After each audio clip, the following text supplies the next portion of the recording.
Recorded Books presents an unabridged recording of Undead and Uneasy by MaryJanice Davidson, narrated by Nancy Wu and directed by Aaron Moon. This book is copyrighted 2007 by MaryJanice Alonji. This recording is copyrighted 2007 by Recorded Books.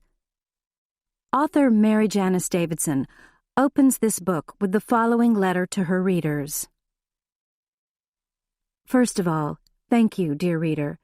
It's standard to refer to you as dear, but you really are dear to me, and I'll tell you why. Thanks to you, I've gone from the excitement of never knowing when the power will be shut off, during a party, when my folks are over, during my kid's science experiment, to the staid, dull lifestyle of one who can actually pay her utility bills. Because of my readers, I never go to a book signing unless I'm sporting A, designer shoes, or B, a pedicure. Because of my readers, I've gotten to research mermaids, ghosts, psychics, manta rays, the Caymans, Florida, Cape Cod, Monterey Bay, Texas zombies, vampires, were anythings, Alaska, royal lineage, Martha Stewart, Bellinis versus Mimosas, bed and breakfasts, wax fangs, and why nobody starts smoking at age 35. I've also learned how to write an ongoing series versus a standalone single-title novel, which brings us to Undead and Uneasy. If you've been with me since the beginning, since Undead and Unwed, bless you. Your patience is about to be rewarded, I think. If you're new to the series, you've come along just in time, as one of the weird sisters in Hercules said, it's gonna be big. Everything in the undead universe has been leading to this book. Say it with me, poor Betsy. Yes, there has been a method to my madness. The support group she has so carefully, if unconsciously, been building around herself that I've been building for her is about to disappear.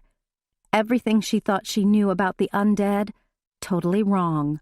Marriage, life, death, it's all like her favorite book and movie, Gone with the Wind. That's not to say we won't have some fun along the way. Those of you who've been with me before know that the undead universe is always a good time. It's just, we're not all going to make it out alive. And I'm sorry, I know that sucks, but it's just how life is sometimes, and death. So, dear reader, thank you for coming along for the ride. Thank you for staying along for the ride. You won't be sorry, I'm pretty sure. And if you are, well, I can write fast or I can write long, but I can't do both. This is the long version, so what say we give it a try? So, let's get going, shall we? As Betsy might say, pipe down and listen up, asshat. You are cordially invited to the wedding of Elizabeth Ann Taylor and Sinclair, 607 Summit Avenue, midnight, July 4th, 2007. RSVP by June 25th, and don't be one of those jerks who doesn't RSVP and then shows up with 3 people. Seriously.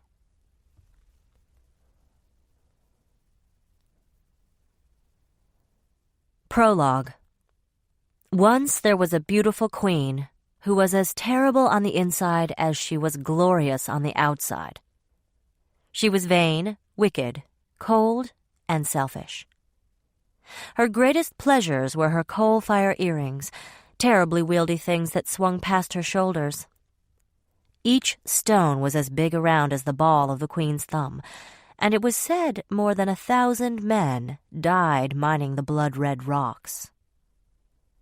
So conceited was this queen, and so greatly did she love her coal-fire earrings, that she threatened a curse upon anyone who might steal them from her.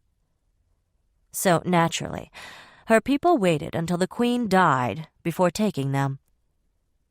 The 4 thieves, who, in truth, cannot be called grave robbers, because no one waited until the hated queen was buried, went to her unguarded body and helped themselves. The body was unguarded because the parties celebrating the new monarchs, the dead queen's cousin, a plain but generous woman, and her husband, a shy healer, were in full swing, and no one especially cared about guarding a dead jerk. The first of the 4 dropped dead before he could mount his horse. The second of the 4 died after his tent mysteriously caught fire the next night. The third made it to the coast, sold the earrings for a splendid sum, and promptly dropped dead of a brainstorm. What today is known as an aneurysm. What happened to the 4th is not known. The man who bought the earrings had them in his shop for 3.5 days. He sold the earrings to a man of some wealth and standing, just before his shop was struck by hundreds of successive strokes of lightning, sparing his life, but driving him out of business forever, and leaving him with a lifelong fear of flashing lights and loud noises. The man of wealth and standing was the manservant of a European prince. History is vague on which one. He delivered the earrings to his master, and 1 hour later, the prince ingested a lethal amount of tainted meat, along with half of one of the earrings, which was later extracted during the autopsy. The earrings eventually reached London, but not after causing a series of increasingly odd and gruesome disasters along the way, including but not limited to a pig plague, a tomato blight, a series of foals born with 5 legs, multiple drownings several miles away from any natural source of water, and a viciously quick mammal that no one ever saw clearly enough to describe well. The day the jewelry went on display at the British Museum in their Return of Egyptian Antiquities exhibit, the head of security suffered a fatal heart attack. The gift shop girl went blind, and 3 tour guides were stricken with crippling dysentery. The earrings stayed in the museum for many years. Probably. The earrings, it seemed, disliked staying in one spot, and curators were known to snatch themselves bald looking for the jewels. They turned up once in the Neanderthal exhibit, twice in the men's urinal on the 2nd floor, 6 times in the gift shop. By now, word of the cursed earrings had spread, and no museum employee, no matter how long her hours or how low her pay, dared touch them. And 4 times in the cafeteria, where an unwary museum guest nearly choked to death on one. They also went on an unscheduled miniature tour around the world, disappearing and being found in no fewer than 8 exhibits: Japan, Rome, Europe, Greece, the Americas, Britain, the Pacific, and the Near East. Each of the other museums, aware of the artifact's history, returned the jewels to Britain quickly and without comment. Eventually, the British Museum came under new management, the last curator having taken forced early retirement for mysteriously losing his fingers and his sense of smell, who, in an attempt to score points with the House of Windsor, made a gift of the earrings to Diana, the Princess of Wales. Some time later, they came into the possession of a very old, very curious vampire, who had the idea of breaking the earrings into a series of smaller stones and shipping them in 25 different directions around the planet. You know, just to see what would happen. One of the stones ended up in Minnesota, right about at the turn of the 21st century. Nobody knows the exact date, because those involved in the shipment arrangements simply cannot be found.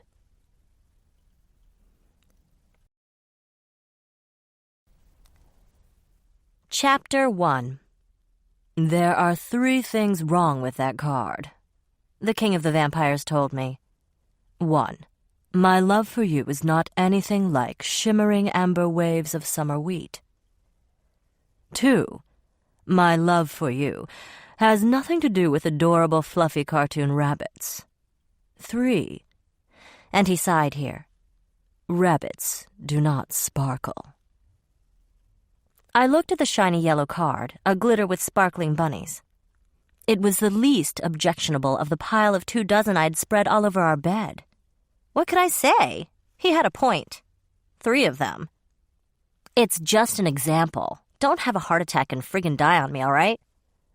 I do not have, he muttered, that kind of good fortune. I heard that.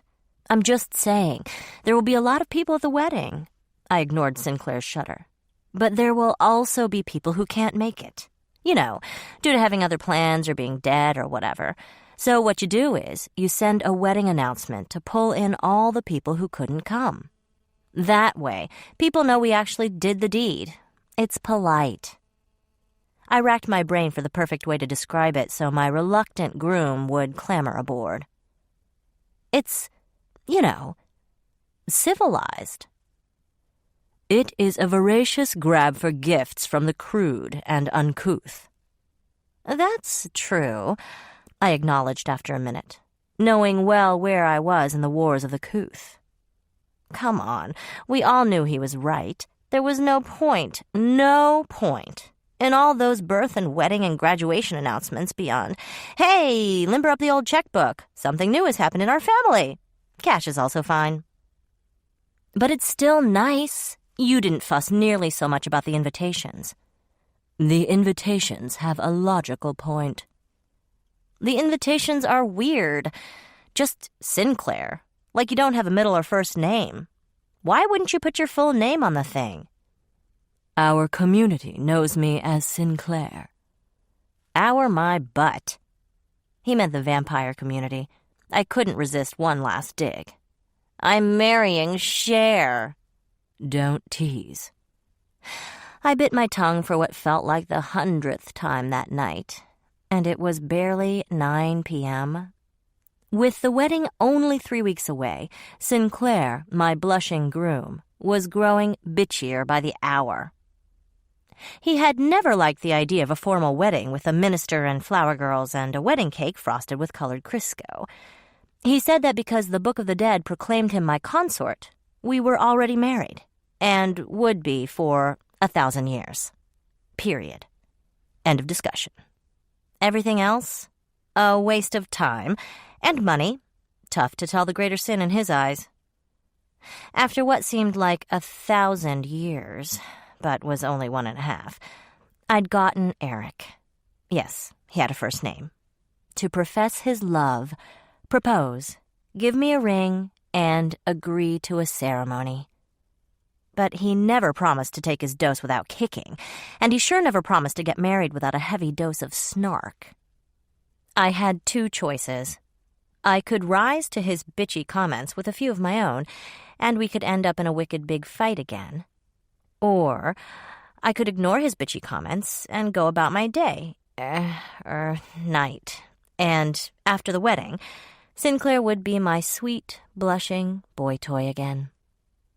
Then there was the honeymoon to look forward to. 2 weeks in New York City, a place I'd never been. I'd heard NYC was a great place to visit, if you had money. Sinclair had gobs of money to his name. Ooh, which reminded me. By the way, I'm not taking your name. It's nothing personal. Not personal? It is my name. It's just how I was raised. Your mother took your father's name and, even after he left her for the lethal flirtations of another woman, kept his name. Which is why, to this day, there are 2 Mrs. Taylors in town. So, in fact, it is not how you were raised. I glared. He glared back. Except his was more like a sneer. Since Sinclair looked like he was sneering even when he was unconscious, it was tough to tell. All I knew was we were headed for yet another argument, and thank goodness we were doing it in our bedroom, where one of the house's many live-ins weren't likely to bother us. Or even worse, rate us. Mark had given our last fight a 7.6. We started with an 8, based on volume alone, but he had taken 0.4 of a point off for lack of originality in name-calling. We lived, and would presumably for the next 1,000 years, hope Jessica was paid up on our damage insurance, in a big old mansion on Summit Avenue in St. Paul. Me, Sinclair, my best friend Jessica, Mark, and a whole bunch of others I'm just too tired to list right now. I adored my friends, but sometimes I couldn't help wishing they'd all just disappear for the sake of some peace and quiet. Retreating to the master suite, where we were currently arguing, was an acceptable substitute for actual solitude. I'd never seen a divine bathroom before, much less been in one, but after taking a bath in the 8-foot-long whirlpool tub, I'd come to believe God could act through bubbles. The whole place was like a bed and breakfast, the fanciest, nicest one in the whole world, where the fridge was always full, the sheets were always fresh, and you never had to check out and go home. Even the closets were sublime, with more scroll work than you could shake a stick at. Having come from a long line of tract housing families, I'd resisted the move here last year. But now, I loved it. I still couldn't believe I actually lived in a mansion of all things. Some of the rooms were so big, I hardly noticed Sinclair. Okay, that was a lie. Eric Sinclair filled every room he was in, even if he was just sitting in the corner reading a newspaper. Big, well over 6 feet, with the build of a farmer, which he had been, who kept in shape, which he did. Wide, heavily muscled shoulders, long legs, narrow waist, flat stomach, big hands, big teeth, big dick. Alpha male all the way. And he was mine. Mine, I tell you. Sinclair was 70-something. I was vague on the details, and he rarely volunteered autobiographical info, but had died in his 30s. So his black hair was unmarked by gray. His broad, handsome face was without so much as a sun wrinkle. He had a grin that made Tom Cruise look like a snaggle-toothed octogenarian. He was dynamite in bed. Oh, boy, was he.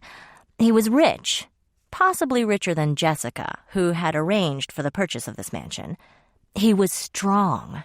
I'd seen him pull a man's arm off his body like you or I would pull a chicken wing apart. And I mentioned the vampire part, right? That he was the king of the vampires? And I was the queen. His queen. Never mind what the Book of the Dead said. Never mind that he tricked me into the queen gig. Never mind what other vampires said. Shit. Never mind what my mom said. I loved Eric when he wasn't being a pud, and he loved me. I was almost positive. And in my book, which wasn't bound in human skin and written in blood, thank you very much, that meant we collared a justice of the peace and got him to say husband and wife. 2 years ago, I would have said a minister. But if a man of God said a blessing over Eric Sinclair, sprinkled him with holy water, or handed him a collection plate, my darling groom would go up in flames, and it'd be really awkward. Anyway, that was the way I wanted things, the way I needed them, and really, it seemed a small enough thing to ask, especially when you look at all the shit I had to put up with since rising from the dead. Frankly, if the king of the vampires didn't like it, he could take a flying fuck at a rolling garter belt. If you don't like it, I said, you can take a flying fuck at a rolling garter belt. Is that another of your tribe's charming post-ceremony activities? What is this my tribe, crapola? I'd given up on the announcements and had started folding my T-shirts. The basket had been silently condemning me for almost a week. Jessica had hired plenty of servants, but we all insisted on doing our own laundry. Except Sinclair. I think Tina, his super butler / major domo / assistant, did his. He could hold his damned breath waiting for me to step up. I dropped the fresh, clean T-shirt so I could put my hands on my hips and really give him a glare. Your dad was a Minnesota farmer. This I'm an aristocrat and you're a peasant shtick stinks like a rotten apple. Sinclair, working at the desk in the corner, in a black suit on a Tuesday night. It was the equivalent of a guy getting up on his day off and immediately putting on a Kenneth Cole before so much as eating a bowl of cornflakes. Simply shrugged and did not look up. That was his way. To taunt, to make an irritating observation, and then refuse to engage. He swore it was proof of his love, that he'd have killed anyone else months ago. I am just so sick of you acting like this wedding thing is all me, and has nothing to do with you. He didn't look up, and he didn't put his pen down. This wedding thing is all you, and has nothing to do with me. I'll bet you haven't even worked on your vows yet. I certainly have. Fine, smartass. Let's hear it. He laid his pen down, closed his eyes, licked his lips, and took a deep breath. Alas, the penis is such a ridiculous petitioner. It is so unreliable, though everything depends on it. The world is balanced on it like a ball on a seal's nose. It is so easily teased, insulted, betrayed, abandoned. Yet it must pretend to be invulnerable, a weapon which confers magical powers upon its possessor. Consequently, this muscleless inchworm must try to swagger through temples and pull apart thighs like the hairiest Samson, the mightiest Ram. Opening his eyes and taking in my horrified expression, he added, William Gass, metaphor and measurement. Then he picked up his pen and returned to his work. With a shriek of rage, I yanked my engagement ring off my finger, yelped, it stuck to my second knuckle, and threw it at him, hard. He snatched it out of the air without looking and tossed it back at me. I flailed at it, juggled it madly, then finally clenched it in my cold fist. Oh, no, you don't, love. You insisted on a gauche representation of my feelings, and you will wear it. And if you throw it at me again, he continued absently, turning crumbling sheets of parchments, never looking up, I will make you eat it. Eat this. I flipped him the bird. I could actually feel my blood pressure climbing.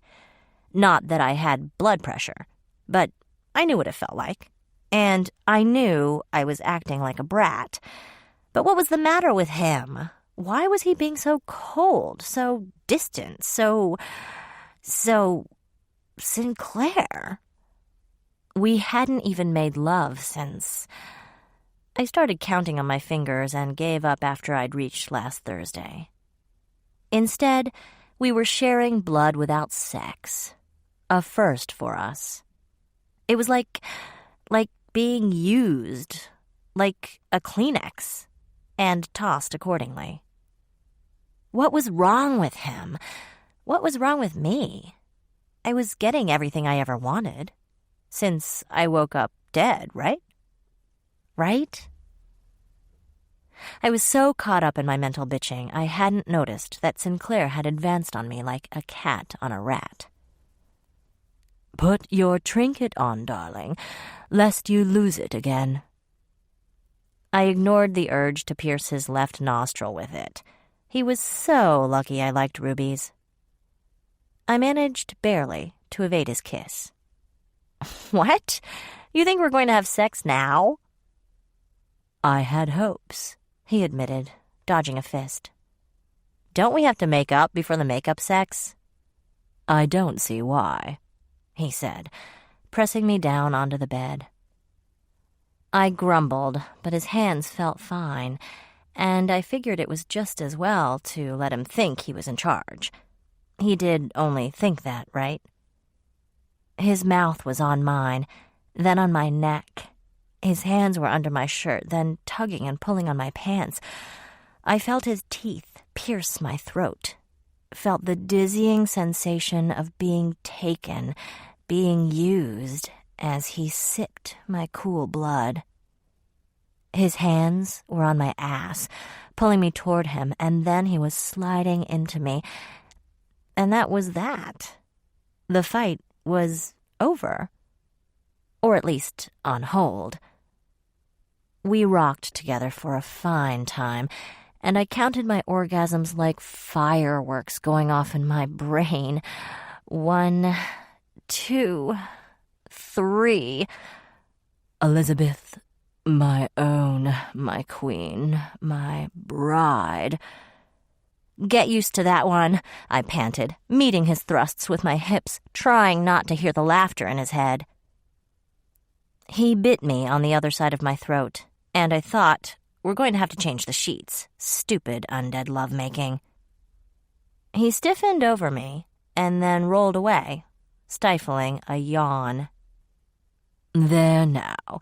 Don't you feel better? Loads. So, about the wedding? The ceremony we have no use for. Poof. All gone. Afterglow. Shut up. Some moldy old book written by dead guys tells you we're married and that's good enough for you? Are we discussing the Book of the Dead or the... He made a terrible face, like he was trying to spit out a mouse, and then coughed it out. Bible? Very funny. Though I was impressed. Even a year ago, he could never have said Bible. Maybe I was rubbing off on him. He was certainly rubbing off on me. I'd since found out the Wall Street Journal made splendid kindling. Look, I'd just like you to say, just once, just this one time, I'd like to hear that you're happy we're getting married. I am happy, he yawned, and we are married. And around we went. I wasn't stupid. I was aware that to the vampires, the Book of the Dead was a Bible of sorts, and if it said we were consorts and co-regents, then it was a done deal. But I was a different sort of vampire. I'd managed, I think, to hang on to my humanity. A little, anyway.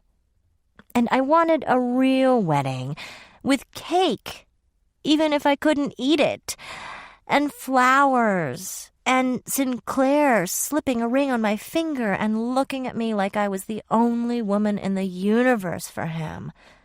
A ring to match the gorgeous gold engagement band, clustered with diamonds and rubies, wholly unique and utterly beautiful, and proof that I was his. And me looking understated yet devastating in a smashingly simple wedding gown, looking scrumptious and gorgeous for him, looking bridal.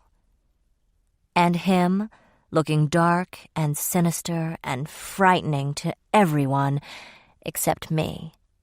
Him smiling at me, not that nasty nice grin he used on everyone else. And we'd be a normal couple, a nice, normal couple who could I just wish we could have a baby, I fretted, twisting my ring around and around on my finger. We have been over this before, he said with barely concealed distaste. We had. Or I had. Don't get me wrong, I wasn't one of those whiny women on the subject of drooling infants anyway. But it was like once I knew I could never have one, and once my rotten stepmother, the aunt, did have one, it was all I could think about. No baby for Betsy and Sinclair. Not ever. I'd even tried to adopt a ghost once, but once I fixed her problem, she vanished, and that was that. I had no plans to put my heart on the chopping block again. I sat up in bed much too fast, slipped, and hit the floor with a thud. Don't you want a baby, Sinclair? We have been over this before, he repeated, still not looking at me. The Book of the Dead says the Queen can have a child with a living man. Fuck the Book of the Dead. I want our baby, Sinclair, yours and mine. I cannot give you one, he said quietly. and left me to go back to his desk. He sat down, squinted at some paperwork, and was immediately engrossed. Right. He couldn't. He was dead. We could never be real parents. Which is why I wanted, stop me if you've heard this before, a real wedding, with flowers and booze and cake and dresses and tuxes. And my family and friends looking at us and thinking, now there's a couple that will make it. There's a couple that was meant to be. And Mark having a date, and Jessica not being sick anymore, and my baby brother not crying once, and my stepmother getting along with everybody and not looking tacky. And our other roommate, werewolf, Antonia, not having a million bitchy remarks about monkey rituals, and George the Fiend, Garrett, not showing us how he can eat with his feet. And Kathy not whispering in my ear and making me giggle at inappropriate moments. And my folks not fighting, and peace being declared in the Middle East just before the fireworks and doves went up in the backyard, and someone discovering that chocolate cured cancer. Was that so much to ask?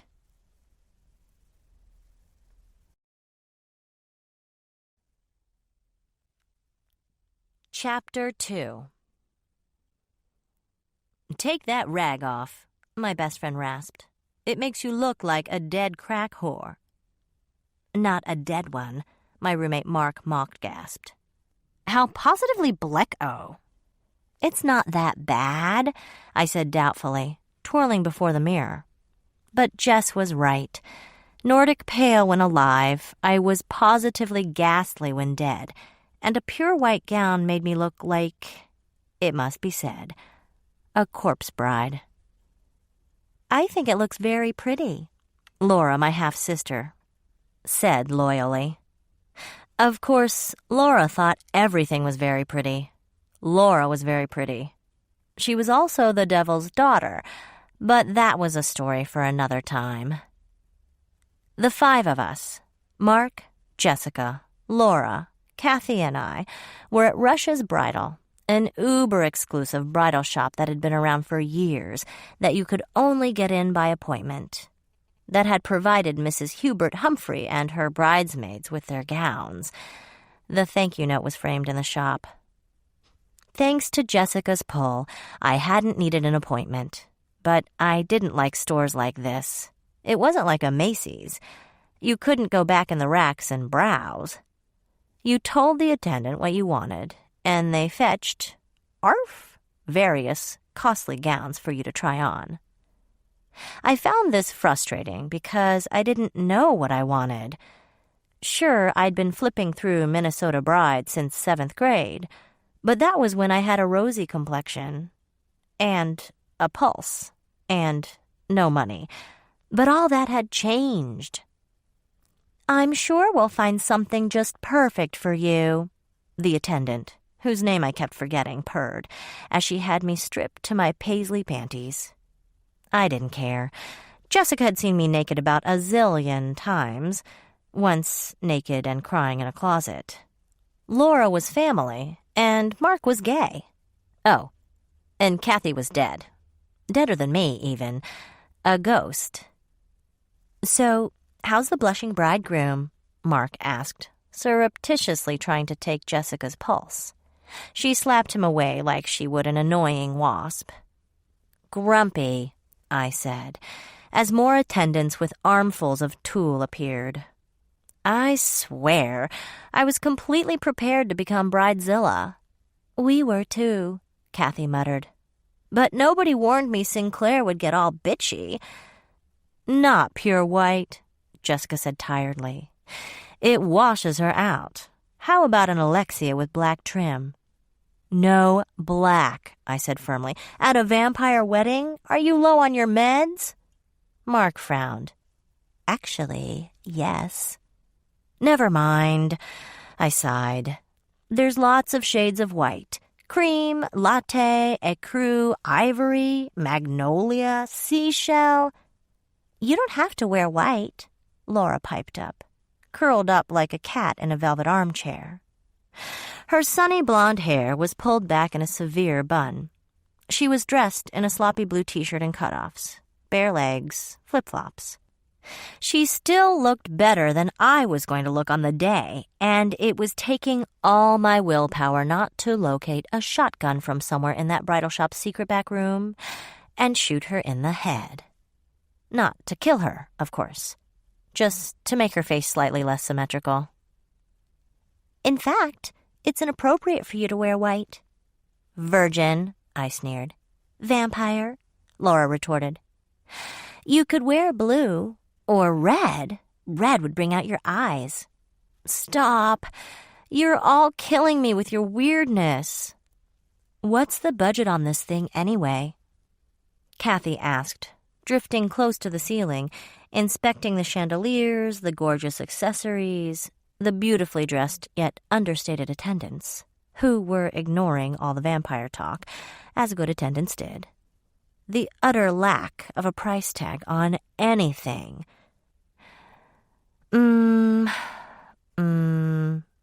I muttered. What?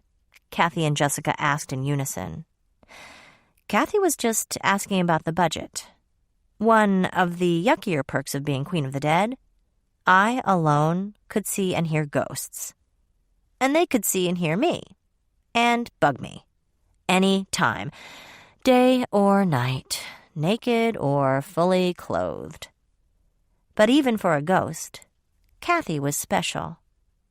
As we all know, most ghosts hang around because they have unfinished business. Once they finish their business, poof, off into the wild blue whatever. God knows I'd never had that privilege. And who could blame them? If it were me, I'd beat feet off this mortal plane the minute I could. But even after I'd fixed Kathy's little serial killer problem, she hung around. She even ran defense between the ghosts and me. Sort of like a celestial executive assistant. So, Mark asked. Don't look at me, Jessica gasped. Mark's lips thinned, and we all looked away. Gravy trains. Over. Would your friend like some water? A new attendant said, swooping in out of nowhere. Got any chemo? Jess asked tiredly. It's, $3 million, I said, desperate to change the subject. I couldn't look at Jessica, so I looked at my feet instead. My toenails were in dire need of filing and polishing. And they always were. No matter what I did to them, they always returned to the same state they'd been in the night I died. $3 million? Kathy screamed in my ear, making me flinch. The attendants probably thought I was epileptic. What? Rubles? Pesos? Yen? $3 million? Mark goggled. For a party? All the women glared at him. Men, a wedding wasn't just a party. A party was just a party. This would be the most important day of our lives.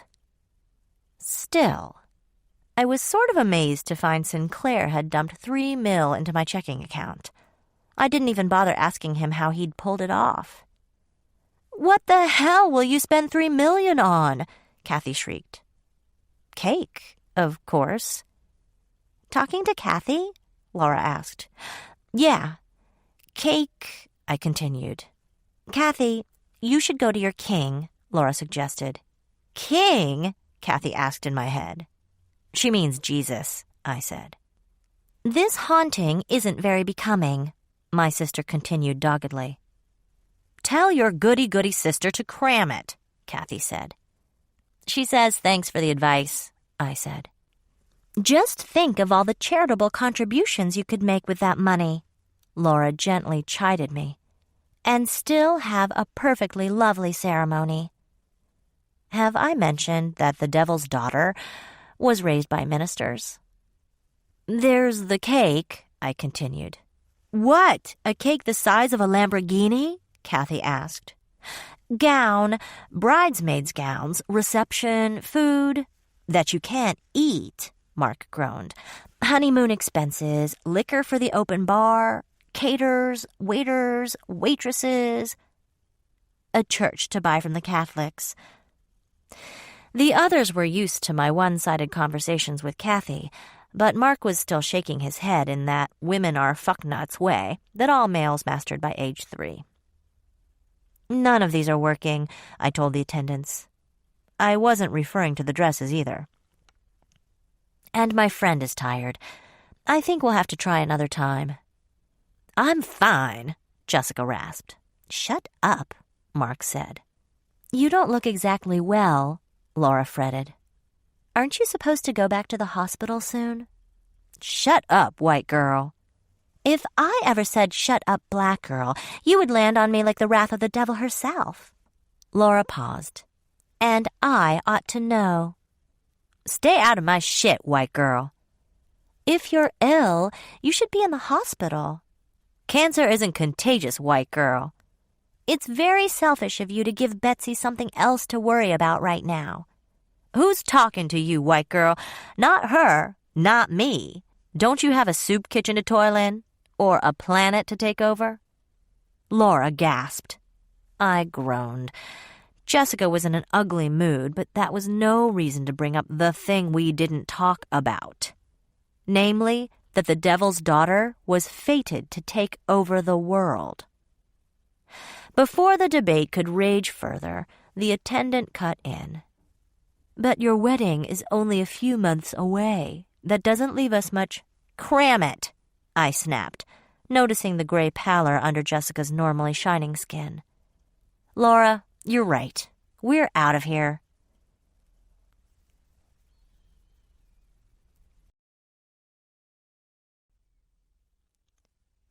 Chapter 3. But all that stuff at the bridal shop happened months ago, and I was only thinking of my friends because I was all alone. Worse, all alone at a double funeral. My father and his wife were dead. I had no idea how to feel about that. I'd never liked the aunt, my stepmother, a brassy gauche woman who lied like fish sucked water, a woman who had shoved my mother out of her marriage and shattered my conception of happily ever after at age 13. And my father had never had a clue what to do with me. Caught between the daily wars waged between the aunt and me, and my mom and the aunt and him, send her away, dear, and do it right now. He stayed out of it altogether. He loved me, but he was weak. He'd always been weak. And my coming back from the dead horrified him. And she had never loved me, or even liked me. But that was all right, because I had never liked her either. My return from the dead hadn't improved our relationship one bit. In fact, the only thing that had accomplished that trick was the birth of my half-brother, Baby John, who was mercifully absent from the funeral. Everybody was absent. Jessica was in the hospital undergoing chemo, and her boyfriend, Detective Nick Barry, only left her side to eat and occasionally arrest a bad guy. In a horrifying coincidence, the funeral was taking place where my own funeral had been. Would have, except I'd come back from the dead and gotten the hell out of there. I was not at all pleased to find myself back either. When I'd died, more than a year ago, I'd gotten a look at the embalming room, but hadn't exactly lingered to sightsee. Thus we were sitting in a room I'd never seen. Sober dark walls, lots of plush folding chairs, my dad and the aunt's pictures blown up to poster size at the front of the room. There weren't coffins, of course. Nothing that might open. The bodies had been burned beyond recognition. A pillar of the community, and Mr. and Mrs. Taylor were active in several charitable causes. Yeah, sure. The aunt, short for Antonia, was about as charitably minded as that little nutty guy in charge of North Korea. She threw my dad's money at various causes so she could run the fundraising parties and pretend she was the prom queen again.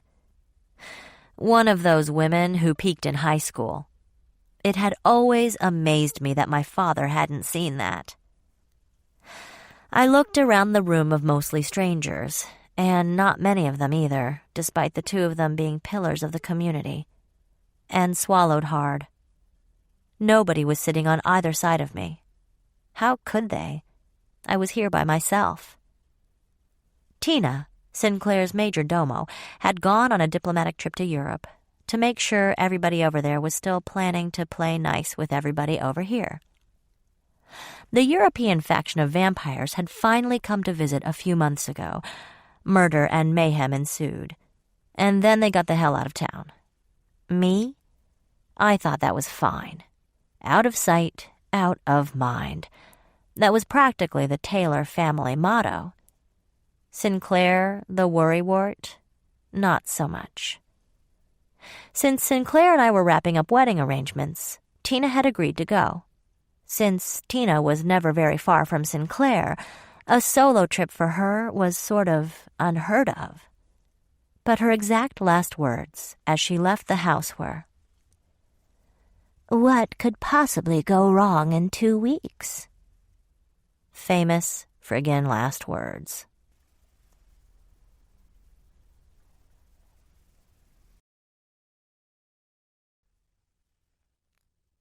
Chapter 4. I stared at the poster-sized picture of Antonia Taylor, the aunt, which was grinning at me. Right at me. I swear, the eyes in her picture followed me whenever I moved. It was on an easel beside my dad's picture. I recognized my dad's pic. It had been taken by the Minneapolis Chamber of Commerce when he and the aunt won some useless award that he bought her. The aunt's photo was from Glamour Shots. You know the kind. Smoky-eyed with long fingernails and teased hair. Truly found happiness in their later years. Barf. I didn't know whether to just roll my eyes or to laugh. Given the circumstances, I did neither. Sinclair had disappeared a day after Tina left the country. I assumed he was still sulking about our constant bickering and had decided to avoid the thing that was bridezilla. And in truth, I was a little glad to get a break myself. I wanted to love the bum, not fantasize about staking him. And I missed our lovemaking, our everything.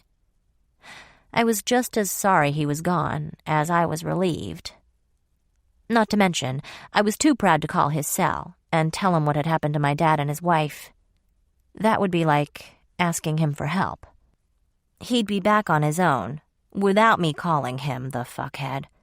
Any day now. Any minute. There weren't any windows in the room, which was a shame as it was a gorgeous summer day in Minnesota. The kind of day that makes you forget all about winter. Big, fluffy marshmallow clouds, and a beautiful blue sky. More suited to picnicking than funerals. It was kind of weird. If the occasion called for a double funeral, wouldn't it also call for thunderstorms? The day I died was cloudy and spitting snow. Plus, I'd gotten fired, and my birthday party had been canceled. It had all been properly disastrous. Truly a tragedy we mortals cannot comprehend. At last, the minister had gotten something right. Not only could I not comprehend it, I couldn't shake the feeling it was a sick practical joke. That the aunt was using her fake funeral as an excuse to break into my house and steal my shoes. Again. That Dad was on the links, chortling over the good one he'd put over on us. Not dead in a stupid, senseless car accident. Dad had stomped on the accelerator instead of the brake and plowed into the back of a parked garbage truck. Immovable force meets crunchable object. Fini for Dad and the aunt. The other Antonia I knew, a pseudo-werewolf, had vanished with her mate, Garrett, the day after Sinclair had left. That didn't surprise me. Although Antonia couldn't turn into a wolf during the full moon, causing ridicule among her pack and eventually driving her to us, she was still a werewolf, bred and born, and had a werewolf's natural need to roam. She'd been complaining of splitting headaches right before she left. Rather than change, she could see the future, but it wasn't always clear, and the visions weren't always welcome. She'd been, if possible, bitchier than usual, while entirely close-mouthed about what might really be bothering her. Garrett was the only one who could stand her when she was like this. A word about Garrett.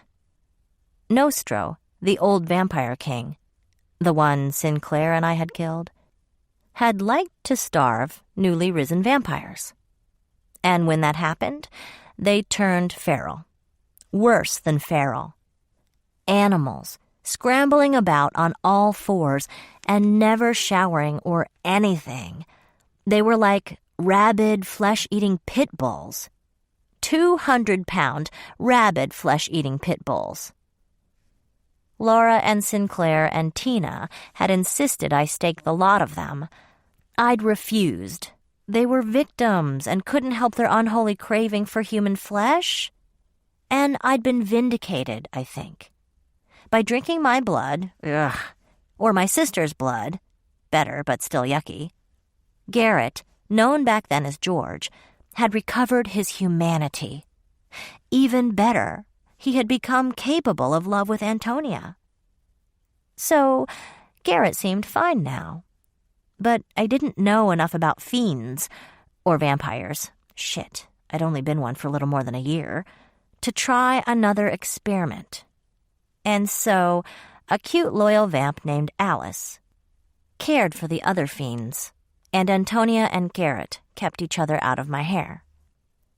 Maybe someday soon, I'd ask Laura if she'd let another fiend suck her blood, but now was definitely not the time. All the cars driving by outside, stupid vamp hearing, were distracting me from the insipid service preached by a man who clearly had never met my dad or his second wife. Once again, I was struck by the fact that no matter what rotten thing happened, no matter how earth-shaking events became, life and undeath went on. People still drove to and from work, drove to the movies, drove to doctors, airports, schools. Hopefully, none of them were getting the accelerator mixed up with the brake. I stifled a sneeze against the overwhelming scent of too many flowers. Chrysanthemums. Ugh. Not to mention the aunt hated 'em. Embalming fluid, from one of the back rooms, not Dad and the aunt. And too much aftershave. If nobody else was going to say it, I would. Being a vampire was not all it was cracked up to be. Even though it was 7 p.m., I had sunglasses on for multiple reasons. 1, because the lights, dim as they were, made me squint. 2, if I caught the gaze of an unmarried man, or an unhappily married man, he'd more than likely slobber all over me until I cold-cocked him. Stupid vampire mojo. Most annoying, one of my few blood relatives, I had 3, my mother, my ailing grandfather, and my half-sister, Laura, wasn't there either. She hadn't known my father at all, had only recently met her birth mother, the aunt. The devil had possessed the aunt long enough to get her pregnant, and then decided childbirth was worse than hell. And so busied herself with interesting logistics, like the wake and the burial arrangements. Kathy the ghost had also disappeared. Just for a while, she told me nervously. Not to heaven or wherever spirits vamoosed to. Her whole life, she'd never been on a plane, never left the state of Minnesota, so she had decided to see the world. And why not? It wasn't like she needed a passport, and she knew she was welcome back here anytime. Perhaps this is the Lord's way of telling us to get yearly driver's exams over the age of 50.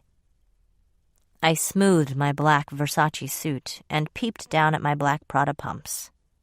Both very sensible, very dignified. The former was a gift from Sinclair.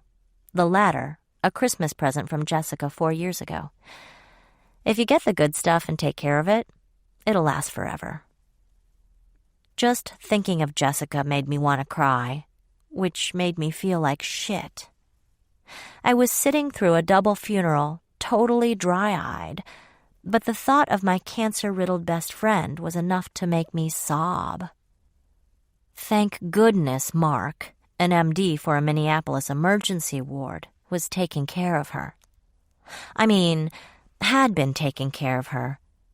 Once he made sure Jessica was squared away, Mark had disappeared too. That was more alarming than anything else, funerals included. Mark Spangler did not have a life.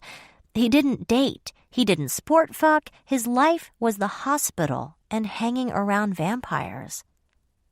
I'd been calling his cell for days and kept getting voicemail, or, worse, no signal at all. It was like he'd gone to Mars. The comfort of many years of mutual love and affection. Oh, fucking blow me. Mutual credit lines and many years of the aunt seducing my dad and then begging for a fur coat. He'd married her for lust, and she'd married him for his money. And on and on and on. And never mind the cost to my mother's heart or soul, and never mind that it had taken my mom the better part of a decade to pick up the pieces. And thinking about the good Dr. Taylor, doctorate in history, specialty, the Civil War, subspecialty, the battle at Antietam. My mom wasn't here either. I knew she and my dad hadn't been on good terms for years, and I knew she cordially loathed the aunt. And believe me, the feeling was so mutual, but I thought she might come so I'd have a hand to hold. Her reply to an invitation to the funeral was to quirk a white eyebrow and throw some Kellogg Albrin my way. Sometimes the best of friends can't attend each other's funerals, and your father and I were not the best of friends, dear, to say the least. In other words, nuts to you, Sugar Bear. But she was helping in her own way, taking care of Baby John. I'd go see them after. Only Baby John's sweet powder smell and toothless, well, semi-toothless, he had 3 by now, drooly smile could cheer me up right now. I sighed, thinking of the empty mansion waiting for me. Even my cat, Giselle, had gone on walkabout. Normally, I didn't care, or notice, but it was scary staying in the big place by myself. I wished Sinclair would come home. I wished I wasn't still so mad at him I couldn't call him. Most of all, I wished... The interment will be at Carlson Memorial Cemetery, the minister was saying. For those of you who wish to follow the deceased, please put on your headlights. That this was over. I stood and smoothed my black dress, checked my black pumps and matching hose. Perfect, from head to toe. I looked exactly like a smartly dressed, yet grief-stricken daughter. I wasn't going to follow my dead father to Carlson Memorial, though, and never mind appearances. My headstone was there, too. I followed the mourners out, thinking I was the last, only to stop and wheel around at a whispered, "Your Majesty." I recognized her at once. Any vampire would. I was even supposed to be afraid of her. Every vampire was. Except I wasn't.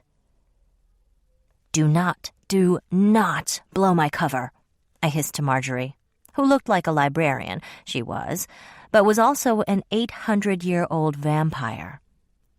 She was dressed in sensible brown shoes, blech, a navy blue skirt, and a ruffled cream blouse.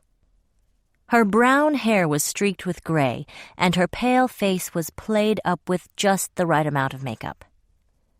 "Forgive my intrusion, Majesty." What are you doing at a funeral home anyway? There's probably a whole back room full of Bibles in this place." Marjorie grimaced at Bibles, but readily answered, "I read about the accident in the paper and came to pay my respects, Majesty. I regret the deaths of your father and mother." "She was not my mother," I corrected out of years of habit. "But thanks. That's why you're lurking? To pay your respects?" "Well, I could hardly sit through the service." I almost giggled at the image of ancient Marjorie, probably the oldest vamp on the planet, cowering in the vestibule with both hands clamped over her ears, lest she hear a strayed Jesus, or the Lord works in mysterious ways. I, if I may be immodest for a brief moment, could hear any religious epithet, prayer, or Christmas carol. It was a perk of being the Vampire Queen. "If you need anything, you will please call on me," she insisted. "Oh, sure, Marjorie. I'd love to go to the warehouse district and hang around in the vamp library, checking out 1,000-year-old dusty tomes and being more depressed than I already am." I avoided that place like most vamps avoided churches. Even in life, I'd never been a fan of libraries. Luckily, Marjorie took care of all that tedious stuff for Sinclair and me. And even more luckily, she had zero interest in grabbing power. She'd lived through 3 or 4 kings, I think. I was vague on bloodsucker history. And had been content to putter among her stacks while they wreaked their reigns of terror. She had outlasted them all. I wondered idly if she would outlast me and Sinclair. Would she even remember us 2,000 years from now? As stiff as she was, I had to admit it was nice to see her. At least somebody had bothered to show up, even if it was a vampire.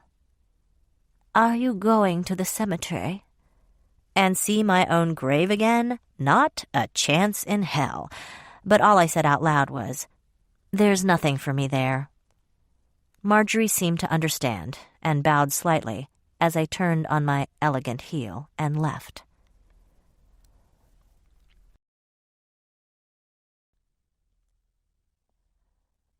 Chapter 5.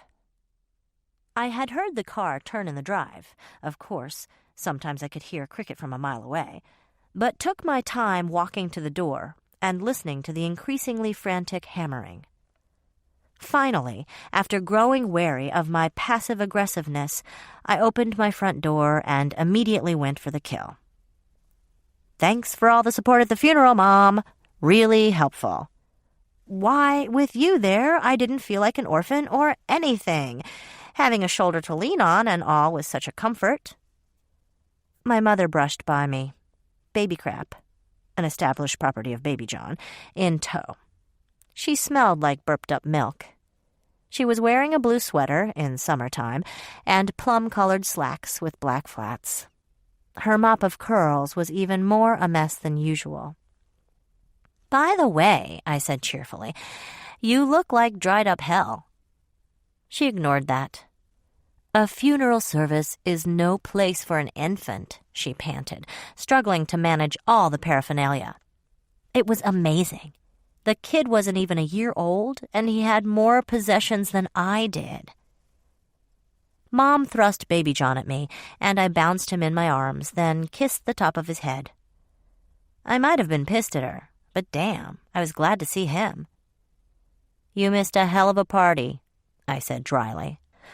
"No doubt." Mom puffed white curls off her forehead. "Your father was all about parties. That's why he was foolish enough to ingest a magnum of champagne and then go joyriding into the back of a garbage truck with your stepmother. Hey, they needed a break from all the selfless charity work."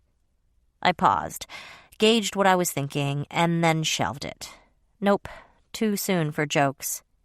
They'd only been in their graves for half an hour. Maybe by tomorrow. "How are you holding up, dear?" "Like you care." She scowled at me, and I almost giggled. Hadn't I seen that scowl enough times in my own mirror? But I remained a stone. "You've had a difficult day." And you'd know this how? But my day hasn't exactly been a day at the zoo either. So answer my question, young lady, or you'll find you're not too big to spank. This was laughable, since I could break my mom's arm by breathing on it. Well, I forgot the question, I admitted. How was the funeral? Besides my entire support system, present company included, abandoning me in my most dire time of need? I think your death was your most dire time of need, she corrected me. And the only ones who abandoned you then are underground now. This was true, but I was in no mood for logic. And you didn't even say goodbye. I know you didn't like them, but Jesus. And why were we screaming at each other in the foyer? Maybe I was still too mad to make nicey-nice hostess, even to Mom, whom I usually adored. How could I not adore someone who welcomed her daughter back from the dead with open arms? Someone had to watch your son, she replied sharply. And it's not as though you have no friends. Where is everybody anyway? The question of the day, I muttered. No way was I telling her Sinclair and I were fighting. She liked him, if possible, more than she liked me. And she'd worry herself sick about Jessica. And she didn't know Mark or Laura that well, or the others at all. Then the full impact of her words hit me like a hammer upside the head. Someone had to watch my what? John. What? She pointed at my half-brother as if I'd forgotten I was holding him in my arms.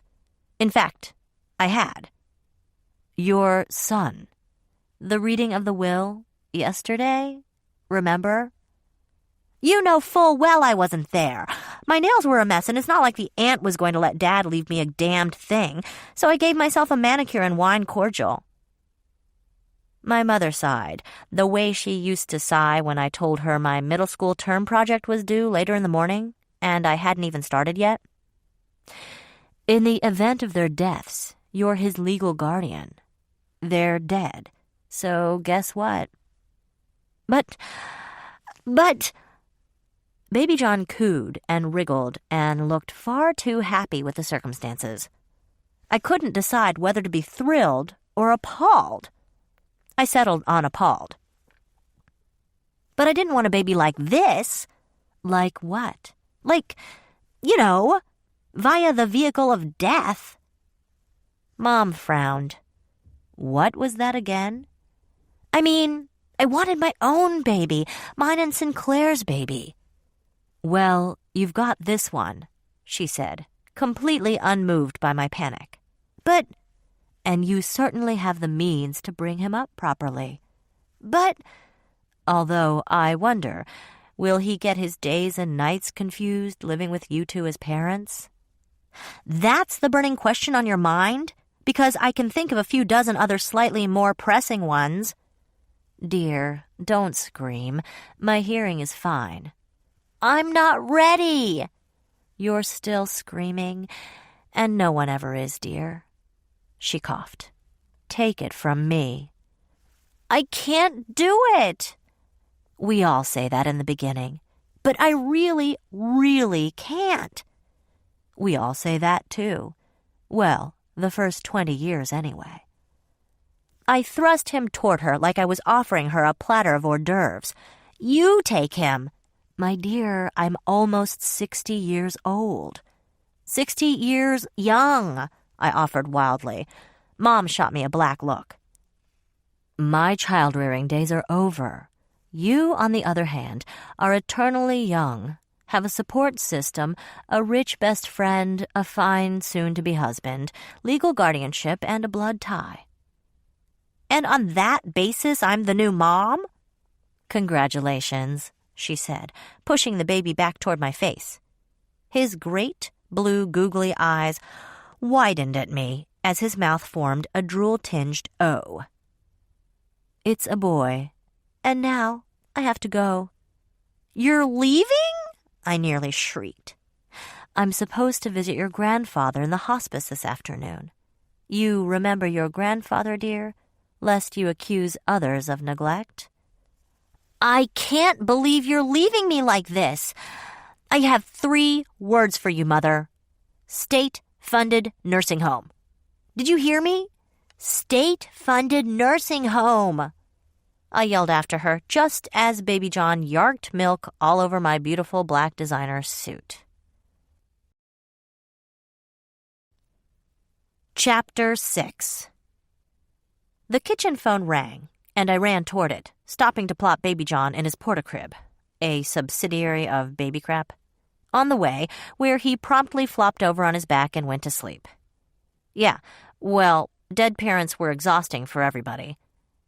I gave thanks for all the junk we'd bought when he'd been born, hoping to have occasional chances to babysit. Babysit, not raise him to adulthood. But because of my precautions, we had diapers, cribs, formula, bottles, baby blankets, and onesies up the wazoo. It was funny. The aunt had only warmed up to me when she saw how much Baby John liked me.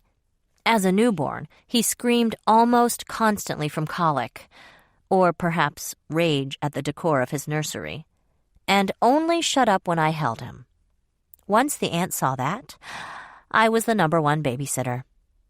Sinclair had not been pleased, but I wasn't going to think about Sinclair, except how much I was about to yell at him when I got him on the phone. The thought of surprising Sinclair with this kid, I have to admit, gave me a certain perverse pleasure. I salved the terror I felt at the sudden responsibility. I skidded across the floor and snatched the phone in the middle of the 6th ring. Hello? Sinclair? You bum. Where are you? Hello? Can't sell. Who is this? Too far. Can't hear. I could barely make out the words through the thick static. Who is this? Worry. Message. Country. Mark? Is that you? No other way. Don't. Okay. Tina? Back. Time. Dad? If you're calling from beyond the grave, I'm going to be very upset, I threatened. There wasn't even a click. Just a dead line. I sat down at the table, deliberately forgetting about all the times the bunch of us had sat around making smoothies or inventing absurd drinks, such as the Queen Betsy, 1 ounce amaretto, 2 ounces orange juice, 3 ounces cranberry juice, 7 ounces of champagne, and let me tell you, it was heaven in a martini glass. I thought, everybody's gone. Everybody. I thought, how could they do this to me? Okay, Jessica had an excuse. Battling cancer via chemo was a dandy way to get out of social obligations. And Detective Barry, well, I didn't especially want him around. He had known, once upon a time, that I had died and come back to life. I had drunk his blood once upon a time, and it had gone badly. Sinclair had fixed it by making Nick forget. The last thing I needed was for him to be at the same funeral home he'd come to 2 Aprils ago for my funeral. No, it was good for Nick to be at Jessica's side when he wasn't foiling killers and petty thieves. Same with Tina. When she left to check on the European vampires, she had no idea this was going to happen. No, I couldn't blame her either. But Mark? He of all people didn't have a life, and he picks now to disappear? To not call or return calls? Mom, like she couldn't have gotten someone else to watch Baby John. Sinclair? The guy who knew friggin' everything didn't show up for the double funeral? Laura, she rebelled against her mom, the devil, by being the most church-going, God-fearing person you ever saw, when she wasn't killing serial killers or beating the shit out of vampires. But she couldn't be bothered to go to a family funeral. Kathy the ghost, on a fucking world tour. Antonia, Garrett. Okay, I hadn't known them very long, but they did live in Jessica's house, rent-free. I'd taken her in when her pack wanted nothing to do with her.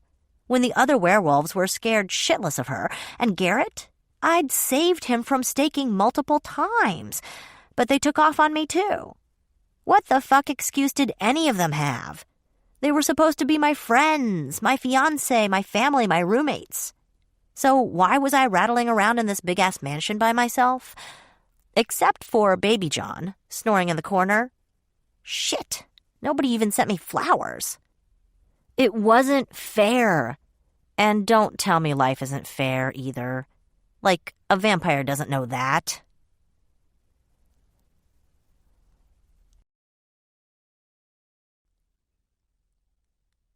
Chapter 7. "Oh, Your Majesty," Tina gasped, sounding tinny and distressed on the other end of the line.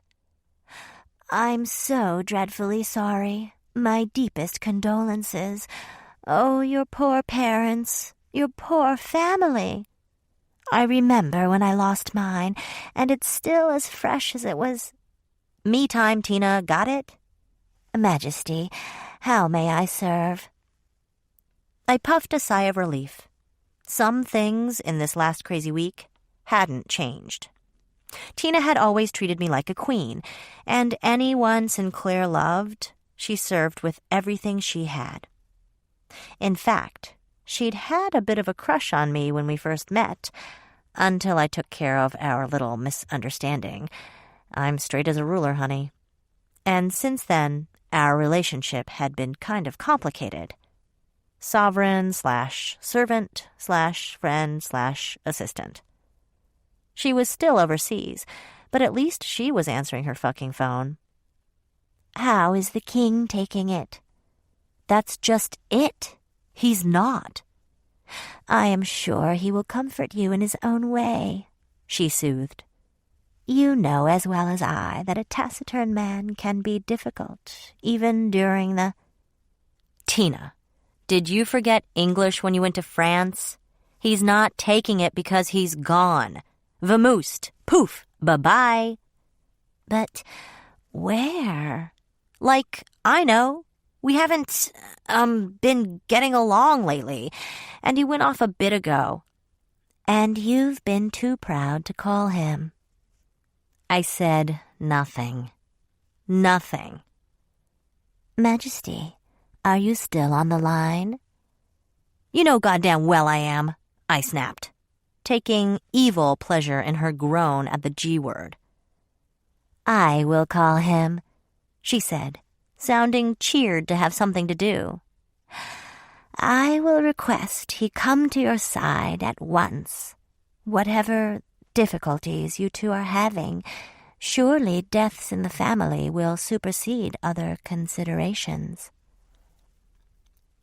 "They'd better if he ever wants to get laid any time in the next 500 years, I threatened, but felt better. Tina was here for me, sort of, and on the case. She wouldn't be trapped in France forever. Sinclair would turn up. Mark would reappear from whatever dimension he had slipped into. Antonia would get over her snit fit and come home, dragging Garrett behind her on a leash. Jessica's chemo would triumph over the cancer, and she'd sprint home, bossing us around as was her wont. My life, such as it was, would be normal again. How is everyone else taking it? Well, that's the thing. I perched on the counter, got comfy, and explained where everyone was, or where I thought they were anyway. Afterward, there was a long, awkward silence on Tina's end, which I broke with a faux, cheerful, "Weird, huh?" "Rat fuck," Tina muttered, and I nearly toppled off the counter. Tina, ancient blood-sucking thing that she was, she'd made Sinclair, and he was like 70, had the manners of an Elizabethan lady, and almost never swore. She was perfectly proper at all times. "Motherfuck," she continued. "Conspirational bastard shit stains." Tina? I think someone else just got on the line." "They're all gone? All of them?" Duh, that's what I just... For how long? I looked at my watch, which was stupid, as it didn't show the date. Almost a week now. I'm calling the king. Right. I got that the first time. Fine, call him. But he'd better not show up without flowers, and possibly diamonds, or some Beverly Feldmans. Yeah, the red and gold flats would be perfect. My queen, you will not leave that house. You will... Huh? What are you talking about? Long pause. Tina? Nothing. Dead line. Again. I shrugged and hung up the phone. If the French couldn't get their act together, ever, to win a war, how could they be expected to keep the phone lines open? A mystery for another day. For now, I had to figure out a feeding schedule for my new, grown son. Visit Jess, she'd want all the gory funeral details, and leave yet another message for Mark. A busy evening, and not even 9 o'clock yet.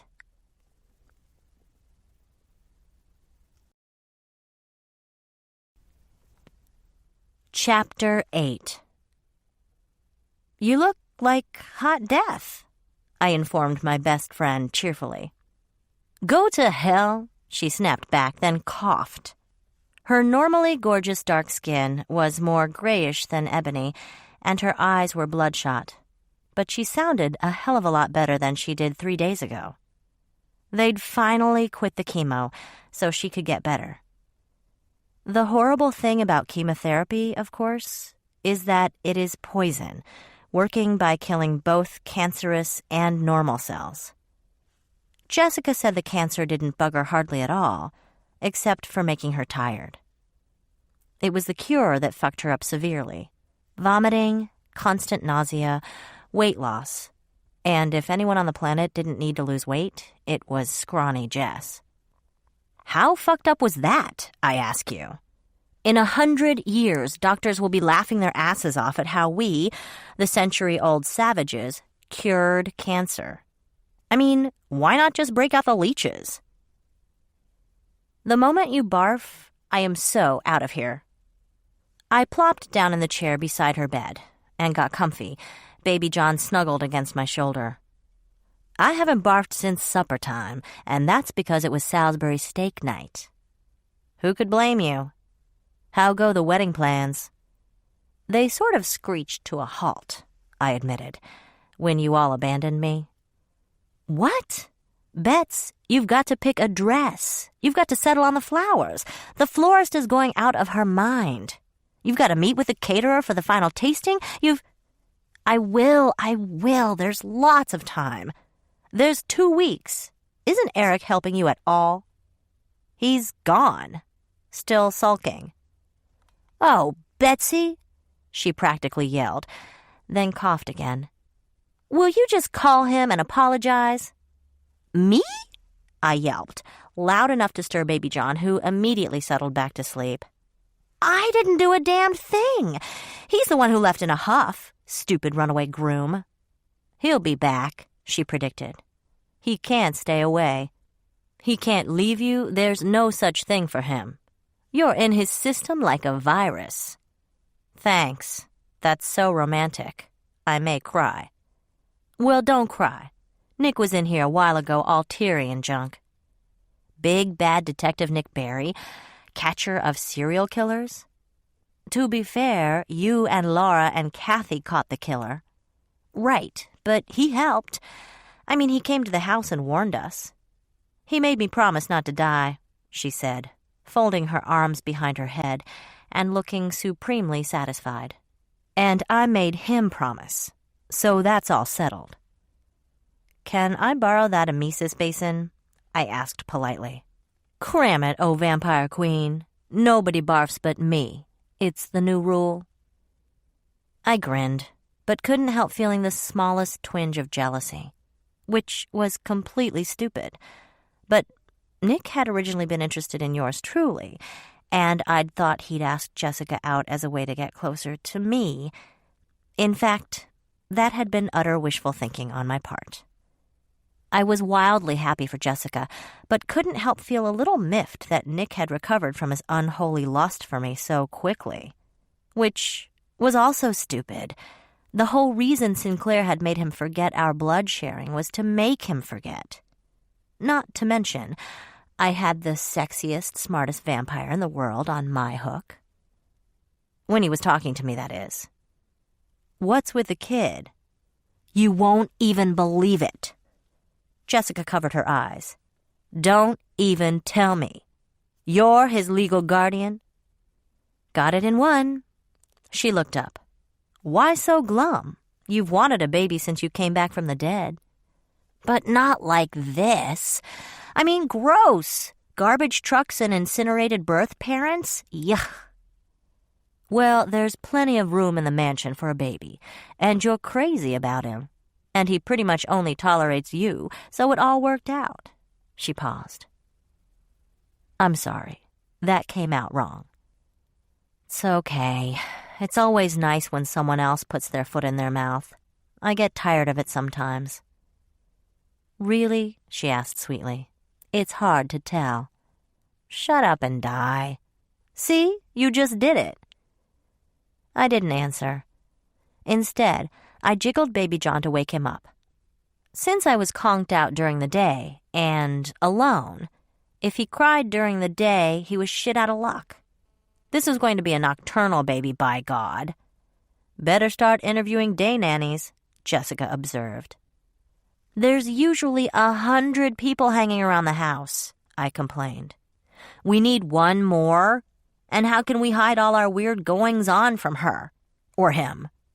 How about a vampire nanny? I was silent. The thought hadn't occurred to me. Then, no good. Any vampire would need to sleep during the day. But Mark, me, Kathy, and Antonia are usually around during the day. I was silent. She had enough problems without knowing that everyone had disappeared on me. Maybe a really old vampire? You know, Sinclair can stay awake most of the day. Find some 70-year-old bloodsucker for the job. Oh, sure. What a great honor. Hey, ancient vampire, mind changing the shitty diapers of my half-brother? And don't forget to burp him before his nappy nap. Also, don't suck his sweet new baby blood. Blah, Baby John agreed. He turned his head and smiled sweetly at Jessica. He really was getting cute. When he was born, he looked like a pissed-off plucked chicken. Now he'd filled out with sweetly plump arms and legs, a rounded belly, and a sunny grin. His hair was a dark thatch that stood up in all directions. Jessica grinned back. She couldn't help it. He's definitely growing on me, she said, like a foot fungus. Jessica's door whooshed open, and the night nurse stood there. Luckily for me, it was a man. I'm sorry, miss, but visiting hours were over an hour ago. I slid my sunglasses down my nose and said, Get lost. I can stay as long as I like. Those aren't the droids you're looking for, Jessica added, giggling. Like a badly maintained robot, the nurse swung around and walked stiffly away. I propped my feet up on Jessica's bed and got comfy. Baby John squirmed, and to divert him, I plopped him on her bed. He wriggled for a moment, then flopped over and popped his thumb in his mouth, his deep blue eyes never leaving my face. So, Dish, how was the funeral? Gruesome and filled with lies. So, like the aunt was in life. I laughed for the first time in 2 days. God, I loved her. That chemo was going to work, or I would not be responsible for my actions.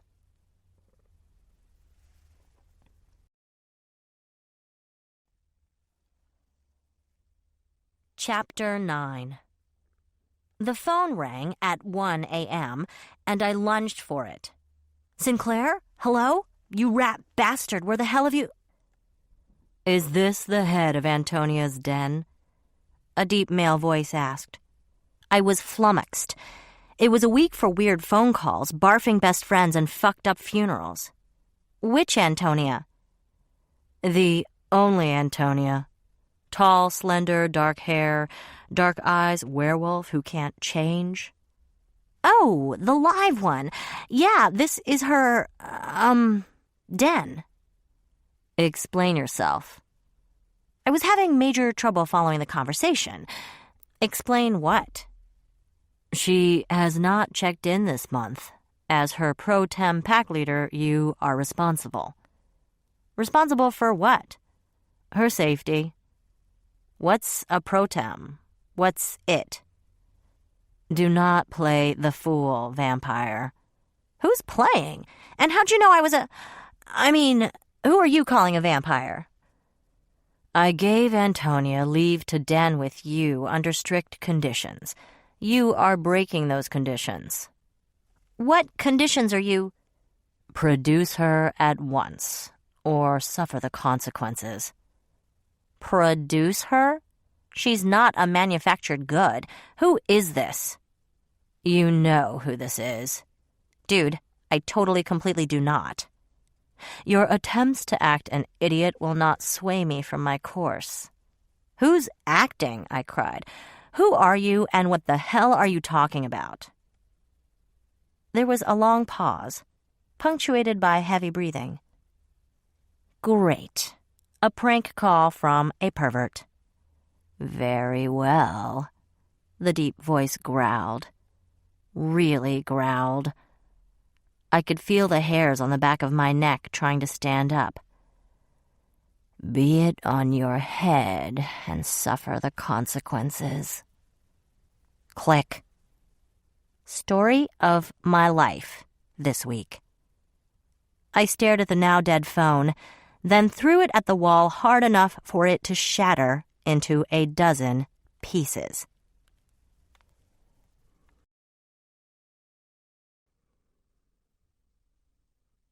Chapter 10. The next evening, after feeding Baby John his 10 p.m. bottle, burping him, and plopping him into the playpen in the kitchen, I took the new phone out of the box. Thank goodness for 24-hour Walgreens.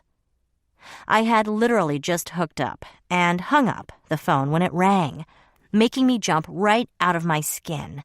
I snatched up the new receiver. What freak is calling me now? Only I, Your Majesty. Tina, you sound tinny. Still in France? Still, and worse. I have been unable to raise the king. Raise him at poker was my wild thought. What? I asked, my word of the week. He has never, in 70-some years, not returned a call, or a letter, or a telegram, or a fax. Well, he was pretty grumpy when he left. Grumpy? Tina let out a most unladylike snort, almost as startling as when she was swearing like, well, me. I dislike this. I dislike this extremely. I will be returning on the next flight. But what about the European Hang them. Hang them all. This is much more distressing. Besides, there's not much to do here. After the show you put on a few months ago, they're quite terrified of you. I smirked and buffed my nails on my purple tank top. It was all the sweeter because it was true. They'd seen me pray, and that had been enough for them. On the next flight? How are you going to pull that off? Isn't it like a 20-hour flight? Some of it during daylight hours? I'll travel the traditional way, of course, in a coffin in the cargo hold. Our people here will forge a death certificate and other appropriate paperwork. I shuddered and gave thanks, once again, that I was the queen, and not a run-of-the-mill vampire. Don't get me wrong, I'd prefer to be alive, but if I had to be dead... Tina, that sucks. Recent circumstances are highly suspect. The king would not leave you for so long. It's only been a few days. Nor would he ignore my messages. Something is wrong. He doesn't want to wear the navy blue tux I picked out, I guessed. Majesty, this is serious. I shrugged, forgetting she couldn't see me. If you say so. Until I return, do not answer the door. You will not try to contact anyone who has gone missing. You will not answer the phone unless the caller ID tells you it is me. Her subservient tone was long gone. This was a general thinking fast and issuing orders. Your Majesty, do you understand me? Sure. Simmer. I will simmer, she hissed, when I get a few heads on sticks, and the devil pity the rat fuck who gets in my way. Yeesh. Heads on sticks. I got it the first time. On that happy note, she hung up.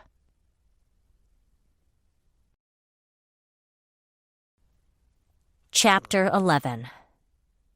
I broke one of the rules less than 24 hours later.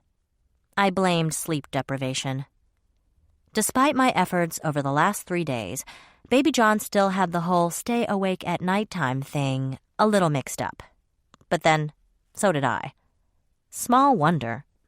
The aunt, Satan rest her soul, had stuck him with night nannies all the time, and they had encouraged him to sleep so they could goof off.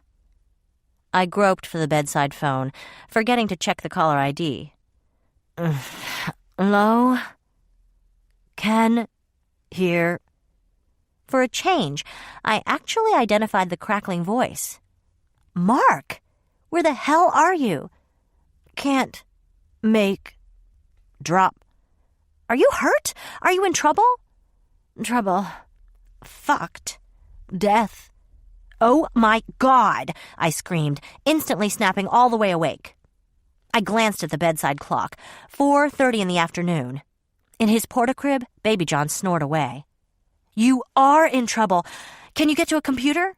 Can you send me an email? Why aren't you answering my emails? Tell me where you are, and I'll come get you. With a baby in tow, I neglected to add. Can't. Worry. Trouble. Where are you? I hollered. Dusk. Dark. Come. I'll come. Where are you? See stars. Mark? Worried. Mark! I was yelling into a dead line. That was it. That was it. I threw back the covers of my lonely bed, trying not to realize that things were getting mighty fucking weird and failing, and got dressed with amazing speed.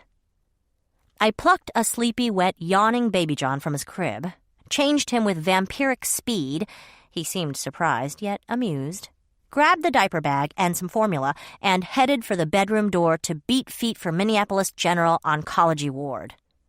I was breaking rule number 2. And I didn't give a tin fuck. Not for the rules of ordinary man was I, the dreaded Vampire Queen. No, indeed, I was... My computer beeped. Rather, Sinclair's computer beeped. What did I need a computer in the bedroom for? We only had, 9 offices.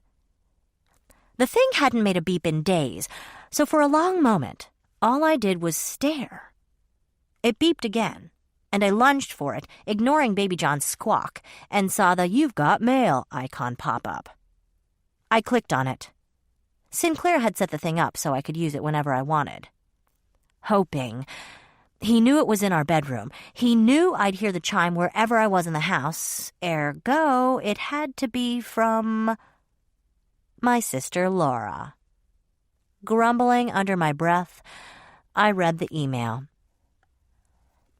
Betsy, I'm dreadfully sorry I was unable to attend the funeral of your father and my mother. I was, as you know, occupied with the arrangements for the wake and the burial, as well as helping your mother with the baby, but deeply regret my unavoidable absence. I do hope we can get together soon. Please call me if you need anything. or if you run into trouble. God bless. Your loving sister, Laura. And they that know thy name will put their trust in thee. For thou, Lord, hast not forsaken them that seek thee. Psalms 9:10. Yeah, I said aloud. Very helpful. But I was all talk. At least someone hadn't forgotten me, left the country, or disappeared, or gotten cancer. Or if you run into trouble? What did that mean? It was almost like she knew things were getting weirder by the second, which, of course, she couldn't. We hadn't even spoken until the day before the funeral, and that was all Aunt stuff, not Jessica and Mark and Sinclair and Antonia and Garrett stuff. I shoved the thought out of my head. Of all the people I had to worry about, Laura was so not one of them. Even if she was, according to the Book of the Dead, fated to take over the world, she was a good kid. When she wasn't killing vampires pretty much effortlessly, with a steady head and a kind heart, when she wasn't killing serial killers. And she was the definitive good girl, even if she was the devil's own. So there. Damn it. I said it out loud, just to cement the idea into my head. So there, damn it. Bah! Baby John agreed, kicking his footy pajama feet into my hip bones. Ready for a trip, baby brother? Bah! Right. Onward. And all of that.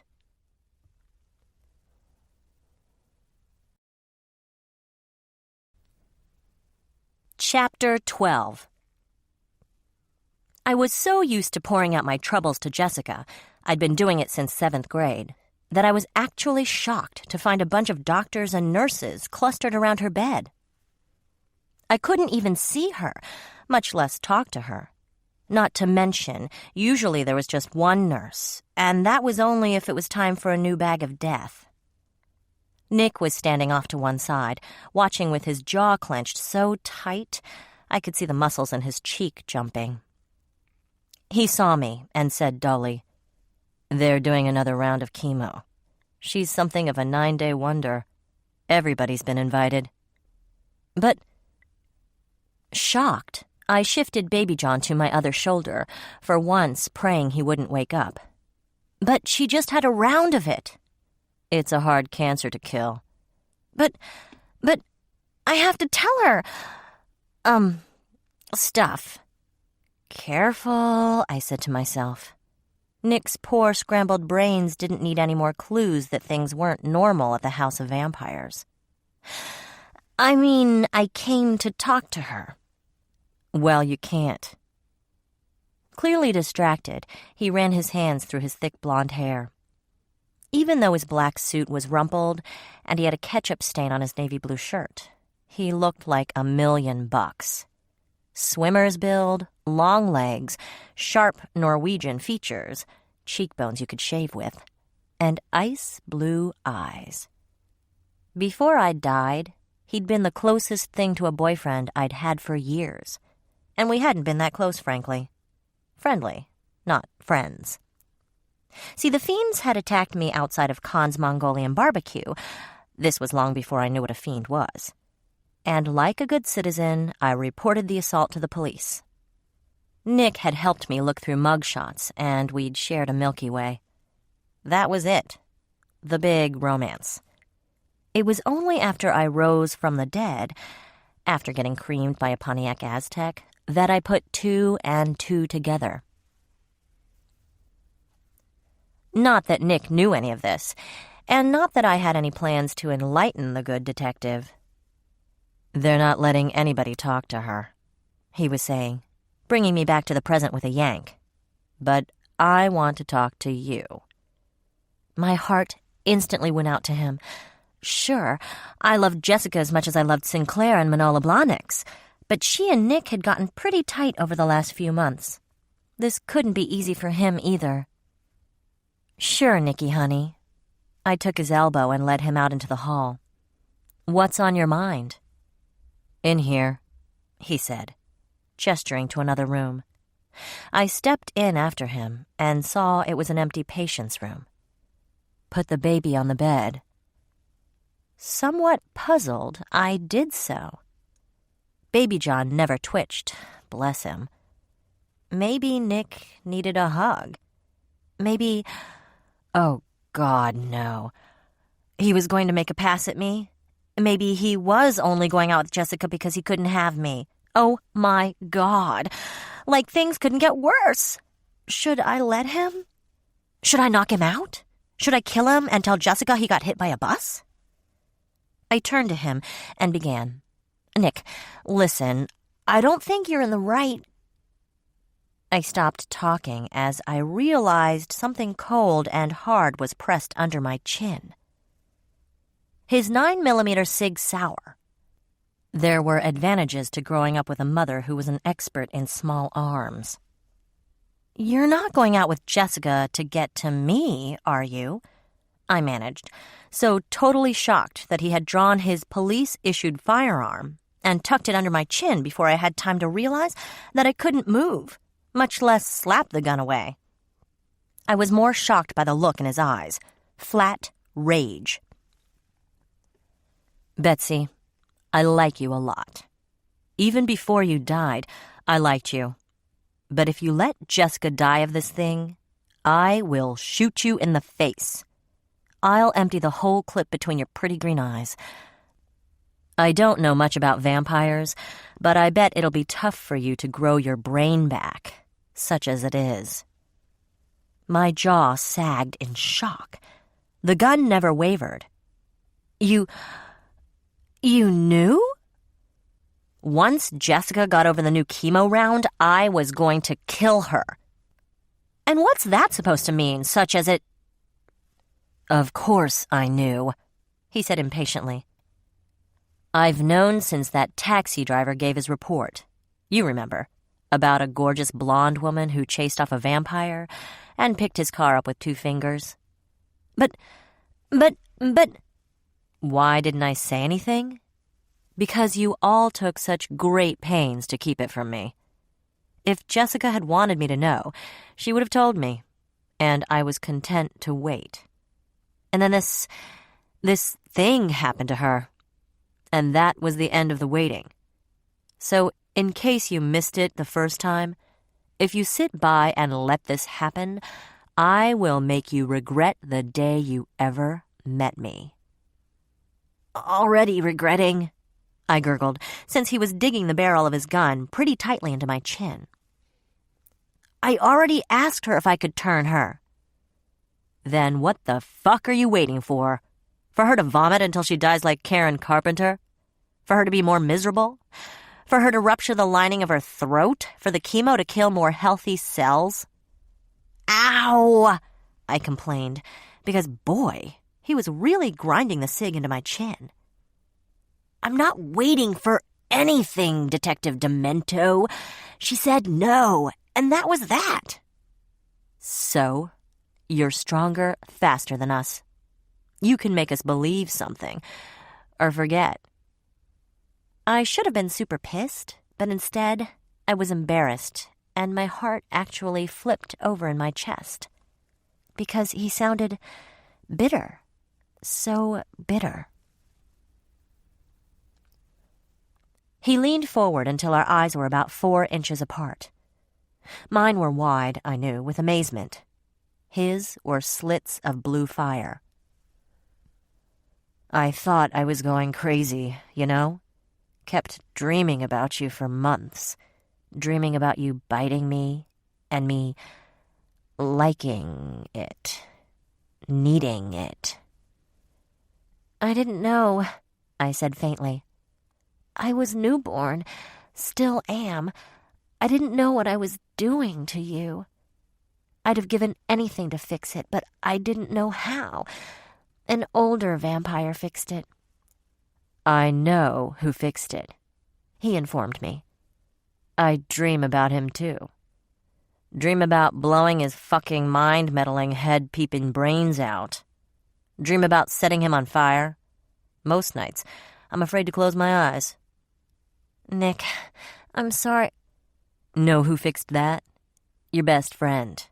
The one currently engaged in the business of dying. Your hellhound bastard lover fixed me, honey, and you're gonna fix her. I thought about taking the gun away. I could probably do it. Probably.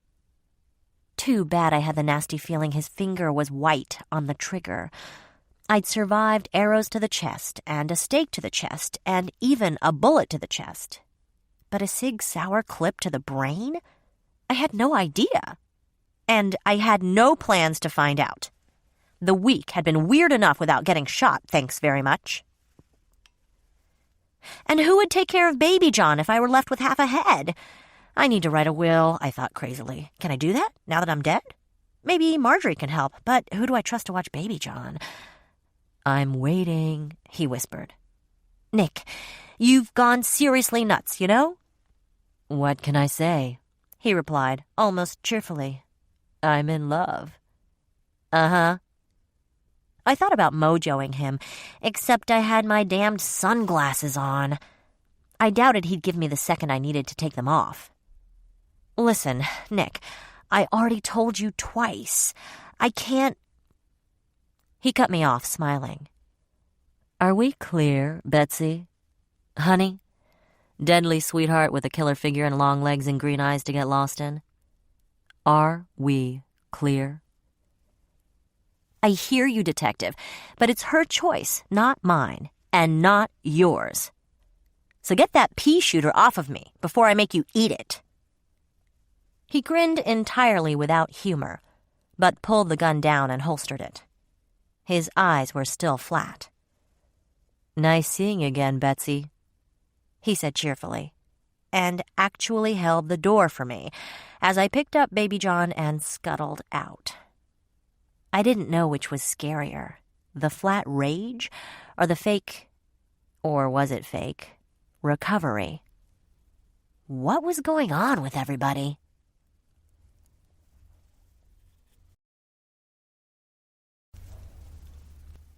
Chapter 13. All the way home, I was practically gasping for breath, which, as I didn't need to breathe, made me dizzy. So I held my breath for 5 minutes, trying to calm down. It worked. A little. Nick knew? A Minneapolis detective knew I was a vampire? That my runaway groom was a vampire? How many other cops knew? Even if he was the only one, and one was way too many, what if he found out about Antonia the werewolf, assuming the walkabout wench ever came back? And Garrett? And if Jessica got worse, or, oh God, please, no, died? What was he going to do? What the fuck was I going to do? Mojoing him was out. Sinclair's clearly hadn't taken. Or had taken for a while, and then worn off. But why? Sinclair was a pretty damned powerful vampire, old, and the king besides. I took a yellow light way too fast, remembered Baby John strapped, in the car seat behind me, and slowed to a reasonable speed. Why had Sinclair's "you are getting very sleepy" routine worn off? He could make people forget their own mothers. Was it because... It couldn't be. Nah, that was idiocy and worse. Ego. But, well, I couldn't shake the idea that because the long-prophesied queen of the vampires, moi, had gotten to Nick first, Sinclair never had a chance. That he maybe fixed it for a while, but my power was too strong. And eventually Nick remembered. Nah, that was too conceited, even for me. Although it was pretty much the only thing that made sense. Unless Nick had been lying about Jess not telling him. And I knew in my dead heart that Jessica would set herself on fire before telling my secrets. Sure, the Book of the Dead prophesied that I would be the strongest, coolest, most badass vampire in 1,000 years, but I still had trouble actually grasping it, you know? Shit. 16 months ago, I was a secretary dreading her 30th birthday. But the book had been right about everything else. So why not this? which meant maybe the way to fix this was to mojo Nick myself. Except I wasn't sure I dared. For one thing, he would be ready for that, for me. For another, I wasn't keen on mind-raping my best friend's boyfriend. And for another, what right did I have to wipe anybody's brain, even if it was dangerous not to? I wasn't God. I was just me. Betsy, one-time secretary and part-time vampire and soon-to-be married woman. I screeched into my driveway, decamped with Baby John, hustled through the front door and up the stairs to his nursery. Changed him, fed him, burped him, all the while trying to figure out what to do about Nick, and Jessica, and Sinclair, and Antonia, and... The door chimes rang, and I leapt out of the rocking chair, gaining another gasping burp from my brother. I plopped him into his crib. It was 6:30 p.m., time for his mid-afternoon nap, and hustled down the stairs. Yippee! Who would it be? Did Garrett eat his key again so they couldn't get to it? Had Sinclair sent flowers? Was Nick waiting on the porch with a 12-gauge shotgun? Was it my mom? I would consider listening to an apology. Had Mark escaped the clutches of whatever madman had snatched him from his shift at the EW? Had Tina's coffin been rolled in from the airport? And would I have to sign for it? Was Laura stopping by with her usual sweetness to offer condolences and offer to take Baby John off my hands? Who cared? It was somebody, by God. I wasn't going to be rattling around the house by myself a minute longer, and that was cause for a hallelujah, brother. I yanked the door open, a cry of welcome, or holster that sidearm, Nick, on my lips. I had just enough time to register the gleam of a wedding ring as a fist the size of both of mine smashed into my face, knocking me back into the foyer.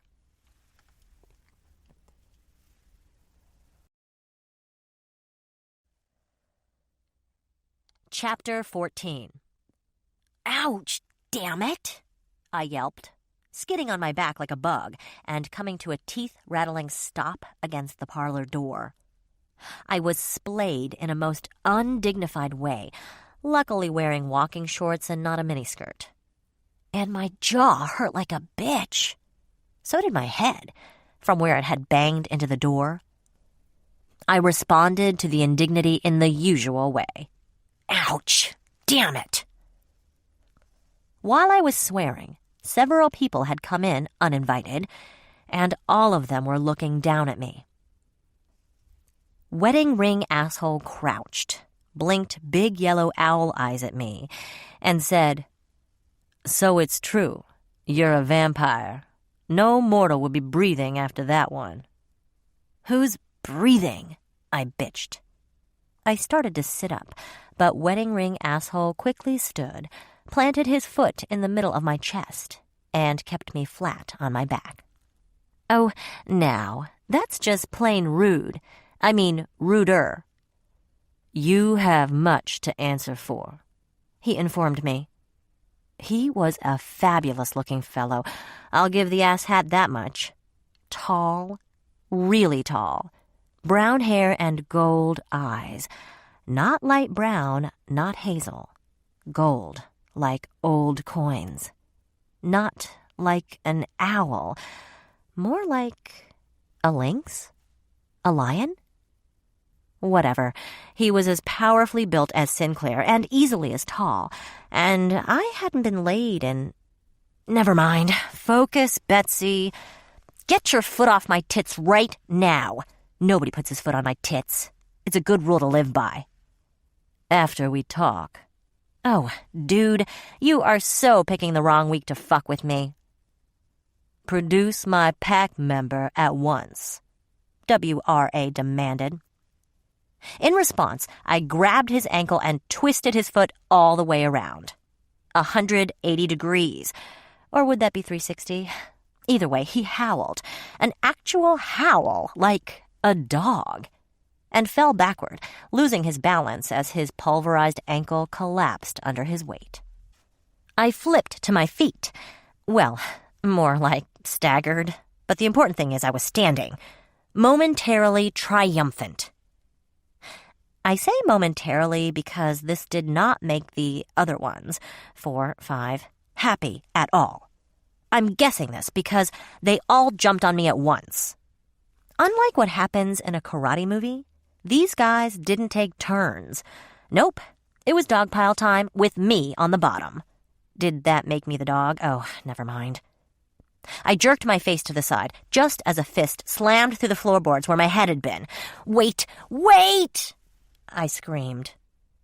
3 fists from 2 different people paused in midair as I pulled my legs up, yanked off my saddle shoes, vintage 1956, eBay, $296.26, and threw them into a corner. Okay, I said. Go. I blocked, barely, another fist, catching it on my crossed forearms a la Uma Thurman in Kill Bill. Either one. I had 0 martial arts training, but by God, I'd remember anything Uma did. Fighting these guys was like dodging bullets. I could do it, but I sure as shit had to pay attention. They were fast. They were unbelievably fast. Old vampire fast. And their smell. Their iron-rich smell. It was tough work, fighting them off and trying not to bite them at the same time. I clawed my way back to the top of the pile through sheer force of will and, oh yeah, almost forgot, superhuman strength and reflexes. Not that these guys were too shabby in the area of paranormal abilities either. Bums. I managed to duck a few more punches and deal a few of my own, took a bite to the shoulder from one of them and responded with a knee in the groin and a fist in the belly, so deep I thought I touched the guy's spine. I took another punch to the nose, ow, from a tank top wearing brunette. The buzz cut was not for everyone, but it looked fabulous on her. And retaliated by stomping on the gal's ankle, smirking at the crunch and the shriek. I shouldn't have been smiling. I should have been pissed. Okay, I was pissed, but at least I was doing something instead of waiting for the phone to ring. If I couldn't squabble with Sinclair or bitch to Jessica, a knockdown, drag-out fight in my foyer was the next best thing. Wedding ring asshole was coming for me again, and I watched in amazement as he limped less, and by the time he reached me, wasn't limping at all. I was so busy gaping, I nearly forgot to duck as that ham-sized fist looped toward my head again. Nearly. Instead, I sidestepped the punch and shoved the guy so hard into the wall that the plaster, or whatever old walls are made out of, cracked all the way up to the ceiling. Note to self, do not mention all the household repairs to Jessica until she is back on her feet. The effect was so much fun, I grabbed him by the hair and threw him into the wall again. Whee! Don't hurt my daddy! Someone shrieked, and I was horrified to see a girl of about 6 standing to the side, white-faced. How had I missed her? Besides the fact that the adults had all converged on me at once like IRS agents on a small business owner. "Are you people all crazy?" I cried. "You brought a little girl to a fist fight?" I was so shocked that I didn't move fast enough to avoid the bullets. 1 to my heart, 2 to my left lung. "Jeannie, no!" Wedding ring asshole howled as I went down and down and down and down.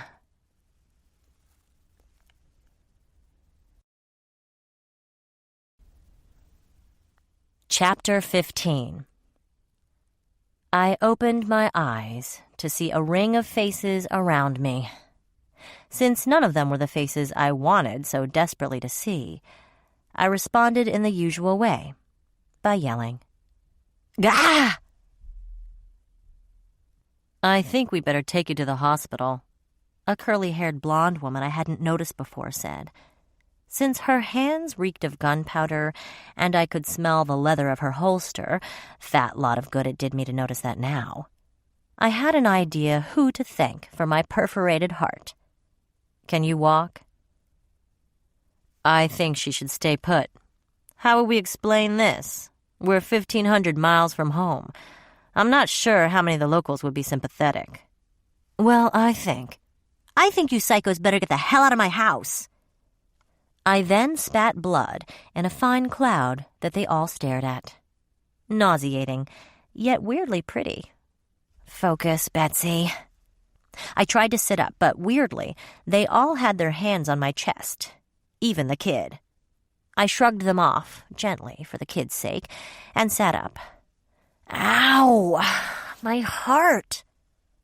I furtively felt my tits. And my lung. You bums barge in, attack the hostess, then shoot her in front of a child? I'm no child, the child said, blinking her gold eyes at me. It reminded me of a cute little owl, and I chomped on my lips so I wouldn't smile at her. I'm the next pack leader. She extended a small, chubby hand. My name's Lara. So pleased to meet you, darling. Nice handshake. Now get out and take your psycho guardians with you. I don't think you should stand, wedding ring asshole worried. You weren't too worried about my health 5 minutes ago, I snapped. And I don't think you should keep your hands on me for another half second. I climbed unsteadily to my feet. The room tilted, then steadied. Luckily, I'd fed a couple of days ago. Another queen perk. All vampires had to feed every day, except me. I'd snacked on a homeless guy on the way home, then picked him up, literally, ran the 11 blocks to the nearest hospital, in 3 minutes, and dumped him at the ER for some blankets, TLC, and hot food. Anyway, the most helpful drunken darling had helped me more than he knew. I heard 3 clinks as the bullets worked their way out of my body and fell to the wooden floor. I ignored them. Must be a Tuesday. But the other 5 stared at the misshapen bullets, then at me, then at the bullets. Out, out, out, I reiterated, since they all seemed slow, or hard of hearing, or both. Truce? W.R.A. asked, smiling warmly. Ooh, great grin. I ignored the twinge that brought to my nether regions and crowed. Oh ho! Now that your tiny brains have processed the fact that I'm fairly unkillable and you couldn't beat me, or shoot me, into submission, you're all peace talk central. Well, I remembered the kid. Well, forget you. We just wanted to talk. One of them had the unbelievable audacity to begin, but I stomped all over that one right away. You all suck at talking without punching. I listened hard, but there wasn't a sound from Baby John's room. Thank God. He'd slept through the ruckus and the gunshots. Or he'd crawled into the laundry chute. Either way, quiet as a little baby mouse. I mean it, arrogant intruders. You don't want to see my bad side. It gets worse than this? One of them teased. A real cutie, with blonde hair, green eyes, and a Schwarzenegger build. He was the only one who looked genuinely friendly. He was wearing faded blue jeans, beat-up sneakers, and a T-shirt that read, Martha Rules. He rubbed his chest and added, You pack a pretty good punch, Blondie. Ever think of taking up the circus life as the strong man? Ever think of introducing yourselves before you mug a lady? I'm Derek, the good-looking blonde said, and this is my pack leader, Michael Wyndham. The dark-haired guy with the impressive smile and yellow eyes nodded at me. And our alpha female, Jeannie. The curly-haired shooter also nodded. And Brendan, and Kane, and Lara, Michael and Jeannie's daughter. All the ridiculously good-looking people nodded at me, the soul of politeness, almost like they hadn't been trying to kill me 5 minutes ago. And they were as amazing-looking as any vampire, except they were the picture of robust, superhuman health, with blooming complexions and deep tans. My mouth was watering just looking at them. God, they smelled so good, ripe and lush, like grapes on the vine. Except for the blonde gun-toter. She smelled... Could this be right?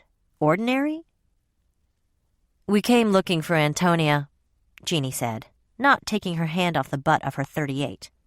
I quickly revised ordinary into gun-wielding psycho-bitch. Oh, duh. Werewolves, right? We did tell you we were coming, Michael reminded me. No, you dumped a totally cryptic conversation on me without even telling me your name, and then you hung up. I told you she wouldn't get it, Jeannie sighed. She snapped her holster closed, zipped her hoodie, in late June, and I felt a little better as the gun was hidden away. Bullets couldn't kill me, but they ruined my clothes and stung like crazy. Antonia wouldn't have moved in with her without explaining, Okay, it's possible my logic where Antonia's concerned is a little faulty. Michael sighed and added something puzzling while shrugging. Rogues. Derek smirked, Jeannie rolled her eyes, and the other three remained stone-faced, but Michael had the grace to look abashed. Like we were saying, I thought Antonia would have explained things to you. I thought you were ignoring instructions and... Hello? You're her, pack leader? So she did tell you. And you never noticed that Antonia wouldn't say shit if she had a mouthful? Point, Derek said cheerfully. I'm not the boss of her dildo breath, just like you probably weren't. What's a the kid began, but she shut up at a warning glance from her mother. I cringed. I'd forgotten all about her again. I reminded myself that it was their own fault for bringing a child here. Yeah, all on them. I cleared my throat, which, since I had no saliva, was more of a harsh bark than anything else. Two of them jumped, and Jeannie's hand strayed toward her gun again. Anyway, Antonia. She grew up with you bums, right? She's only been here for a few months, but she grew up with you bums, right? I sense culture clash, Derek piped up. He really did look like he was enjoying himself, and it was hard not to smile back at him. He gave off friendliness like a teenage girl gave off hairspray fumes. He was like a big, puppy. Werewolves punch first and ask questions later. How totally fascinating, and yet not interesting to me at all. Unlike vampires, who never ever do anything bad, he continued, still madly cheerful. I said nothing. But you stood up to our pack and fought, so we're more inclined to listen to you now. Yawn, I said, since actual yawning probably wouldn't have shut them up. So, like I was saying, Antonia comes, she goes. She conquers, she bitches, she moans, she eats all the raw hamburger out of the fridge. That's what she does. That's all she does. And we sure don't get into discussions about you guys. She's made it mondo clear that pack business isn't any of our business. Drives my fiancé crazy, I thought, but didn't say. She's a ship passing in the night. She and Garrett take off all the time. I'm not her damned keeper. I'm her... friend? Ally? Thorn? Fellow bitch? Yeah, that one sounded right. Point, Derek repeated, still smiling at me. Man, you are cute, if I wasn't married. To a sorceress who'd turn her husband inside out if she saw him right now, Jeannie piped up. I knew we should have brought her. She's 8 months pregnant, for God's sake. Still, we could have used her to fight a single vampire. This one is powerful. We could have lost someone. I barely stopped myself from saying something stupid like, a single vampire? Try the queen of the vampires, you furry nitwits. But it was a near thing. How was it that I was constantly either denying queenhood or embracing it? Can we focus, please? I demanded, as much of myself as of them. From what I'm gathering, Antonia missed checking in with you guys. So what? So we'd better sit down, don't you think? It sounds like we've got some catching up to do. I nearly wept. You're not going to leave, are you? Not without Antonia, the kid piped up. She had a look on her face that was absolutely identical to the look on the gun-toting blondes. If it hadn't been so weird, it would have been funny. "You didn't take her, I guess, right?" "Take her? Shit. I didn't even ask her to move in. She just did. Story of my life," I added in a mumble. "Then we better talk," Michael said. "It seems we have a mutual problem." "Can't we talk with you guys on the other side of the door? Or the state?" None of them answered me. Hell, worth a shot. "Why'd you shoot me anyway?" I asked the blonde. "Because you were winning," she answered cheerfully. "Swell. Last chance to leave." They didn't move. I thought about it, and they watched me think about it. Except for Derek and Jeannie, they all looked way too uneasy, shifting their weight and fidgeting like kids. From punching to looking freaked out in, 10 minutes? What was up with these weirdos? "I thought you guys didn't believe in vampires," I said in a lame attempt to stall for time. At least Antonia had said as much, way back when she'd first moved in. "Recent events have changed our minds," the brunette Kane said dryly. And what kind of a name was Kane for a 5'0", buzz-cut brunette with a sharp fox-like face and smoothly muscled arms? The badass buzz-cut looked down and actually fidgeted like a little kid who needed to pee. What the hell? There were more of them than me, even if I sort of won the fight. Or did I? Anyway, I was outnumbered and outgunned. All my shotguns were in the gun safe in the basement. So what was their problem? I remembered something Antonia had once said, that vampires had no scent. It took her a long time to get used to Sinclair, Tina, and me being able to sneak up on her. Obviously, my lack of scent was giving the werewolves the heebies. Ha, ha, ha. I badly wanted to give the slap-happy bunch the heave-ho, but couldn't. For one thing, I was curious to hear what they were about. For another, I was too damned lonely to send them away. For another, Antonia and Garrett had gone missing. These guys might have some light to shed. "Kitchen's that way," I said, pointing. "Anybody want a smoothie?" Chapter 16. I darted up the stairs, praying the werewolves wouldn't get into trouble while unsupervised, checked on Baby John, still snoring away, then ran back down and led the werewolves and Jeannie into the kitchen just in time to grab the phone as it rang. "Sup?" "Betsy, it's Laura.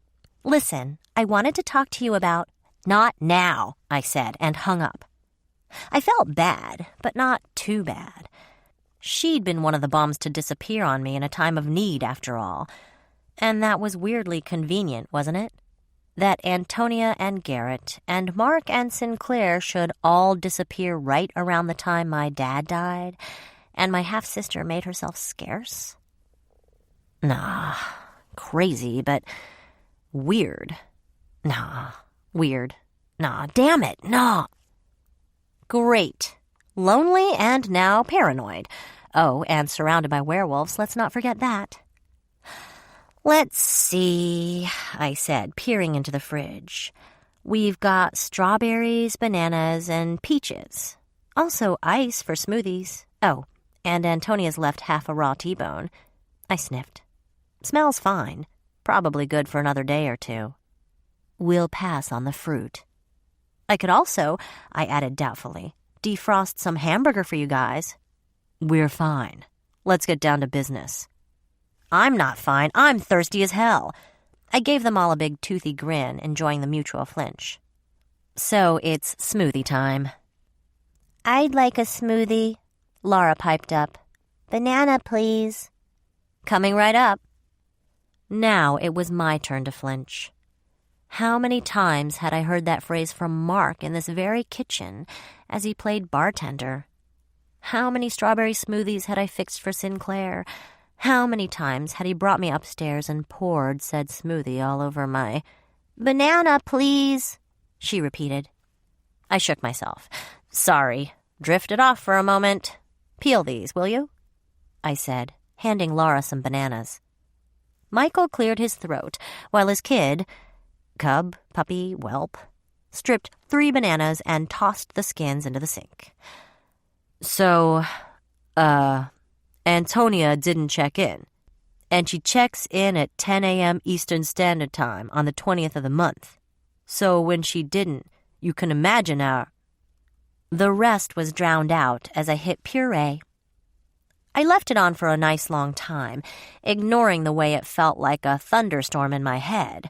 Stupid advanced vampire hearing. It was worth it just to drown out the arrogant, gorgeous asshat. Wait, did I say gorgeous? Sinclair, where the hell did you go? Via gestures, I directed Laura to the glasses, and she brought me 2.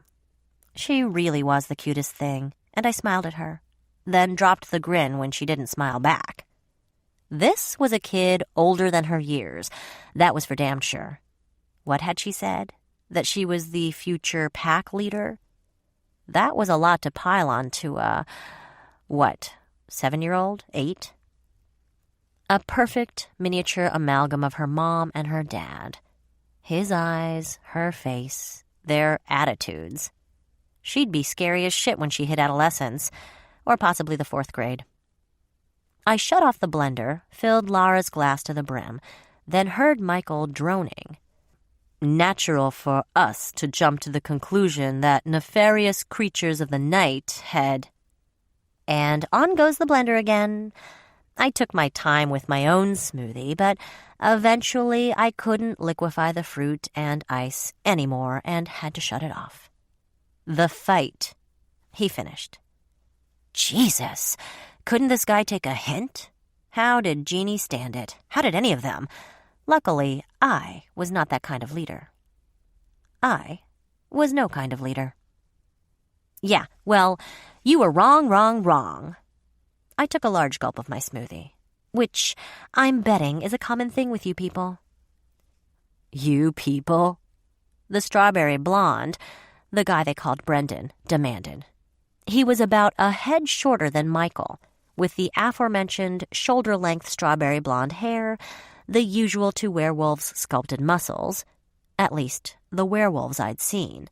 Lean build, chiseled good looks, big, gorgeous eyes, a kind of gold brown in his case. They almost seemed to glow from within. Luminous. That was the word. What's that supposed to mean? Were there no fugly werewolves, fat ones, nearsighted, squinty-eyed ones? I said, what's that supposed to mean? Mild-mannered ones? You carnivorous, ravenous creatures of the full moon, I said sweetly, carrying off babies, biting people, and turning them into fellow ravenous creatures of the full moon, attacking large-breasted women wearing tight T-shirts. I hailed him with the smoothie. You know, you people. Ugh, Derek said, looking genuinely revolted. Looking, in fact, a lot like Antonia when she had told me what he was about to say. Omnivores taste awful. Trust me, we don't eat you. And it's not the measles. Kane, again, what kind of name was that for a woman, barked. Literally. You can't catch it. We're 2 different species, you highlighted dimwit. Like them? I asked, pleased, while I patted my bangs back into place. And if we're 2 different species, you want to explain her? Laura coughed out some banana smoothie as I pointed at her. Was all Derek got out. I mean, there are no zebra tigers, right? No gorilla giraffes? Porcupine platypi? It's complicated, Michael grumped. Nothing you could possibly understand, Kane snarled. Kane? Kane sat down and shut her mouth. Ha! I looked at Michael with a smidge more respect. Guy hadn't even raised his voice, and Kane was looking like a whipped hound.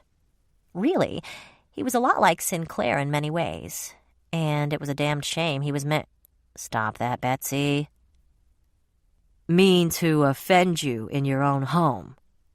No, you certainly wouldn't want to offend me. That's coming through loud and clear, Fist Boy. Pack leader, Fist Boy, Brendan corrected, fixing me with a glare he probably thought was menacing. He'd never dealt with a hysterical Mark when he couldn't find a clean scrub shirt, or Laura when she was late for church, or Garrett when he ran out of yarn before he finished a sweater, or Sinclair, for that matter, at any time. My guy had only to look this pup dead in the eye, and the kid, couldn't have been a werewolf hair over 22, would be his slave as long as Sinclair wanted. As a matter of fact, I could probably make this kid my slave. I actually thought about it while one of them babbled about something or other, but in the end, I decided to play it carefully. They already knew I was quick and strong. That was 2 things too many for strangers to know about me. There was plenty of time to turn on the charm if I needed to. Where they might be? Who? Antonia and Garrett, you twit. Brendan? Puppy Boy sat down and shut his pie hole. So, Michael prompted. What? Michael ran both hands through his brown hair, mussing it to no end. So, where do you think Antonia and her friend are? I have no idea. That's the whole problem. Laura giggled, or gurgled. She had another mouthful of smoothie. I drained the rest of mine in 2 gulps and got up to head for the counter. Not the blender again, vampire. We're begging you. Kane said it with touching, horrified sincerity. Brendan managed to look equal parts sneery and weary. That's Vampire Queen, I thought. But I took pity on them. Their hearing was probably as good as mine. Maybe better. I narrowed my eyes at them while I rinsed my glass without looking, then accidentally broke it on the faucet head. I assessed their strength, their tone, their differences from Antonia. Antonia, who was strong, but not a shapeshifter. Antonia, who could see the future, but at a horrible cost to herself and the one she loved. I couldn't imagine what was worse, being considered a freak by, well, other freaks, or having horrible visions that were never, ever wrong. Is that why she was gone? Had she seen something awful? Please, God, nothing bad about Sinclair or Mark or Jessica, okay, God? I'll owe you a big one, God, in Jesus' name, amen. And Vamoosed? Taking her own personal fiend with her? No way. Antonia was a lot of things, but she'd never run for cover. And if she did run for cover, which she'd never do, she wouldn't do it without warning me first. After all, I was her, what was it, pack leader pro tem? You know, I said, sitting across from Michael, Antonia was pretty tight-lipped about you guys. Silence. She didn't talk a lot about pack stuff. In fact, I was trying to remember a single damned thing I knew about the pack, and I was coming up pretty close to blank. And not just because I usually tuned Antonia out 5 or 10 seconds into her rant du jour. Well, yeah, that was probably the main reason, but bottom line, she just didn't. She didn't talk to me about vampire stuff, Michael volunteered. Every month, it was the same thing. Everything okay? Yes. Need anything? No. Any messages you want me to pass along? No. Anything you want to tell me about? Hell no.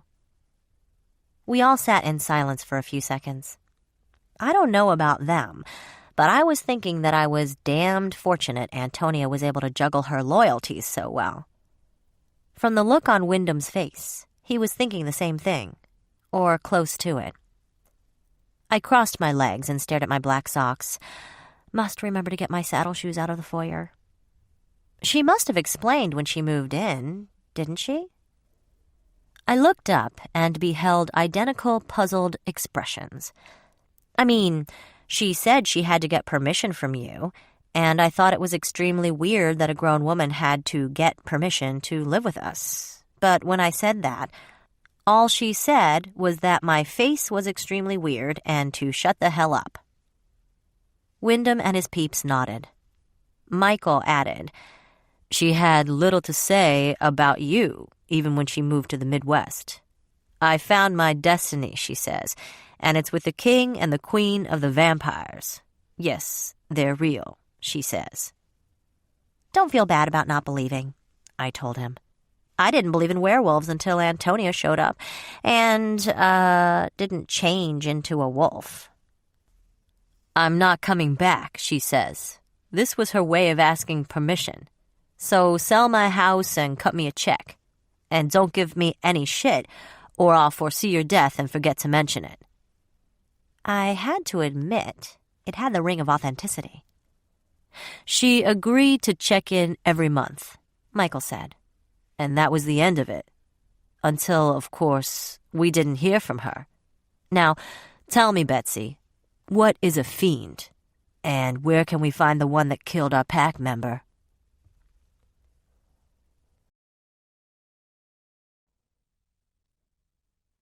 Chapter 17. "Whoa, whoa, whoa," I said, wishing I wasn't doing this all by myself. "Let's not jump to any conclusions, my eager little pups.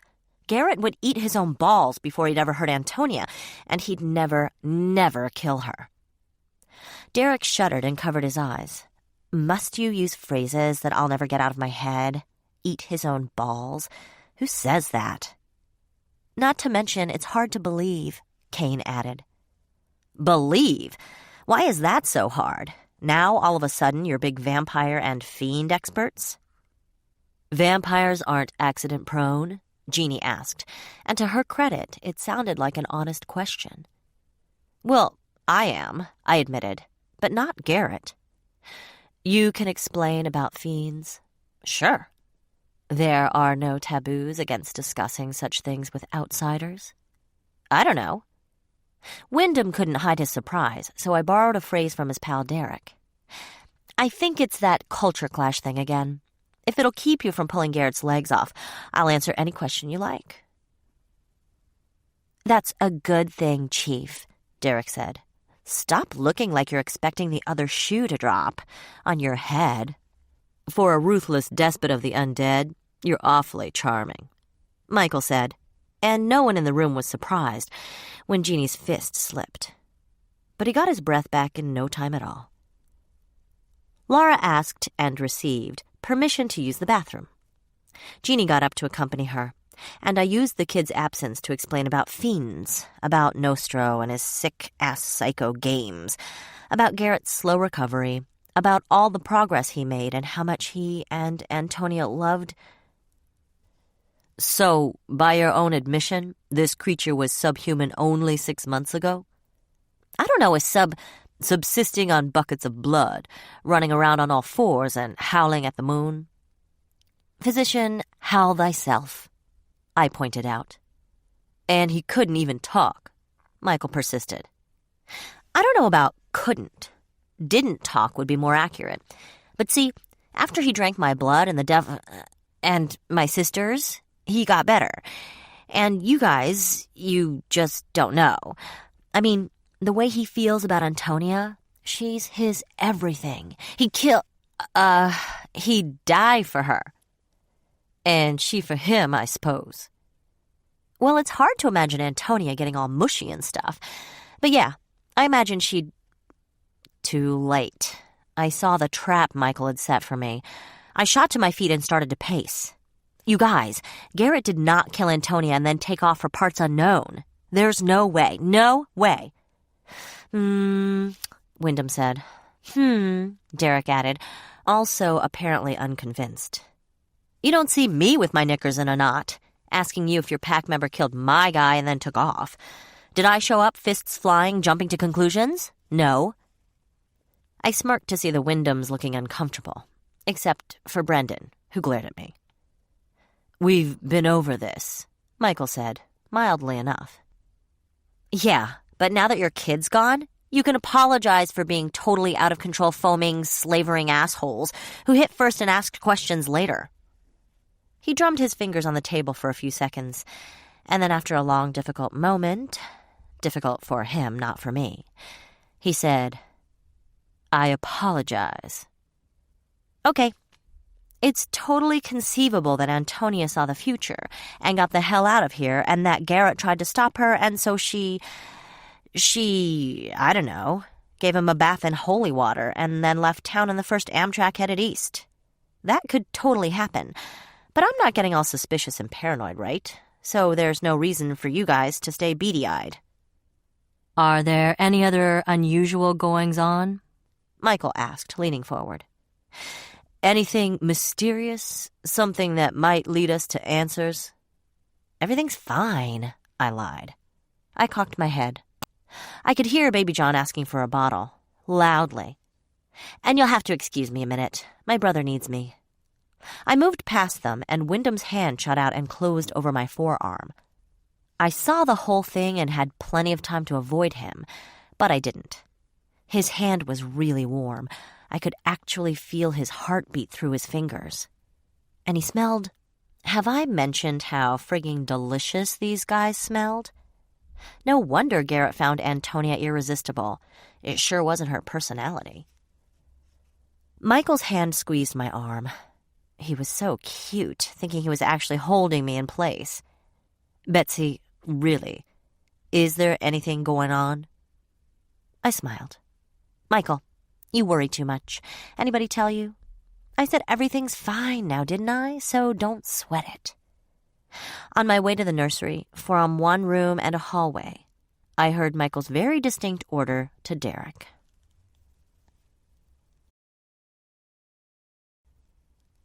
Chapter 18. Derek bounded beside me on the stairs like a big blonde puppy. "It's nothing personal," he said cheerfully, keeping pace with me as I climbed the 80 zillion stairs to the nursery. "But we can't tell if you're lying or not. That whole no scent thing, and it's driving the chief out of his head." I'll bet. I was a smidge, just a smidge, sympathetic. To go your whole life being able to tell if everyone around you was lying or not, that had to come in handy. One of the few things Antonia had mentioned was that her pack hardly ever bothered with lying. There was absolutely no point. And then to run into me, someone who could say she was a short, genius brunette and still smell fine, or not smell as the case was. That had to be frustrating. So I, the most charming and handsome werewolf in all the land, should I throw up here on the stairs or try to wait until I can find a garbage can? Will catch you off guard with my witticism and charisma. And don't forget your sexy Martha Stewart t-shirt. Hey, don't diss my girl Martha. She could kick your fine undead ass with one homemade seashell napkin holder behind her back. Derek, you're seriously bent, you know that? He ignored me. And then I, fearless pack member, shall swoop down on the truth like a crow on a grub. Did you just call me a worm? I did not, he said, following me into the nursery. I called you a grub. Big difference. Huge. I laughed. I couldn't help it. The big doof probably was the most charming werewolf in all the land. Dude, you really are the... Eh? I had reached the crib, bent over, plucked Baby John out, and was surprised to be alone. I turned, and Derek was... There was no other word for it. He was cowering beside the nursery door. "What's going on?" I asked, completely startled to see the 6-foot-plus blonde huddling in terror. "I was going to ask you the same thing. Jesus!" He forced himself to straighten, shook himself all over, then cupped his elbows in his palms. It looked like the big, strong, badass werewolf was hugging himself for comfort. But that couldn't be right. Every hair on my body is trying to jump ship right now. At least that's what it feels like. I've got the worst fucking case of the creeps. What's that? This is my baby brother. Baby John wasn't crying or anything. I had slung him over one of my hips, and he was just looking at Derek, patiently waiting for his bottle. What a sweetie, orphaned and hungry, and not crying. Isn't he the cutest? "Keep him away from me," Derek ordered, actually backing out of the room. Guess he wasn't fond of babies. It feels like 13 o'clock in here. Derek, what the hell's gotten into you? I followed him out into the hall, genuinely puzzled. If Michael had sent his good guy werecop after me to try to fish for more info, this was a weird way to go about it. You're acting all... Don't do that. Both Derek's hands shot out, palm up.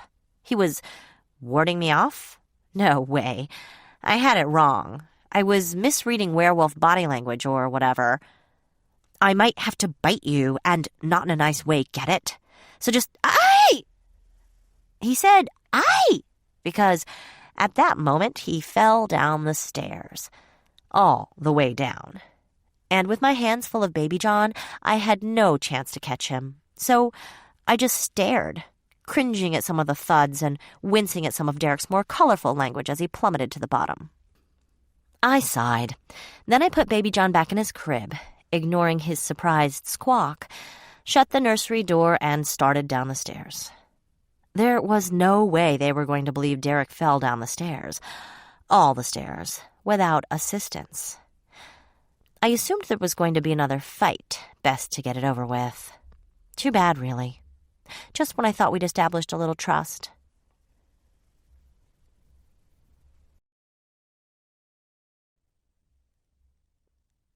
Chapter 19.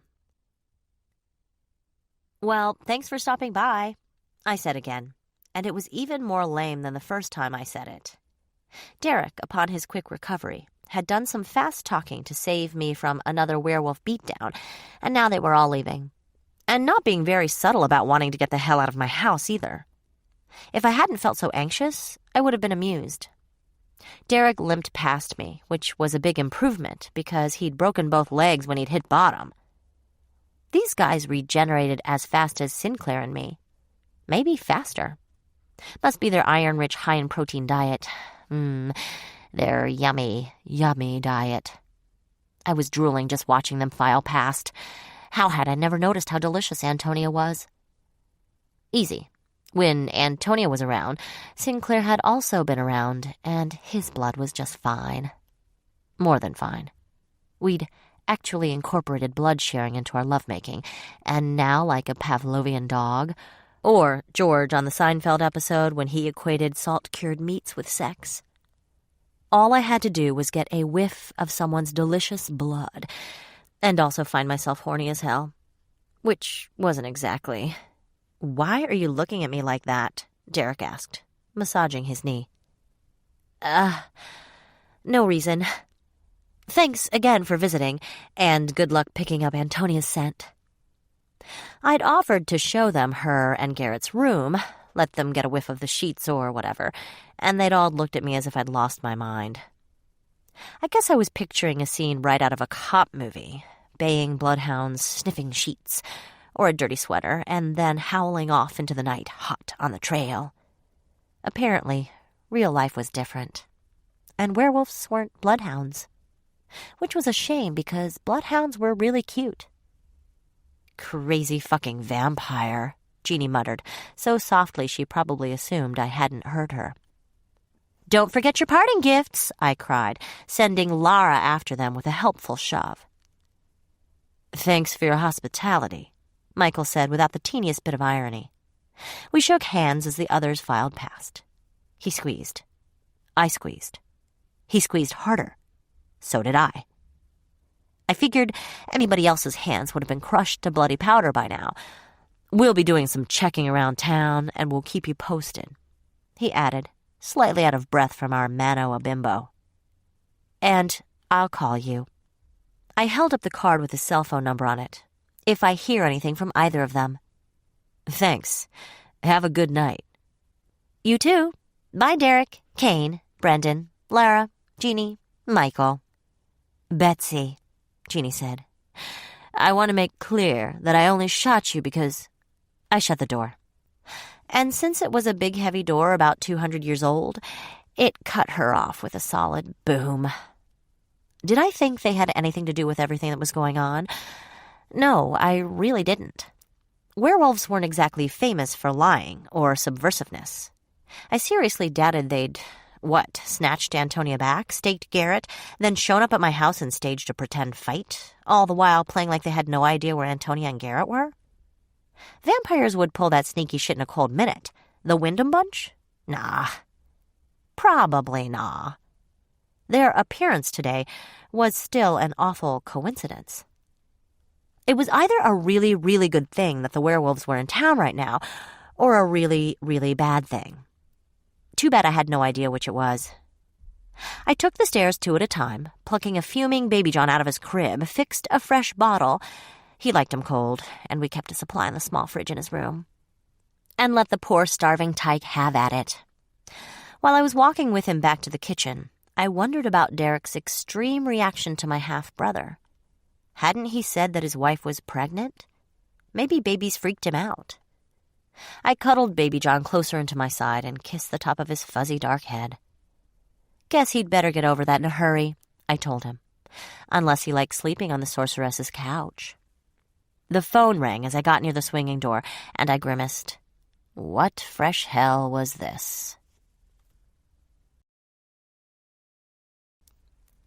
Chapter 20. Majesty. Tina! Hey, finally, great to hear from you. From anybody without fur, frankly. What's going on? Nothing good, Majesty, I assure you. She made a sound that from anyone but Tina would have come off sounding like a snort. Are you well? Oh, sure. A bunch of werewolves stopped by to pick a fight, but... You mean they broke in? Tina interrupted. Since she never interrupted, I assumed she had to be fairly shocked. Then I remembered her strict instructions. Most, or all, I couldn't remember all of them, to be honest, of which I'd broken since we last spoke. Lucky for me, she was half a continent plus an ocean away. She could only scold. She couldn't strangle. Well, no, they didn't break exactly. They, knocked. And you let them in? Like I said, knocked. Then the fight, which I won, so don't worry. I decided not to mention Jeannie Quick Draw Wyndham. Tina hated it when I got shot. Turns out they thought we were being sneaky because Antonia hasn't checked in with them. But I convinced them that we hadn't done away with her or anything, using my Kissinger-like powers of diplomacy. Now we're buddies. I tried to put as much enthusiasm as I could into that line. Isn't that great? Even as we speak, they're scouring the town, looking for the hair of Antonia's chinny chin chin. Wait, that was the pigs, right? That line made no sense then. Let me think of... Majesty, I must beg you to... I know. I've been answering the phone and the door. It's all gone horribly, horribly wrong, and all because I didn't listen to you. I slung Baby John over my shoulder to burp him, tossing the now empty bottle in the general direction of the sink. If only I had listened. Baby John yawned, and I knew how he felt. The lecture loometh. Majesty, I do not wish to alarm you. Then don't.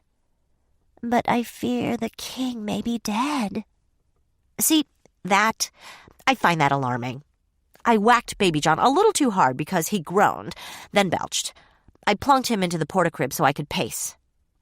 I'm sorry, Majesty, but it is the only conclusion that fits the data.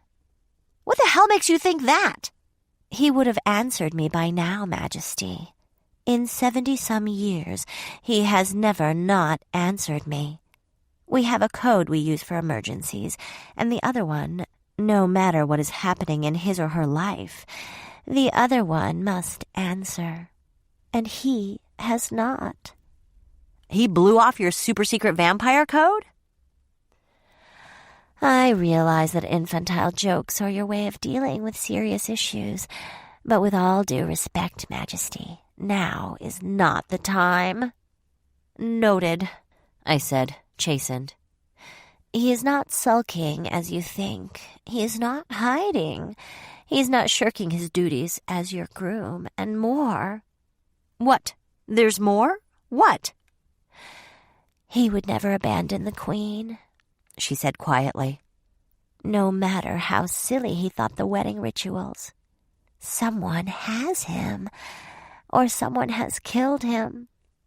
What are we going to do? I heard a thud and realized that Tina, from 80 zillion miles away, had punched a wall. I will do nothing. Another thud. She was pounding the wall like Rocky Balboa, working a punching bag. I cannot get back to you. There are riots in France, and all flights are cancelled until further notice. Riots? Surely you saw on CNN. Never mind. Oh, the riots. Right, the riots, those pesky French riots. She ignored my lame-ass attempt to pretend I was up on current events. I cannot even charter a private plane. To go by boat would take too long. I am trapped here, Majesty, and you are alone. Tina, it's... Okay. I had been about to say, and who was I kidding? Tina, one of the smartest people I'd ever met, thought Sinclair was dead. Ergo, he... wasn't. I would take refuge in my stubbornness. She was wrong, and also needed a deep conditioning treatment. I wouldn't let the panic take hold. I wouldn't. It couldn't have me. The panic would have to find someone else to bug. I wasn't going to play ball. Sinclair wasn't dead, or even in danger. Tina was wrong. This one time, in a matter that was as important to her as it was to me, this one time she had screwed up. Who knew why? The stress of being away from home, the hassle of going through customs via coffin. The important thing was, she was stressed out and jumping to conclusions, because the alternative was totally beyond my grasp. I couldn't imagine a world without Sinclair in it. And wasn't that silly? 2 years ago, I hadn't even known the guy existed. Tina, stop hitting that wall. You're going to hurt yourself. I did, she said dully. I broke most of the fingers in my left hand. Geez, what are you punching, cement? Yes. Well, stop. Focus on getting back. But the rioters, the roads are closed or barricaded. No one can get in or out. I cannot help you, my queen. I am stuck in this place. Place came out like place. Because Tina hissed it as opposed to saying it like a person who wasn't half crazy with guilt and grief. More riots in France? Perfect timing. So typical of France not to consider my needs before passing martial law. I know it seems tough, but they'll eventually let planes out. They've got to. For one thing, FedEx can't get there. People need their overnight packages, Tina. They want their Sephora and their cheese. The French people won't stand for it, trust me. The airports won't be closed for long. Or at least get out of the country and take a plane from a country that isn't rioting in the streets. That is excellent advice, Majesty. I could hear the surprise in her voice, but couldn't blame her. It was weird enough Tina hadn't thought of it. Weirder that I had. It showed how upset she really was and how convinced she was that Sinclair was dead. How rattled her conclusions had made her. I will start at once. With your permission, I will not waste your time with phone calls unless I have news to report. That's fine, Tina. And Majesty? Yeah? Consider now following my advice. Do not answer the phone. Do not answer the door. I doubt whoever killed... Don't say it. I doubt whoever detained His Majesty will be content only with him. That's better. Detained. Yep, that's the word of the day, all right. Listen, be careful. You took the words, she said, right out of my mouth. And without so much as a see you later, Gator, she hung up.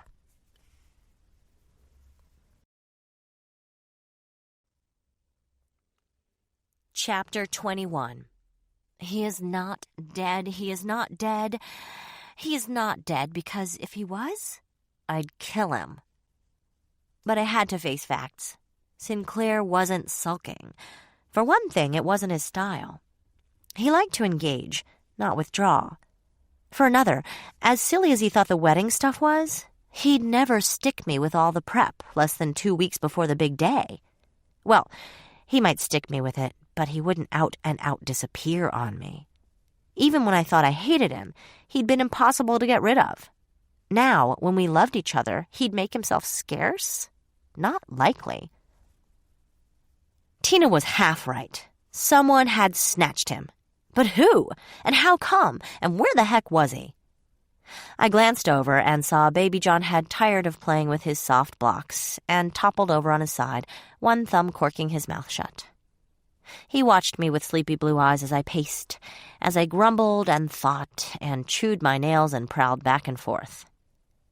Finally, I sat down at the kitchen table, folded my hands, looked at my folded hands, and thought, this is not a coincidence. I thought, Sinclair and Mark and Antonia and Garrett and Kathy and Tina and Jessica and Nick and a double funeral and Laura and my mom? All those people either missing or deliberately absenting themselves from my life? And now, of all times, the week my dad and the aunt died, 2 weeks before I married the king of the vampires. Granted, I remember wishing everyone would leave me alone for a few days, but this was ridiculous. I thought, who killed my father and my stepmother? Because this was all just a little too neat, you know? Too neat by a damn shot. Didn't they know they were fucking with the queen of the vampires, whoever they were? Didn't they know what we could do to them? Sure they did. They just didn't care. They didn't think I was a threat. No vampire had ever thought I was a threat. They only believed me as I was killing them. And even then, the rumor spread that Sinclair had really done it. Even the European faction had taken a damn year to pay their respects. And who was I kidding, calling myself a vampire queen? If I didn't believe the Book of the Dead said Sinclair and I were married, how could I believe it about anything else? Can't have it both ways, Bets, as Jessica might have said. So who had seen my weakness and acted? And what the blue hell was I going to do about it? This was, of course, assuming it was all about me. I almost laughed. Of course this was all about me, just not in a good way. I picked up the phone, dialed my mom's number, and waited for her to answer. Mom, listen, I need a favor. The shit's hitting the fan over here, and I don't think it's safe for Baby John. Can you take him for a couple of days? Mom? Hello?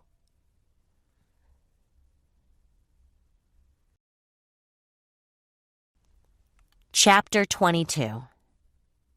Just what do you think you're doing, young lady?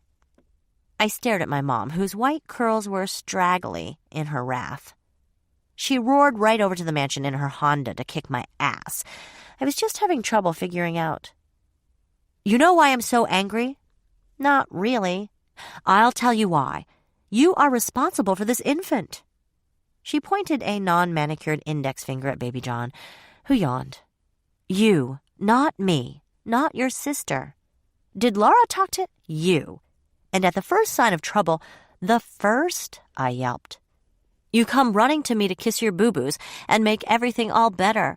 Well, I can't, Betsy. You're a grown woman, and it's about time you started acting like one. I looked at my mother, Dr. Suburbs Taylor, with real irritation. I hadn't felt this close to smacking her since I was 14, and she'd caught me with her credit cards at the Burnsville Mall. She knew what the shoe sale meant to me. I was a grown woman, and it was about time I started acting like one, eh? Well, let's see. Let's think about all the things this grown woman did that Dr. Taylor, safe in her book stacks, had no clue ever happened. There was the overthrowing of not one, but 2 vampire psychopaths. There was the tracking down and dispatching of the serial killer, though, technically, Laura got the kill claim on that one. There was taking on the responsibility of governing the vampire nation, whatever the hell that was. The tension of the European faction finally visiting and solving that subsequent murder. And the zombie in my attic who showed up from God knows where, God knows why, which I had to kill. By myself. Oh, and let's not forget about the pack of werewolves who showed up trying to tear my head off. All right, to be fair, it wasn't her fault she didn't know about any of the above. I had made a conscious choice to leave her out of the vampire side of things, a choice wholeheartedly endorsed by Sinclair and Tina. But the stuff she knew about was bad enough. The tension of the wedding, not to mention the funerals. Oh, and suddenly being the guardian of a baby. Almost forgot that one. And if she was vague on the details of my vampiric lifestyle, she at least knew the basics. I had died, I had come back, and my life was infinitely more complicated as a result. Oh, and my father had just died. But the broad had a few more left. Really, Betsy, at the first sign of trouble, your impulse is to dump your problems on someone else. You've got to grow up. Are you taking him for the next 2 days, or aren't you?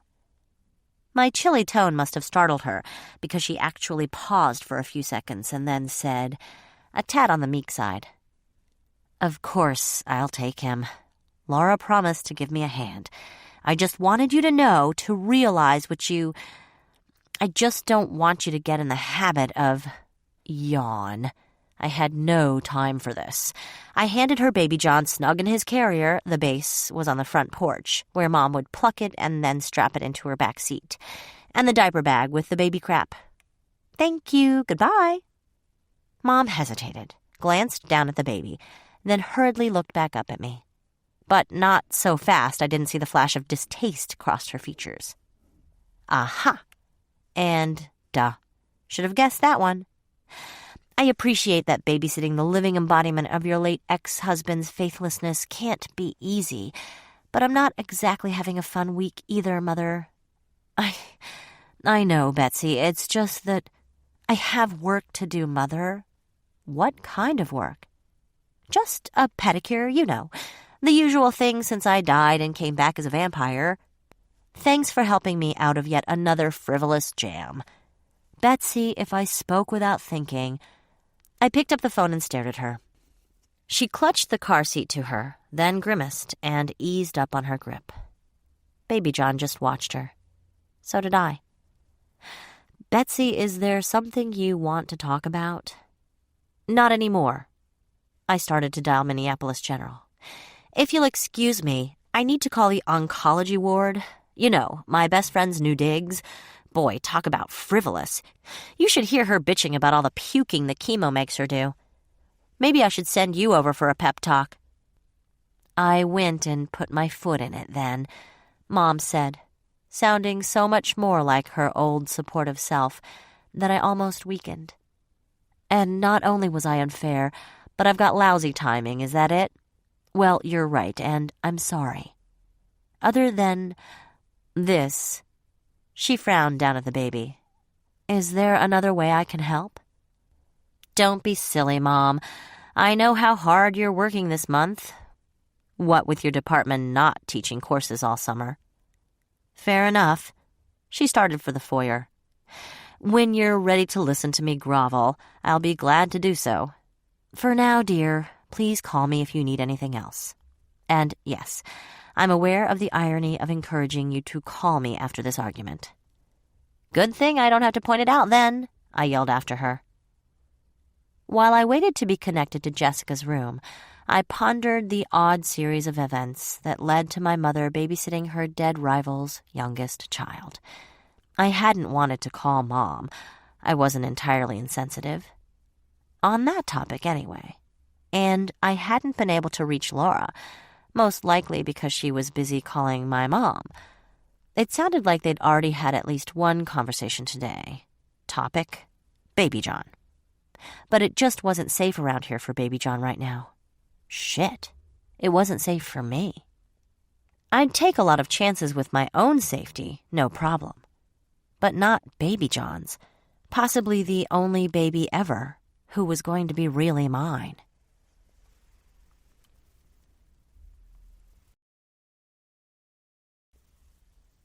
Chapter 23. Some jerk of a male nurse wouldn't connect me. Why, oh why didn't my vampire mojo work over phone lines? So I disobeyed Tina. Hey, it was that kind of week. hopped in one of Sinclair's Volkswagens — my Ford was in the shop, it needed a new starter — and was at Minneapolis General in 15 minutes. One of the blessings of being undead, I never faced rush hour anymore. Sure, at 10 p.m., it was way past visiting hours, like I gave a rat fuck. Even when I was alive, I wouldn't have cared, because I, Betsy Taylor, was an ex-model. The key to not getting kicked out of a given restricted area is to stride briskly and look like you have every right to be there. I learned this my first week as a model. In fact, I got backstage passes to Aerosmith that way. Being tall helped, too. And pretty. Look, I've never made a secret of the fact that I was genetically blessed. To ignore said blessings would be like a great painter throwing away her brushes. Or Jessica not using any of her money just because she inherited it from her scumbag father. Why make life harder by not using what you had? Anyway, I was striding down the hall toward Jessica's room, having made it past reception to the elevator bank, past several nurses' stations, and I was about 30 feet away from being home. "Excuse me, visiting hours are over." I turned and smiled. Visiting hour enforcer smiled back. My smile broadened when I noticed the lack of wedding ring on Nurse Guy's finger. He was a cutie, too, about 5'10", curly black hair cut short, flawless dark skin the color of expensive coffee, big, gorgeous dark eyes, the whites almost bluish with health. He smelled like cotton candy and French fries, two of my favorites. So we were grinning at each other like a couple of idiots when I remembered I had a mission, and he remembered the same. "Listen, sorry to be a dick, but visiting hours were over a while ago. But if you want to leave your phone number, I could call you when we're back up for guests." I laughed at his audacity. T-Star RN, his name tag read. "I'm getting married in a few days, T-Star," I replied. "But that's the nicest offer I've had all week." "Nuts," he said, snapping his fingers. "Guess my horoscope was wrong this morning." "Stick with the comics," I advised him, then took off my sunglasses. I blinked painfully at the fluorescents, then caught his gaze and said, "I've got special privileges, T-Star." "Yup. I can come and go no matter how late it is." "Yup, you sure can. Tell the charge nurse, will you?" "I am the charge nurse." Finally, a break. "Well, spread the news, T-Star. Betsy Taylor. Unlimited visiting privileges." "Yep. You can come and go whenever you want. Everybody knows." "And you have a very nice evening." "No phone number?" I heard him ask mournfully, and I snickered. Even deep in the thrall of sinister vampire mojo, he was still trying to score. T-Star was gonna go far. I pushed open the door to Jessica's room, ignoring the soft sigh of the hydraulic hinges, or whatever made big doors wheeze like that, and stepped inside just in time to hear some pompous asshole say, "Really a very rare form of blood cancer. A fascinating case study, really." "No thanks," Jessica said. Sighed, really. Her normally strident tone of voice was running at about 15%. "But if my colleagues could read about your case in JAMA, they might be able to help others with your condition." I knew from my 2-year stint as a medical secretary that JAMA was the Journal of the American Medical Association. JAMA, along with the Lancet, were two of the biggies for docs to publish the weird and unusual. "No thanks." "Really, Miss Watkins, you're being a little selfish, don't you think?" A doctor couldn't write up a patient without his or her permission. "Miss Watkins, don't you think?" But they were supposed to ask, not nag, not guilt trip. I opened my mouth to leap to Jessica's rescue when the bathroom door slammed open and Detective Nick Barry snarled, "The lady said no, asshole. Take a walk." I was actually glad to see him, but had to wonder, when did he sleep? or work. For that matter, how do you keep getting up here? Detective Barry, it would be a pity to ban you from the floor. Your visits seem to have a positive effect on my patient. No. Jessica's voice was a thread. I could tell it hurt to talk. Don't do that. Maybe I could do the thing. Forget it, baby, Nick told her. Yeah, I said. I tried to slam the door behind me, but the damned thing just slid slowly shut on those whispery hinges. Forget it, baby. From the way the men jumped, Jessica, obviously, didn't have the strength. I realized they hadn't known I was in the room. And the dickhead bullying my best friend, when he wasn't flushed red to the eyebrows, he was probably almost normal-looking. Mussed brown hair cut short, about my height, with bluish-green eyes and a truly heroic nose. Slump-shouldered and too thin for his height. Bony wrists sticking out of the lab coat. A full-on grown-up geek. And let's not forget about that spectacular blush. I couldn't tell if he was embarrassed or angry. I was hoping for embarrassed. Hey, shitstain, ever hear that no means no? What are you people doing here after visiting hours? B. McGill, M.D., Oncology, sputtered. Kicking your ass.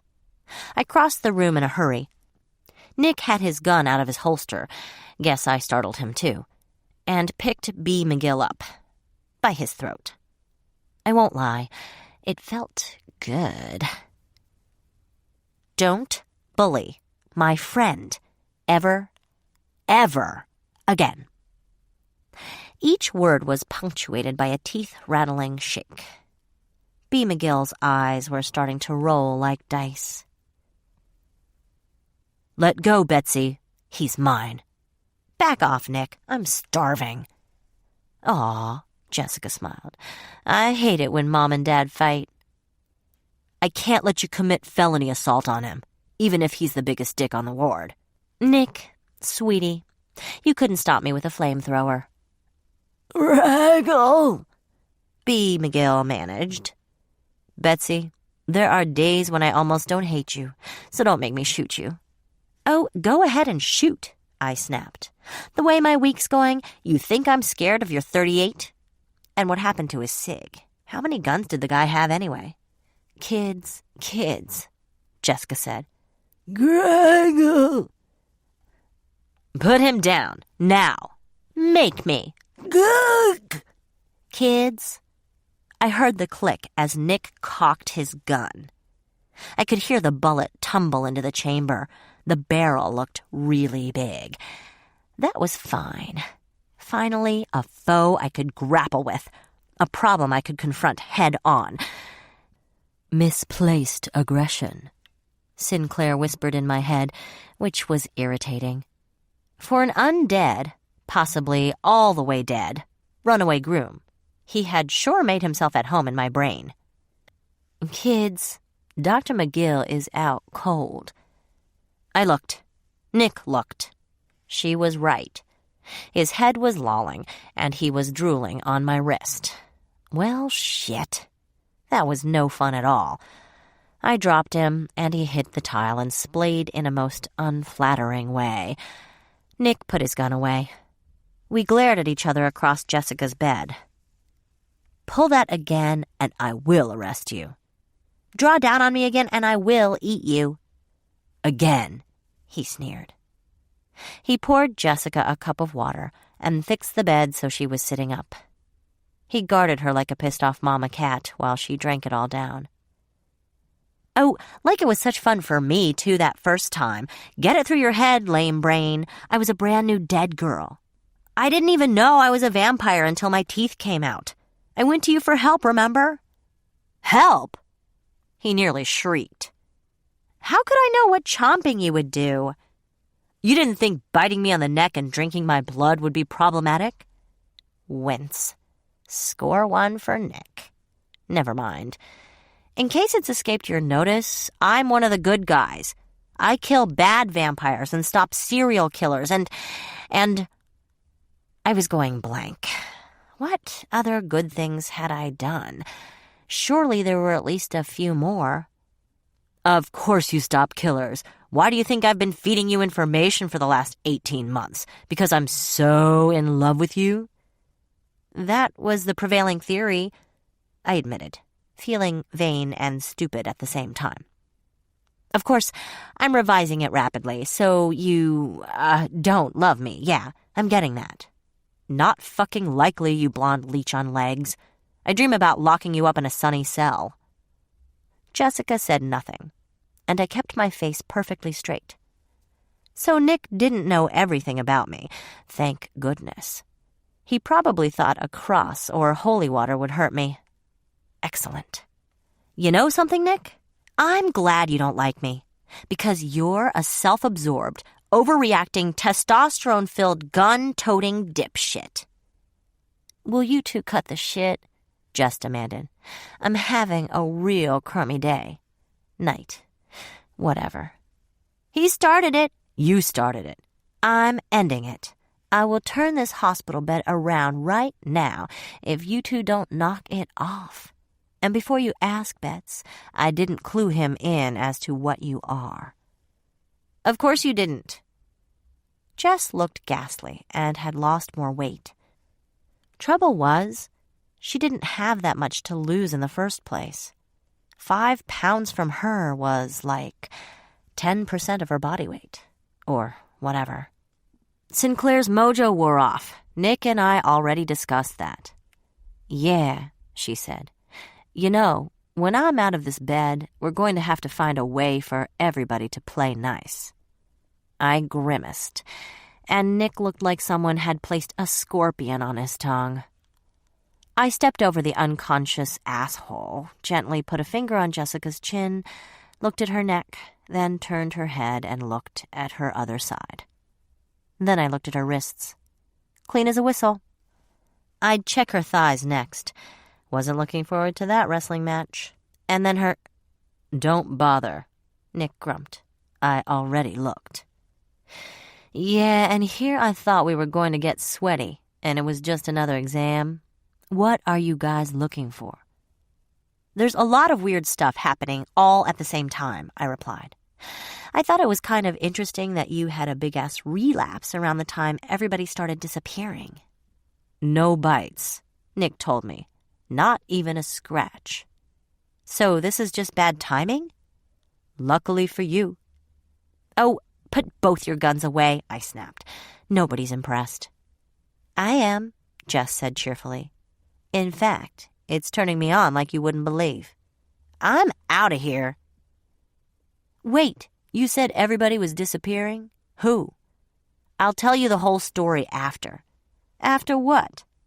I heard Nick ask as the door started to wheeze shut behind me. After it's all over, Jessica sulked. She keeps me out of the cool stuff until it's too late to have any fun of my own. Nick replied. I couldn't believe all this time that I thought he'd been on my side, that he'd liked me. Here it was all a lie. He hated my guts and fed me info just to get creeps off the street. Not caring, I assumed, if I got hurt or even killed in the process. Geez, he'd made a special trip to my house to tell me all about the serial killer Laura went to town on. He must have known I wouldn't have known about him, avoiding the news as I did. What a manipulative bastard. He'd been pulling all our strings for so long, I didn't... Whoa. What? I wheeled around, marched back to the room, shoved the door open, waited patiently for it to actually be open, then rushed in and grabbed Nick's head in my hands before he could turn, much less find his gun. Betsy, what the hell do you think you're... I ignored her. Nick. Yes? You have to tell the truth, Nick. Yes, I do. Are you responsible for Sinclair's disappearance? I wish. Do you know who is? No, but good luck to them. I thought for a second, never breaking eye contact. Do you have any advice?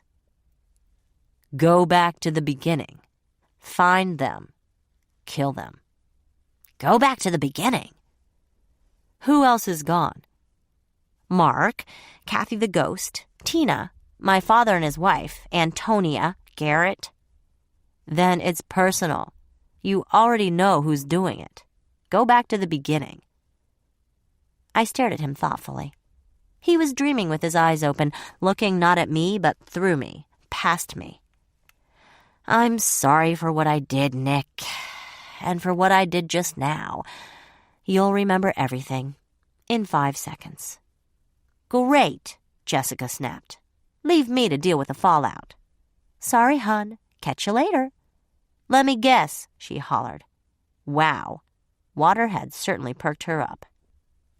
After you go back to the beginning. Well, yeah.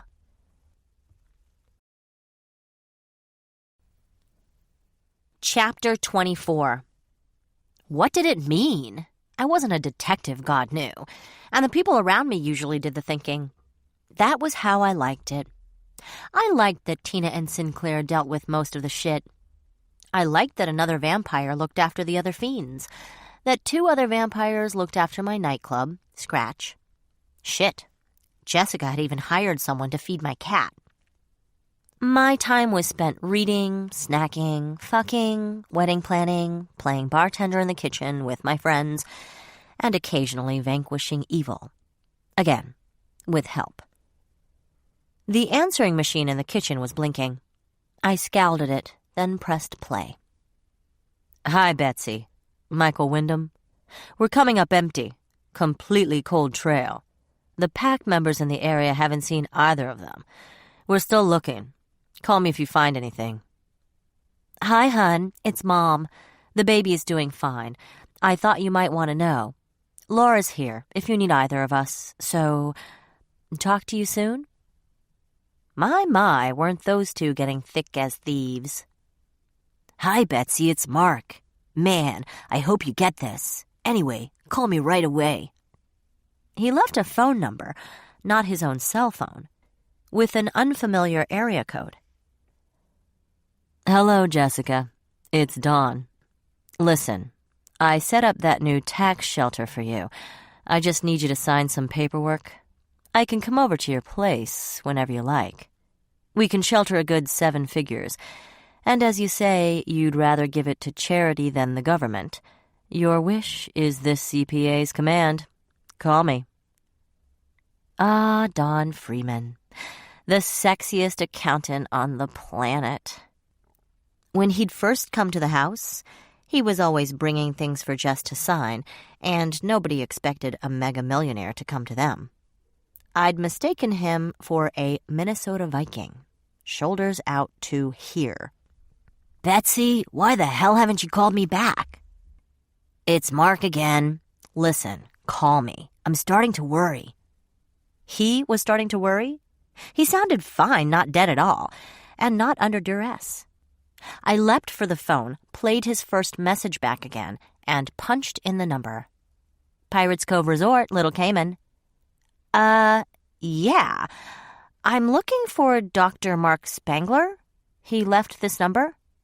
I think he's still scuba diving. Scuba diving? Can you hold on while I check? Take your time, I managed through gritted teeth. There was a clunk as someone put the phone down. He was on vacation? Oh, I would kill him. I'd eat him alive and then cut him into 1,000 tiny pieces and then set each piece on fire. Then I'd force the ashes to watch reruns of Survivor. Season 4. Then I'd... Hello? Mark panted. Betsy, is that you? Sorry to interrupt your scuba diving, I said coldly. Oh, that was this morning. I've been hanging around the bar waiting for you to call back. Listen, I've been trying to reach you for days. Yes, I know. What's going on? Are you really in the Bahamas? The Caymans, he corrected. And yeah, but this is the getaway of all getaways. Cell phones are dicey, and so is their internet connection. We just had a wicked bad storm come through here, which didn't help. Scuba diving's been for shit ever since. But what are you doing there? Boning my brains out, he said, sounding way too cheerful. You know David Ketterling, the cute new pediatrics fellow?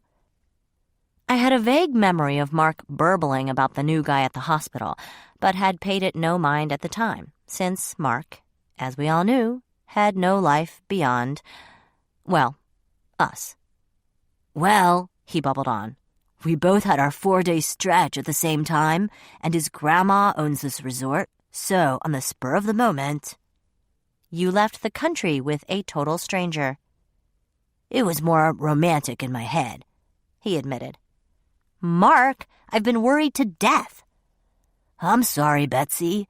I told you it was spur of the moment, and I've been trying to call since we got here. David was the one who suggested we use the lodge landlines. I can't believe I didn't think of that 3 days ago. Guess you had other things on your mind. And in my mouth, he said cheerfully. Thanks for that grotesque little mental image. Homophobia rearing its ugly head. Honey, if Jessica was telling me about Nick's body parts in her mouth, I'd have totally the same reaction. Hey, is she around? Let me talk to her. David's dad is a king shit oncologist in New York. He had a few ideas. The temptation to pour all my troubles over the phone line like smelly oil was almost too much. He could be back here this time tomorrow. I wouldn't be by myself. He was a doctor. He was smart. He was funny. We were good buds. He could help me. He would help me. And the only thing it would cost him would be his first vacation in years, his first romantic getaway in 5 years. I opened my mouth. Mark to the rescue. My mouth wasn't paying attention to my brain, because what came out was, she's out stocking up on tea and cream. I'll tell her about your new boy toy, though. He's a man toy, and don't you forget it, Blondie. Listen, I'll be back on Sunday. How go with the wedding plans? What? Oh. Everything's fine. I found a dress, and, of course, Sinclair has about 40 tuxes already. 2 lies and 1 truth. Listen, I'm glad you're okay. I was worried. Oh, who'd do anything to me when you'd give him the smackdown? Who, indeed, but at least they couldn't get to you, Mark. So I'll see you in a couple days, okay? Call me at this number if you need anything. Oh, please. Everything's fine. Have fun. Give what's-his-face a dry peck on the cheek from me. No romance in your soul, he teased. None at all. He hung up.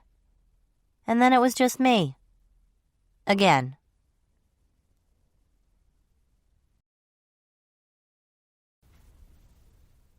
Chapter 25. Go back to the beginning. Whoever was pulling all the crap, they are not afraid of me. What did it mean? Or was I kidding myself trying to play detective? Maybe this shit was all random. I mean, I was a vampire. My friends were ghosts, vampires, werewolves, millionaires, ER docs. Why wouldn't weird shit happen all of a sudden? Weird shit did happen all of a sudden. Just not to everyone. And not all at once, usually. I looked at my watch. Almost 11 o'clock. Too late to call Mom back. Not that I was in the mood, but the werewolves were probably still up and around. I punched in Wyndham's cell number, and he picked up immediately. Yes, Betsy? How'd you know it was me? Caller ID, dear. What can I do for you? Have you heard from our wayward lambs? No, I was just returning your call. Wait a minute. My name wouldn't show up on your... No, but your landlady's does, and she's in the hospital right now, yes? Unlikely to be phoning me. There was a pause, and then he added, We did our research, dear. You did? I said, mildly creeped out. We've looked into a few more things since our arrival here. It simply will not do to underestimate you again. He laughed, a rich, deep chuckle. In the background, I could hear, Is that Betsy? Let me talk to her. Stop that, you're married. Then louder. Betsy, are you there?" "Of course I'm here," I grumbled. Where the hell else would I be? "As I said in the message, the trail is cold. I think you may have to prepare yourself for the worst." "I've been doing that since I woke up dead," I lied, trying to sound tougher than I felt. "Uh-huh, but there is a somewhat larger problem we'll have to deal with." "Fabulous. Hit me." "The full moon, dear. It's in 2 days." "What?" "The full moon. We will get hairy." "Cut that out." "Sorry. The werewolf I live with doesn't do that." "Right, but the rest of us will, except Jeannie, who's human, and Lara, who's too young." Dimly I heard, "Come on, let me talk to her." "Shut up or I'm calling your wife. Betsy, are you there?" "Yes," I said, my patience stretched almost beyond endurance. "So you'll have to leave town?" "Not at all. We'll stay." "You think the good people of Minneapolis won't notice werewolves running around on Nicollet Avenue?" "Give us a little credit, Betsy. In fact, we might be able to find Antonia and her mate on all fours. Our senses are much, much keener when we run with the moon." "Well, do that. Run along with the moon, have fun, keep me posted." "I have a favor to ask." "Of course you do." "Would it be all right if my wife and cubs stayed with you during the first night of the full moon? This is a strange city, and I prefer not to leave them unguarded while my pack members and I go hunting." Dimly in the background, "I don't need a damned babysitter, Michael." Maybe you better run that one by the little woman first." "I will pretend," he chuckled. "You didn't just call her that. May we impose?" I sighed. I don't get these people. Sure, be nice to have some company. But Michael? Yes? Tell her to leave the gun at home. "Well, she'll keep it holstered," he said, sounding almost shocked. "When should I expect you?" 2 days, maybe sooner. We'll call before coming by." "Oh, I can't wait. I'm all a tingle," I muttered, hanging up. Derek was right. Definitely a cultural thing.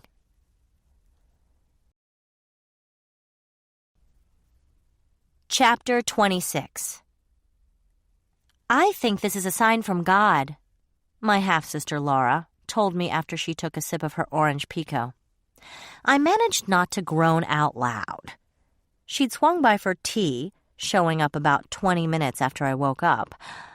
Being the queen, I usually woke up around 4 o'clock p.m. or so, and could go outside without being sautéed.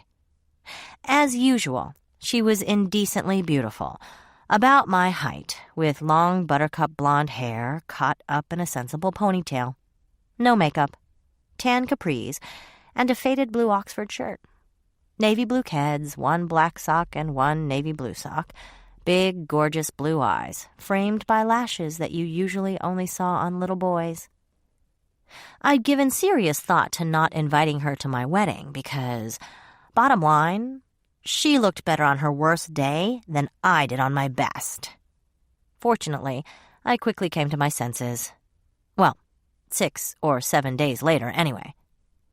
"Really, I think God is trying to tell you something," the daughter of the devil went on. "Have I mentioned she rebelled against her mother, the Lady of Lies, by being a faithful churchgoer? You should take it as a sign.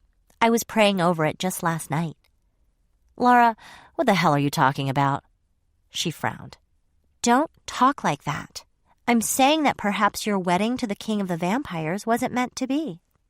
He could have picked any other time to leave you, but he chose now?" "That's the thing, Laura." I ignored my own tea. I was ragingly, crazily thirsty, and I didn't give a damn. "I don't think he left me. I think someone snatched him." "But why? Why would someone do that?" "No, I think you should cancel your wedding and be thankful he didn't decide to pull this nonsense after you'd been married 100 years. By then, you'd have been emotionally committed. Laura, he didn't run out on me. Even Tina agrees. Oh, her. Laura waved Sinclair's most loyal friend away with her unmanicured hand. Another vampire. What do you expect her to say? You're always complaining that she's more loyal to him than you. That was true. I had confided that to Laura. I never dreamed she'd toss it back in my face, though, and it was getting real hard to hold on to my temper. She's worried about him. So am I. She's a vampire. She lies. I'm a vampire. Yes. Well, I know you're doing the best you can. When you said you wanted to come over to help me figure out what to do, this was your big plan?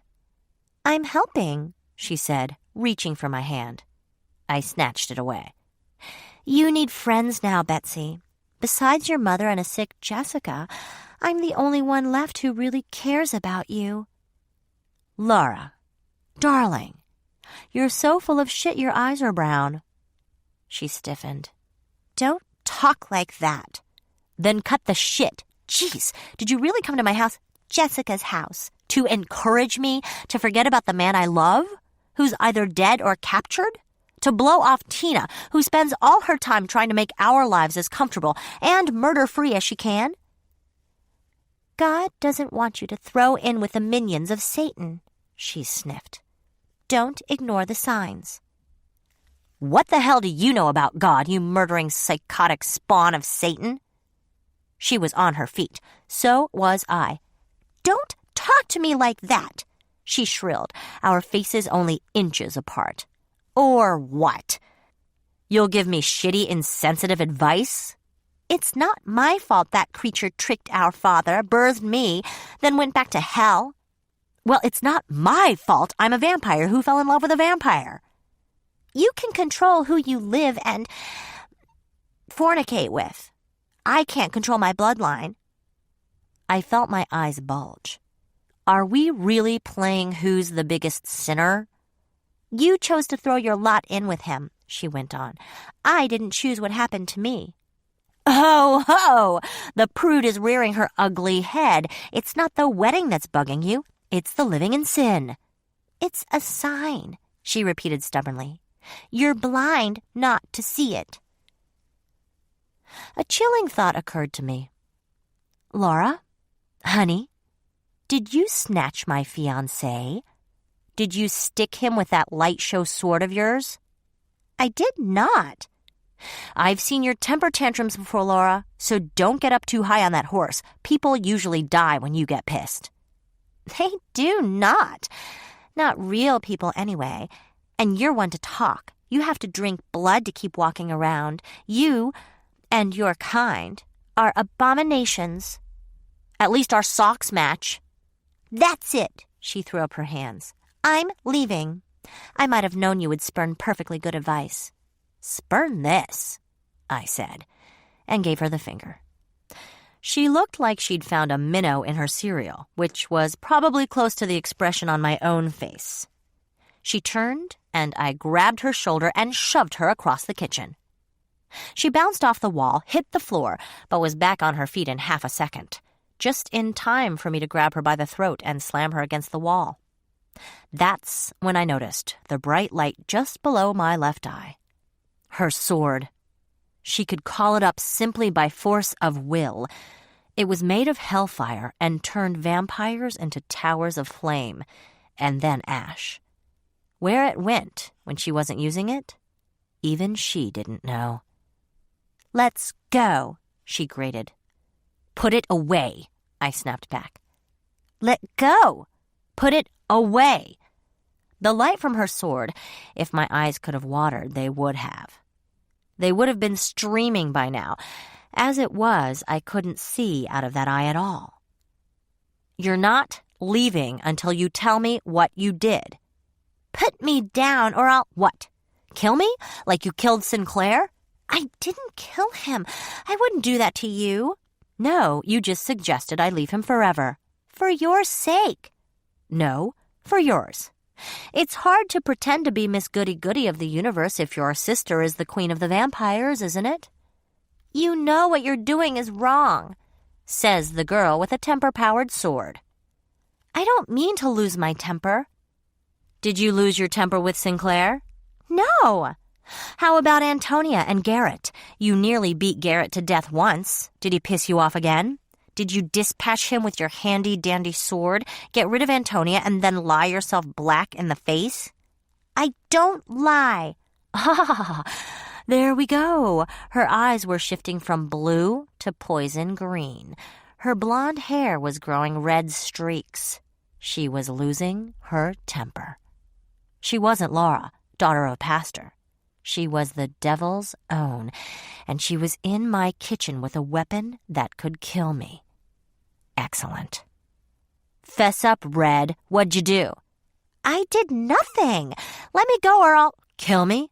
Let me go, she hissed. Let me go or I'll kill you, and never mind if I'm sorry after. Are you really going to stick me with that thing? Kill your only sister, orphan baby John, twice in 1 week?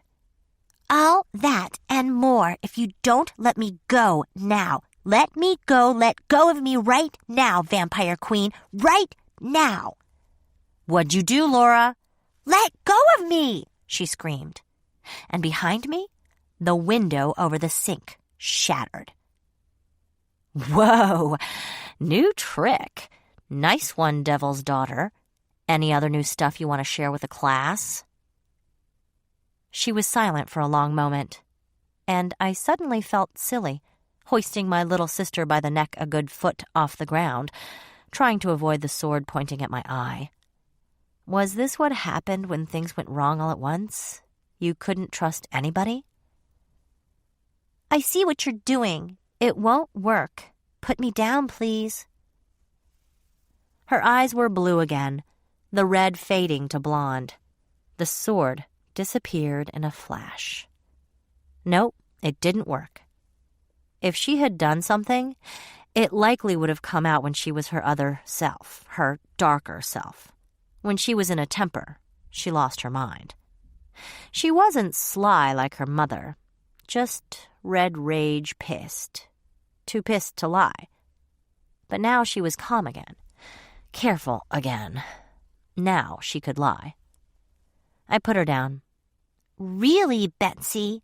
She fumed, straightening out her mussed shirt. What would Jesus do? Turn you into loaves and fishes? I've had about enough of your blasphemy. She started for the door, puffing her bangs out of her face as she stomped past me. You're a lot more interesting when you're pissed, I yelled after her. Go to hell, and I mean that as a literal invitation. Where do you think I am right now? I cried. But the slamming of the front door, damn, she must have really booked down that long foyer, was my only answer.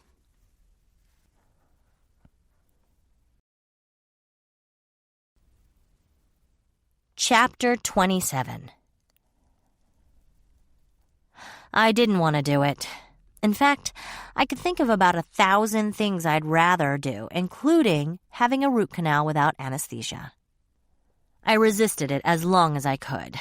Well, I resisted it for about 10 minutes after I had the idea, but this could be considered the beginning. It was also right around the time Nick would have realized I was a vampire, and that we had stomped all over his brain with big black boots. But Nick wasn't the only one we'd vampire mojoed and regretted it after. One phone call to Tina, who was in the middle of trying to cross the border into Switzerland, was all it took. This was a surprise.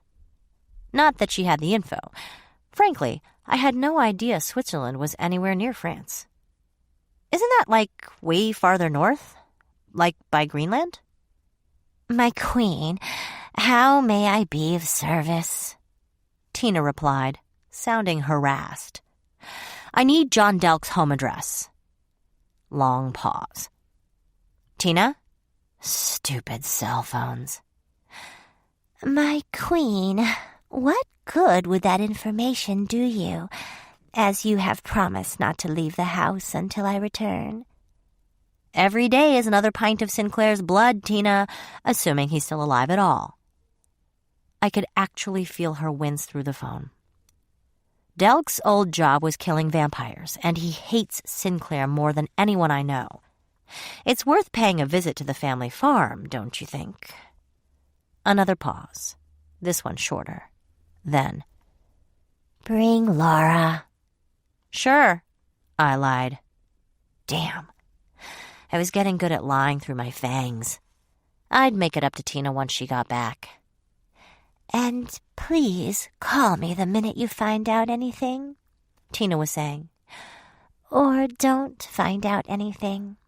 It's an excellent idea, Majesty. I just wish I was there to run the errand for you." "You've got your hands full already, Sunshine. Now hit me with the address, please." "I've text messaged it to your phone while we've been talking." "Sneaky and efficient. That's my girl." "Majesty, it's kind of you to pretend I'm actually being of assistance." "Stop that," I ordered. "There's no point in beating yourself up. You had an important job to do, and you did it. Who could have predicted all this?" "Someone," she said. "My age with my IQ." Whoever did this took him out from under my nose, did all this shit right in front of me, and I didn't even notice. Whatever's happened, well, it's on me, that's all. Not you. "Kind," she replied, "but untrue. Take all care, Majesty. How I adore thee." "What?" Nothing." Awkward. As we hung up, I found myself wondering about the mysterious Tina. How had she turned into a vampire? Who had done it, and why? And where were they now?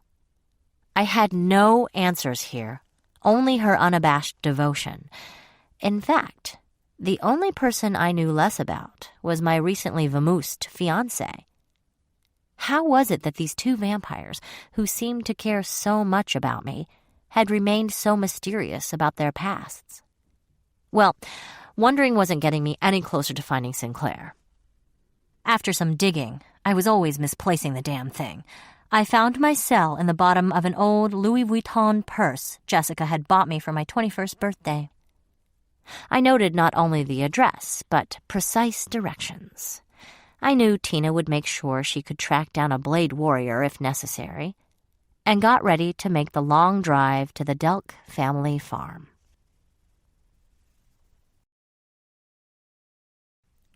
Chapter 28.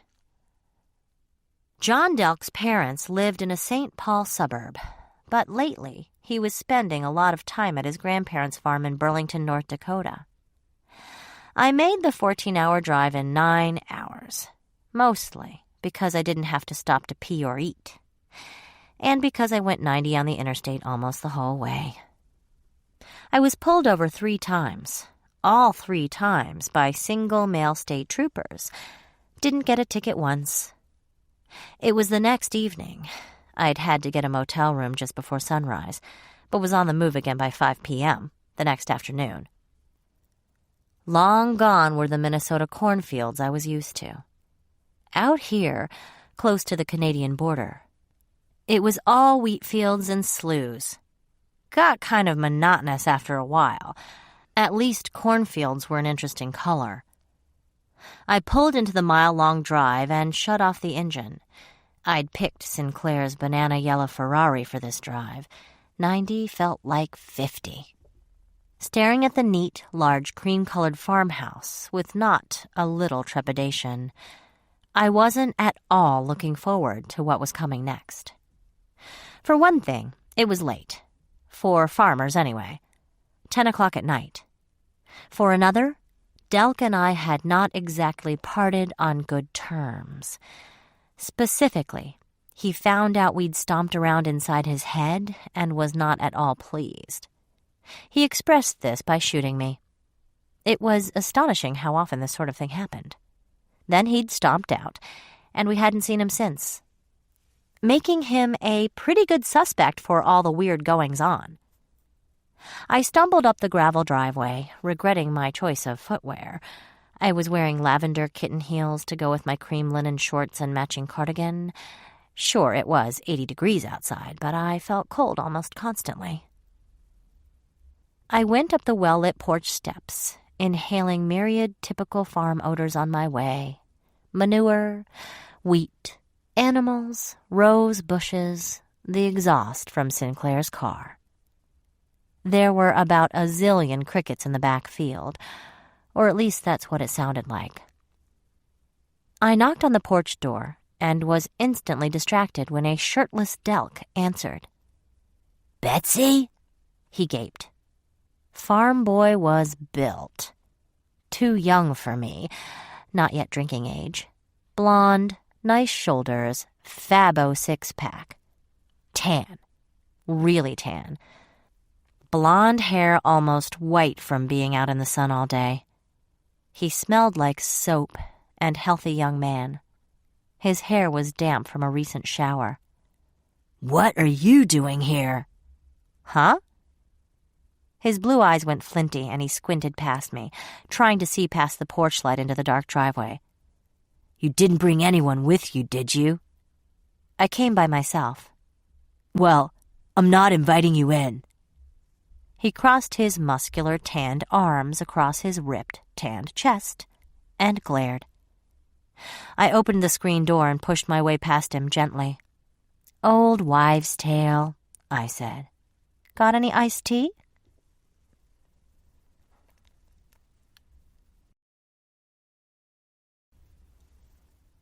Chapter 29. "My grandparents are asleep upstairs," he said, keeping the crossbow pointed in my general direction while I dropped 6 sugar cubes into my tea. "Twitch in their direction, and I won't take the arrow out." I tremble and obey. "Got any lemon?" "Yes, and you can't have any." Crybaby. I took a sip, then dropped in 2 more cubes. Delk knew that a stake, or wooden arrow to the heart, wouldn't kill me like it would any other vampire.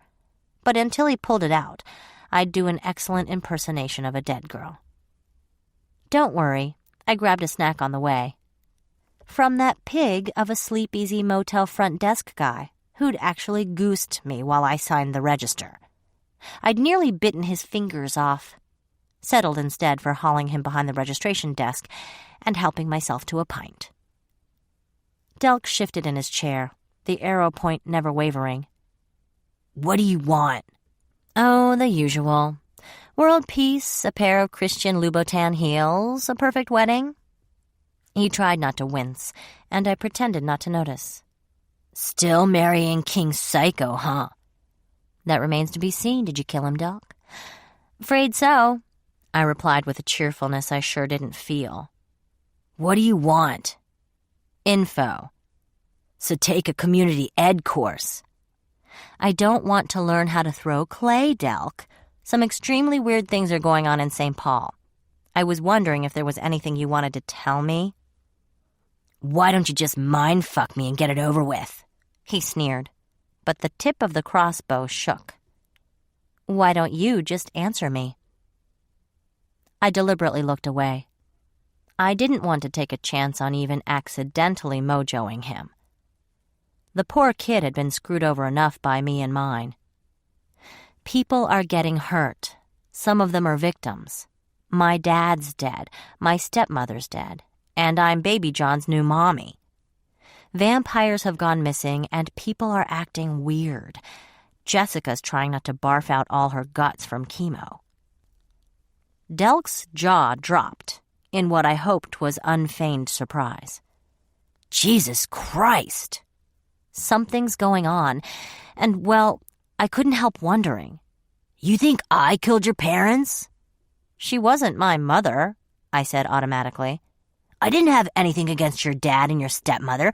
I never even met them. And you thought I—" "Well, you and I didn't exactly part on good terms." He snorted and leaned back, and the crossbow dipped until it wasn't quite pointing at my chest anymore. "You mean when I found out that I'd written a book about you, your goddamn biography, And then Sinclair and Tina made me forget all about it, all to protect the precious vampire nation. Except for some reason this book, which I don't remember writing, ended up getting submitted to a publisher and is a fall title. A fall fiction title. Well, yeah, I admitted. But anything sounds bad when you say it like that. I take it Sinclair is gone too. Yeah. Well, I didn't do it. I doubt any of us did. The Blade Warriors disbanded. I giggled, the way I always did when I heard the name of their kitty club. Knock it off. My point is, I haven't talked to any of them since Anya and Tina broke up. You know about that.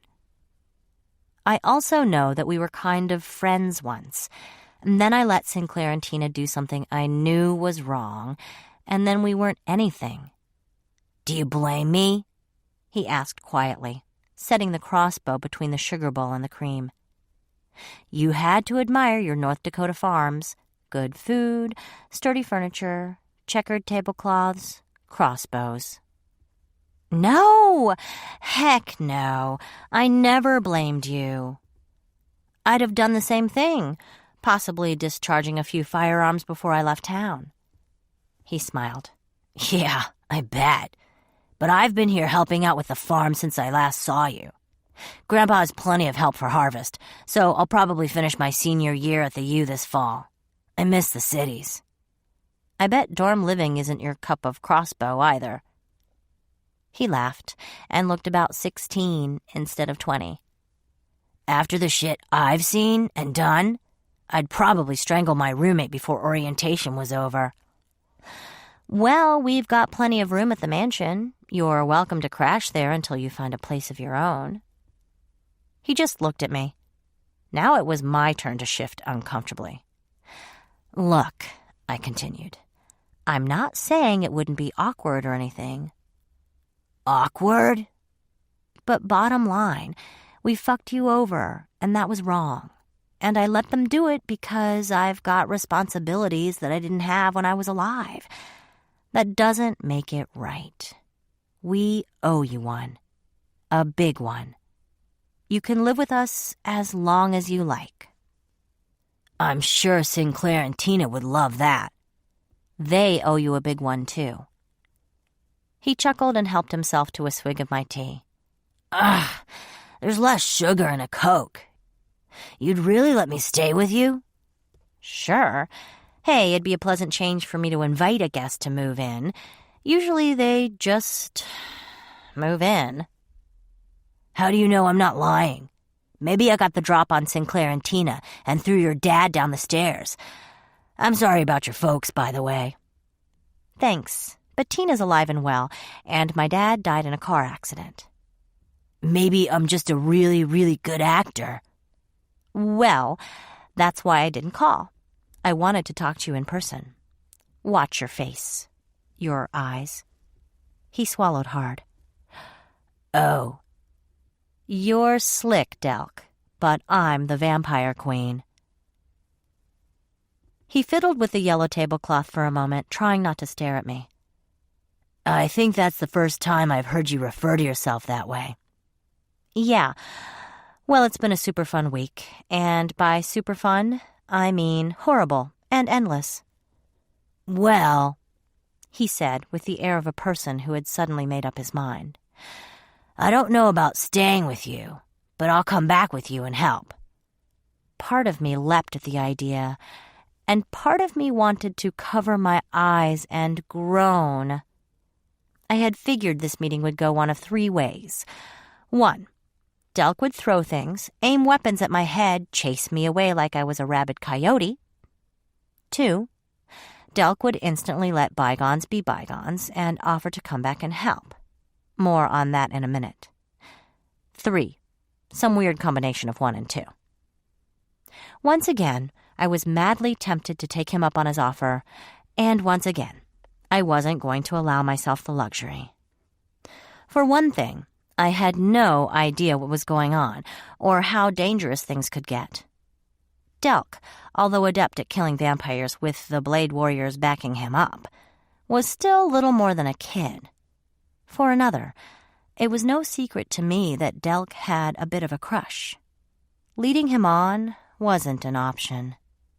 Finally, I didn't drive all the way out here to drag him into my troubles. After what we'd done to him, he didn't owe us a thing.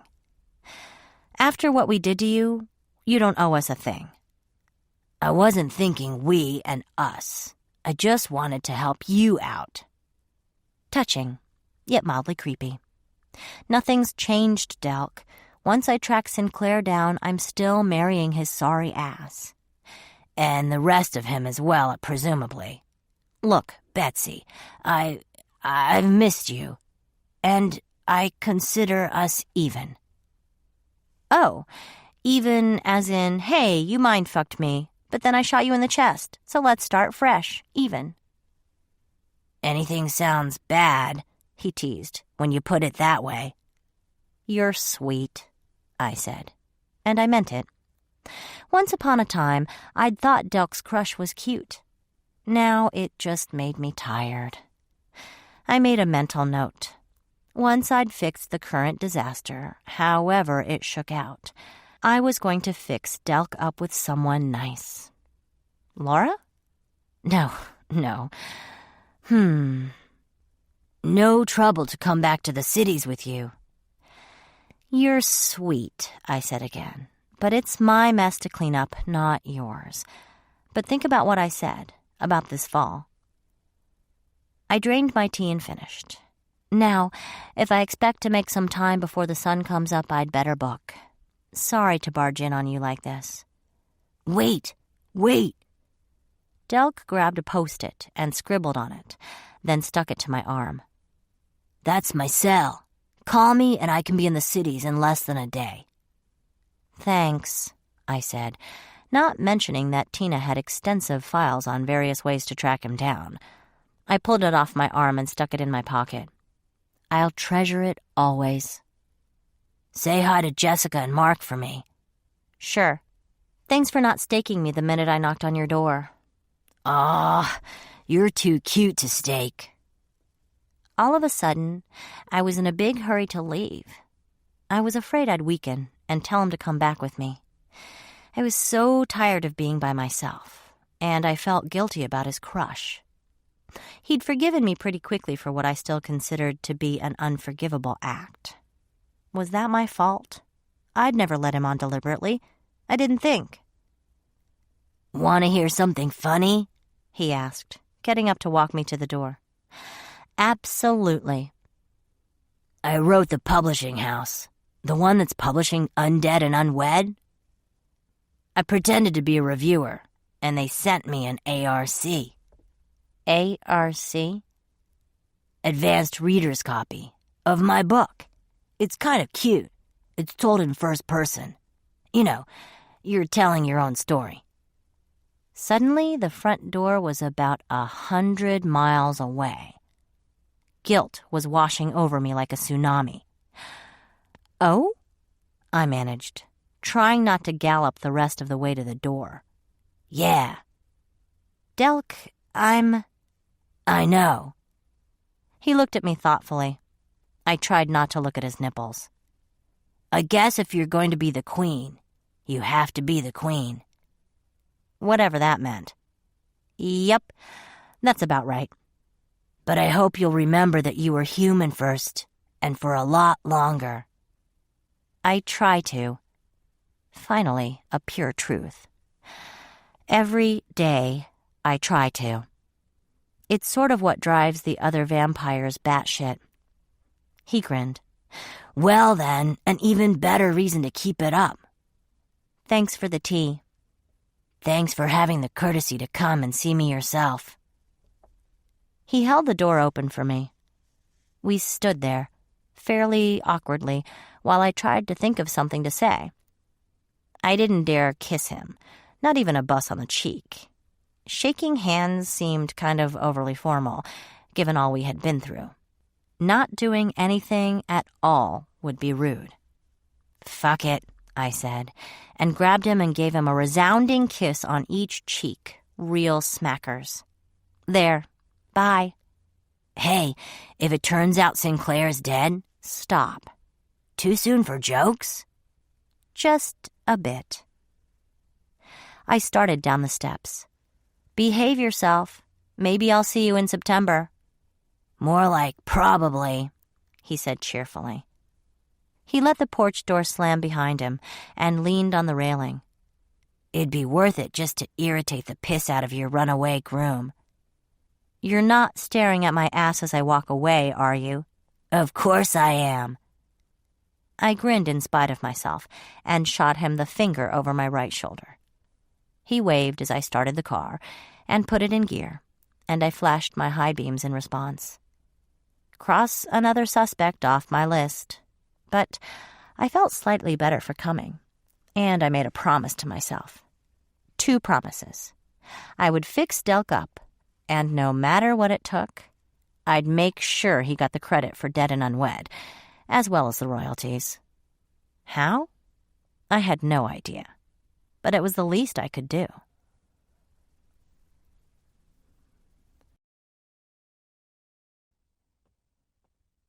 Chapter 30. "I can't believe you're babysitting me." "Hey, you didn't have to come." "Uh-huh. Rattling around that mausoleum you live in was a much better plan." "Mom, can I have some more paper?" Jeannie and Lara Wyndham and I were back at the bridal shop. Tonight was the first night of the full moon. My wedding was in 4 days. Denial? Was that why I was here? Pretending everything was fine and I really was getting married next week? Well, yeah.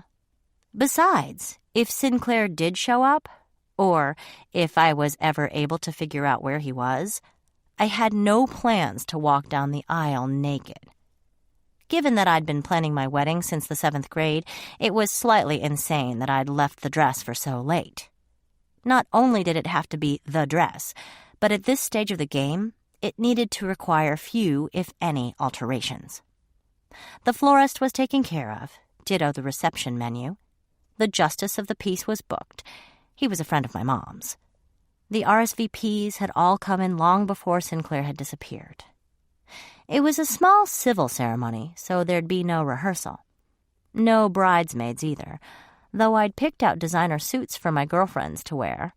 All Vera Wang's, all jewel colors. Speaking of jewel colors, Lara was lying on the floor, drawing with Crayola sparkly markers. Jeannie was slumped in one of the armchairs, staring at the ceiling.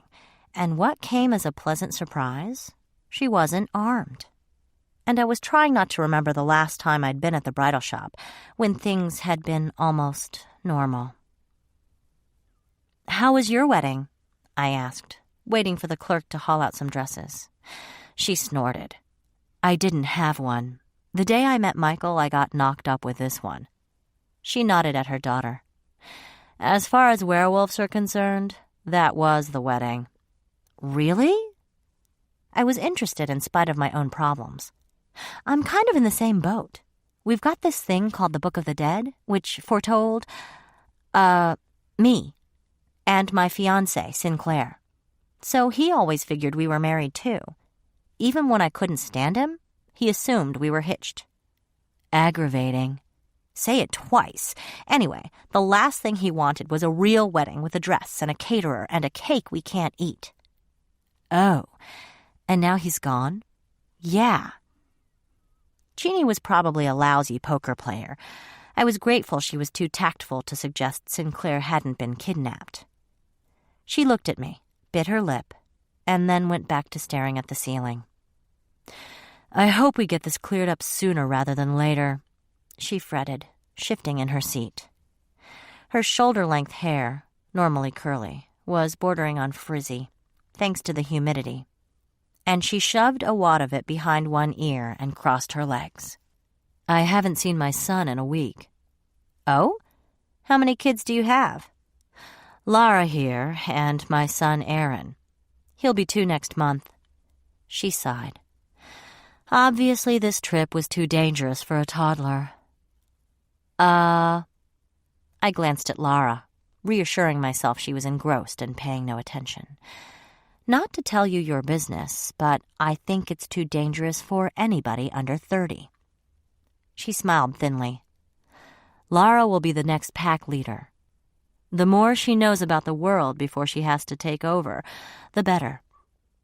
Yeah, but not much time to just be a kid, huh? Jeannie said nothing, but I could tell she didn't like it. What must it be like, I wondered, to be a human in the middle of a bunch of werewolves, in love with your husband and glad enough to have kids with him, but caught up in a society with completely different rules. I could so totally relate. So even though you have a little boy, Lara will...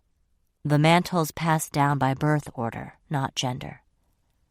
How refreshing. And I meant it. Men usually got all the breaks. Yeah, but I see where you're going with all of this. And yeah, I wish I could protect Lara from, well, everything. But a werewolf cub isn't like a human child, even a half-half like my daughter. They're bolder than we are, and faster, more pragmatic and, well, crueler in some ways. From the day she was born, she was different than any human baby. I swear, she was born without the fear gene. Fear is a gene? You want to get into it, Blondie? She demanded, but she was smiling. Because we'll go if you want to go. Don't call me Blondie, fuzzball. Mom, you worry too much, Lara said from the floor, drawing what appeared to be a field of upside-down mushrooms on fire. That's my prerogative. What's? It means that as your mom, I retain the right to worry about you pretty much until the day I die. Oh, yay, the kid muttered, then giggled when Jeannie nudged her rump with the toe of her sandal. So your husband and his buds are running around on all fours in the middle of St. Paul right about now? Jeannie shrugged. This was obviously old stuff to her. I couldn't help but admire her. She'd adjusted to her extreme lifestyle change a lot better than I had. Of course, she'd had a few more years to deal with it. I wish I was on all fours right now, Lara said. I looked a question at Jeannie, who replied, Puberty, usually. Oh, that sounds like a fun time. She grinned and opened her mouth, but before she could elaborate, Ah, Miss Taylor, so nice to see you again. Yeah, hi, Misty, Sherry, and I will be heading out for a quick bite, but you're our only appointment this evening. Christopher is in the back, selecting some gowns we think will superbly suit your height and complexion. Superb, I said. Mega superb, Jeannie added. We've got some lovely things in from Saison Blanche, Nicole Miller, Vera Wang, and Signature. Terrific. But you know, time's kind of an issue for me. And not wanting to be here is kind of an issue for my mom, Lara added, ignoring another toe poke from her mother. Can't I just go in the back and sort of look around? It'd go a lot faster, don't you think? I'm afraid that's against policy, Miss Taylor, but we're willing to stay as late as necessary this evening to be sure you find the perfect gown. Jeannie groaned. I couldn't blame her. If I were in her shoes, I'd probably be bored out of my mind, too. In fact, I was sort of amazed that... Beth. Sorry, what? Jeannie glanced at me. What? What'd you say? Nothing out loud, but I was thinking all sorts of nasty things. She grinned. What? Vampires can read minds? No, not entirely true. I could read Sinclair's mind when we were making love. In fact, it was just as well we were fated to rule for 1,000 years because he had ruined sex for me with anybody else. Wait a minute. The Book of the Dead said we were fated to rule for 1,000 years. There wasn't anything in there about Sinclair being killed before we even got officially hitched. Why hadn't I thought of that before? I was so excited I wanted to run out of the bridal shop and well, I wasn't sure what I wanted to do, but I sure didn't want to sit there a moment longer. Here we are, Miss Taylor. Christopher emerged from a side hall, where I knew he'd hung 3 or 4 gowns in a dressing room for me to try on. It was good timing, since the other 3 clerks had just left. Concealing my excitement, I slowly got to my feet, sauntered over to Christopher, gripped him by the elbow, and murmured, "Take us to all the dresses." He wheeled around like a reprogrammed robot and started marching toward the back. Snickering, Jeannie rose and followed, and Laura followed her. Now we were getting somewhere. That's right. Everything was coming up Betsy.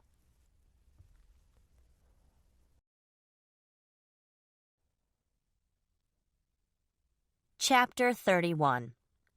The salon had, at rough count, 3,000 gowns in the back. I could eliminate some right off the bat. No meringue dresses. Nothing with too many beads. I hated shiny. Nothing strapless. I'd freeze my ass off. Nothing with a long train. I'd trip and make a fool of myself, guaranteed. No mermaid styles. The clingy gown that flared out from the knees. And none of that new slutty style either. The kind that looked like a traditional dress from the back, but from the front, the skirt split just below crotch level and showed miles of leg. Not that my legs weren't fabulous, but this was a wedding. Some decorum was called for. I was looking for a nice, creamy ivory. Pure white was too harsh with my undead complexion. Even off-white was a little too much. Laura went back to coloring, and Jeannie paced around the back like a caged cat. I would occasionally emerge for a thumbs up or down. No. Laura said, glancing up from her new drawing. Doesn't suit you, Jeannie said when I emerged again. Mom's right. And again. Nope. Too billowy. And again. Your tits are just about popping out. Now, if that's the look you're going for. And again, you're lost in all those ruffles. Buried, Laura agreed. What about some color? Jeannie asked. Her voice was muffled, as she was pretty far in the back. No, I want traditional, yet fabulous. I don't mean all red or all blue, but how about this? Jeannie emerged holding a cream-colored gown with a plunging yet not slutty bodice, cap sleeves, an A-line style with a simple skirt that fell straight to the floor. Small red silk stars and flowers were embroidered all over the skirt and bodice. I stared. Lara stared. Then Jeannie looked at the price tag and stared. Fuck a duck, she said. Never mind. Hold it! And that's how the alpha female of the Wyndham Werewolves found my wedding gown.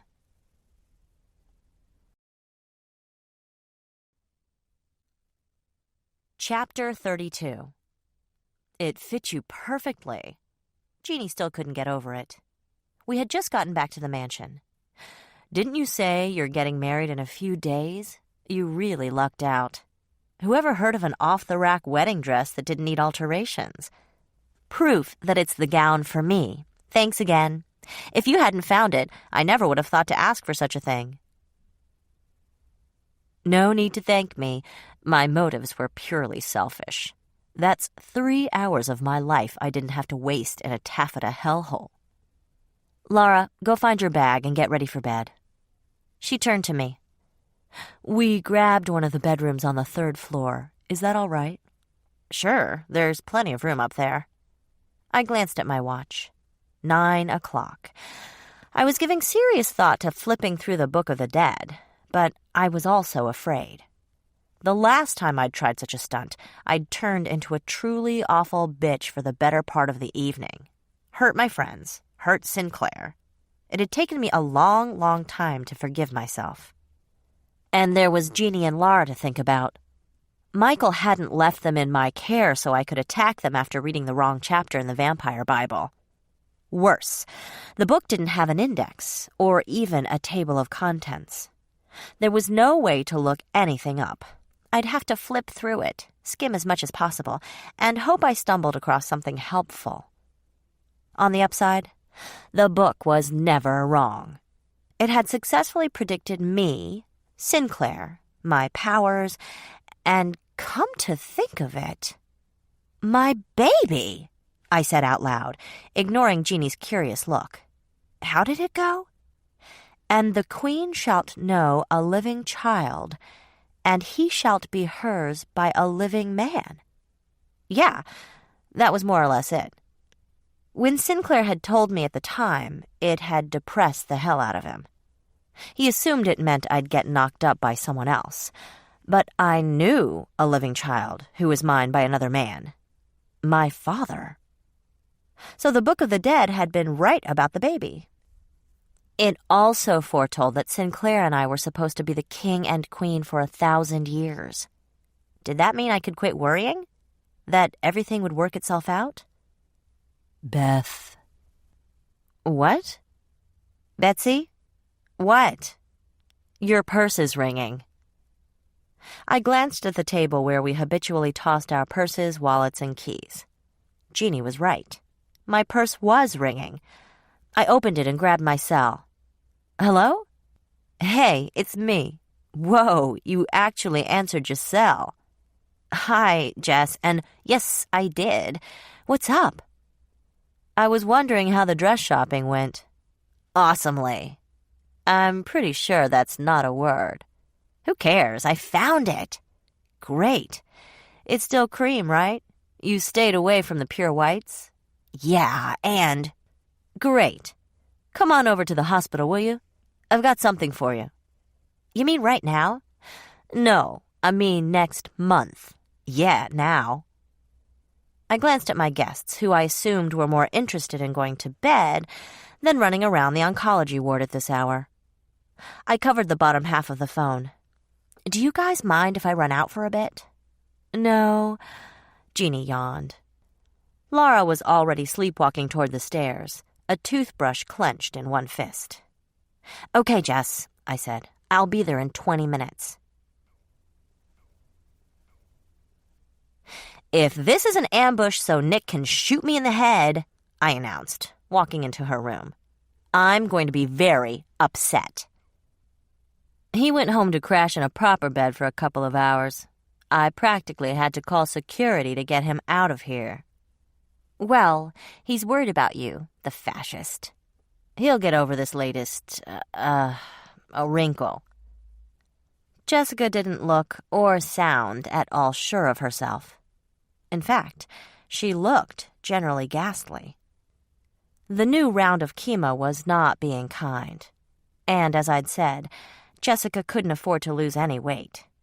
But she was smiling and had an expression on her face I knew well. Jessica had a secret. You mean the whole mind rape thing? He hates me. And Sinclair. Jess didn't bother denying it. We'd been friends for too long to take refuge in false comfort. But he loves me. We'll figure something out. First things first. I've got your wedding present. She opened the drawer to her right and took out a shoebox wrapped in heavy white paper and topped with a pale blue bow. I smiled in anticipation. Jessica was rich and had great taste. Even better, she knew what I liked. I plucked off the bow and stuck it to her forehead, ripped off the gorgeous paper, and flipped the lid off the box. And stared. Inside the box were a pair of Philippa Scott rosy bridal shoes in the exact shade of my dress. The cream-colored part, that was. I knew she hadn't bought them for less than $400.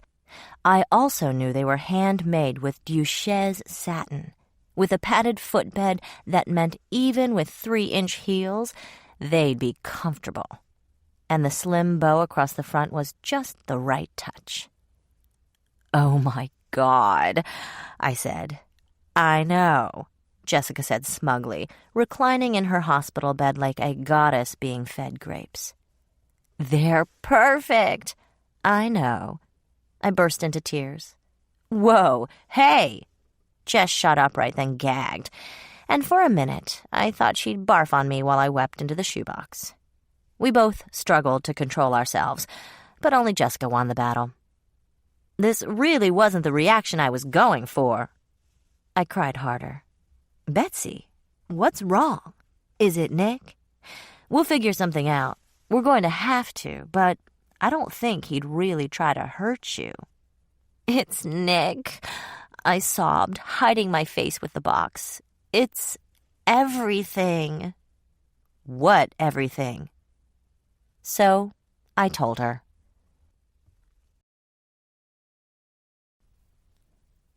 Chapter 33. Wow. "I know," I sniffed. "Wow. I know. Why didn't you—" "Never mind. I know why you didn't say anything." She propped her chin in her palm and stared past me. "This stinks to high heaven." "Yeah, I don't know what to do." "Well, he's not dead." She said this with such authority that I instantly cheered up. No chance. No chance. "Why? He's not immortal." "Why? Because he's Sinclair, that's why. You think he's easy to kill?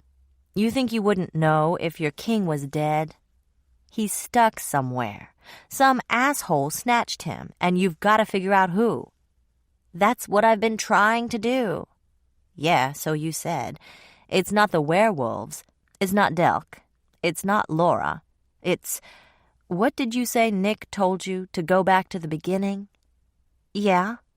"So when did things start to get weird?" I thought about it. I took my time, and Jessica let me. It wasn't the fight we'd had over the wedding announcements.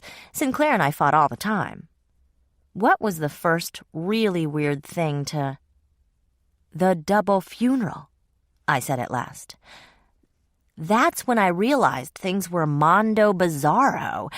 It was like one day everything was the way it's been the last couple of years, and the next, I was alone. You were sick. Dad and the aunt were dead. Tina was in Europe. Mark had disappeared. Laura and Mom blew off the funeral. Antonia and Garrett had vamoosed. You think your dad and the aunt weren't killed by accident? Who'd want to get rid of them? I've been so busy I haven't had time to feel sad. If someone was trying to hurt me, that's not really the way to do it. I guess that makes me a bad daughter, but your dad was a pud," Jessica said bluntly. "And that's the end of it."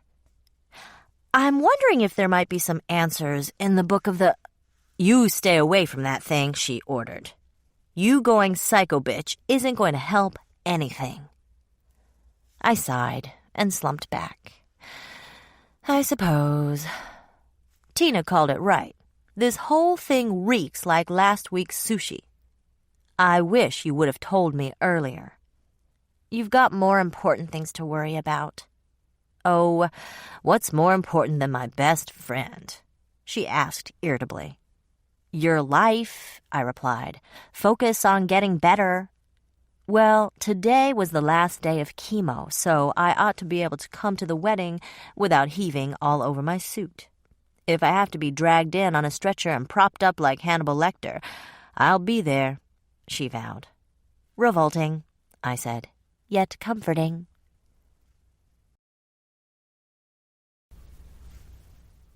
Chapter 34. I dragged myself into the silent house. The third floor was dark. I assumed Lara and Jeannie had hit the sheets, but this wasn't the week to make assumptions, so I tiptoed up to the third floor and found them in the second bedroom I checked. They were both conked and both snoring. I shut the door and snuck back downstairs.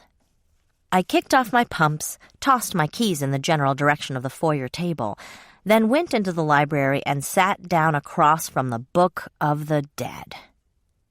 The nasty thing was on a mahogany bookstand by the fireplace, open to God knew what page. I stared at it and tried to make a decision. Any decision. "You might as well," a horrifyingly familiar voice said from across the room. "You can't screw this up any worse." I looked over, and there she was, Laura's mother, the devil, seated behind the desk. "Fabulous," I muttered. "So nice to see you too, dear." Satan looked a lot like Lena Olin. Long brown hair streaked with silver. Calm expression, beautiful gray suit, classic gold earrings, in the shape of angel wings, black stockings, and... I peeked under the desk and groaned silently. She was wearing $14,000 Manolo Blahnik black alligator boots. Like them? She rotated her left foot around her ankle. I'm sure we could work something out. Get lost. Now, Betsy, you need me. After all, you're not using that teeny tiny brain of yours. In fact, you haven't been since this whole thing started. And what do you know about it? Scratch that. Go away. I wasn't the brightest bulb in the chandelier, but I knew that the devil never gave up anything for free.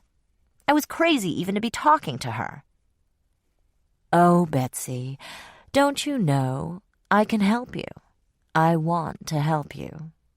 Him? She jerked a thumb toward the ceiling. Not so much. You think he cares about you now that you're a vampire? I think you lie like old people fart. I've never lied to you, dear. I had to admit that was true. Not that I was going to say so out loud. It distresses me to see my daughter's sister so upset, so alone in the world, beset from all sides. Really? I'll help you, dear. All you need do is ask. How about if I ask you to toddle off back to hell? Lena Olin made a tut-tut noise and shook her head sorrowfully, as if at a disobedient daughter. Why make things so much more difficult? You know I can help you. I know nothing's free with you, Lena Olin. Let me help you. I'm dying to help you. He's still alive, you know. It's not too late. Yet. That hurt. A lot. I closed my eyes and chewed on my tongue so I wouldn't say something that would cost me my soul. I'll be glad to lend a hand, because once you have your lover back, you'll stop thinking the worst of my poor Laura. I dislike it when the two of you argue. I grunted. All you need to do is ignore him and pray to me. I nearly fell out of my chair. Pray to you? Well, why not? You've seen the state of his world, right? She said with a gesture. Your best friend fighting for her life, your father dead in a senseless accident, your brother orphaned, you alone in your time of greatest need. And let's not even talk about all the children he does away with every hour of every day. Who knows how long Baby John has under his regime? Pray to me, dear. At least I'm not crazy. That's tempting, I said. Really tempting. She smiled and smoothed her hair. We try. Well, try this. Take your satanic designer shoe-wearing ass right out the door, will ya? The devil frowned. Betsy, this is a chance that may never come again. Bullshit. You show up whenever I'm in a jam, but I'm not dumb enough to think you care about me. You're the devil, for crying out loud. Your reputation is horrible. Now get lost. She stood. It seemed to take a long time. It seemed like she was 10 feet tall. Enjoy the funerals, dear, because without my help, there will be more. And say hello to my dear one when you see her again. I opened my mouth to say something snappy, but I was alone in the room.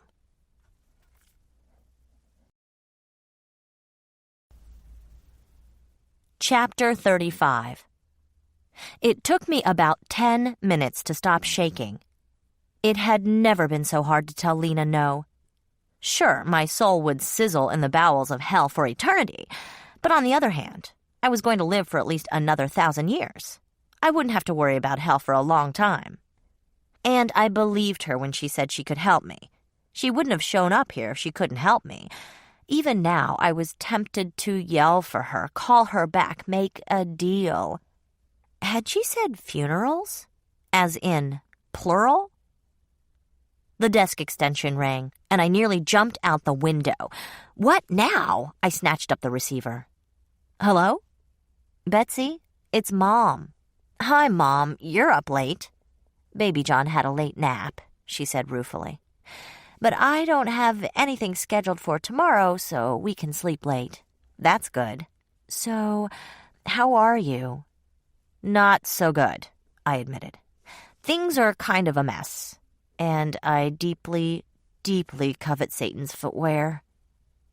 I'm sorry, she said at once. I can relate to what you're saying, hun. Make no mistake.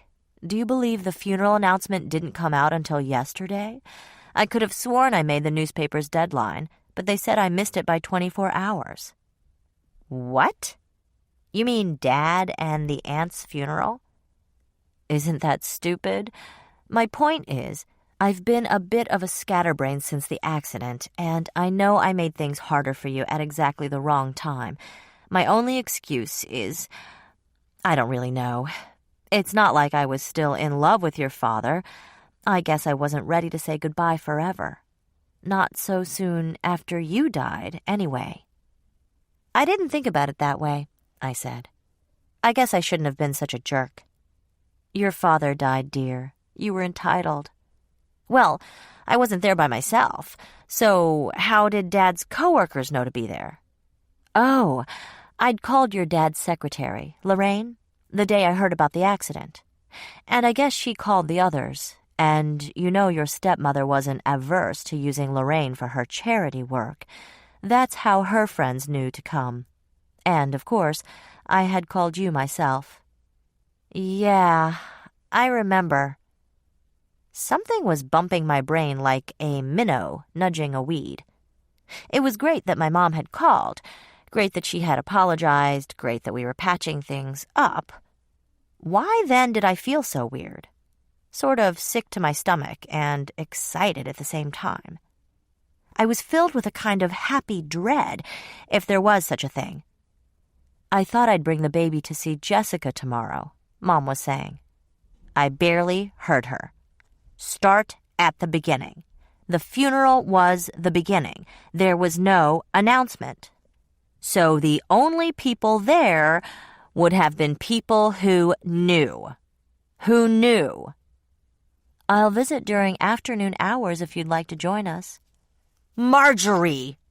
I shouted, and heard the receiver crunch as I squeezed it too hard.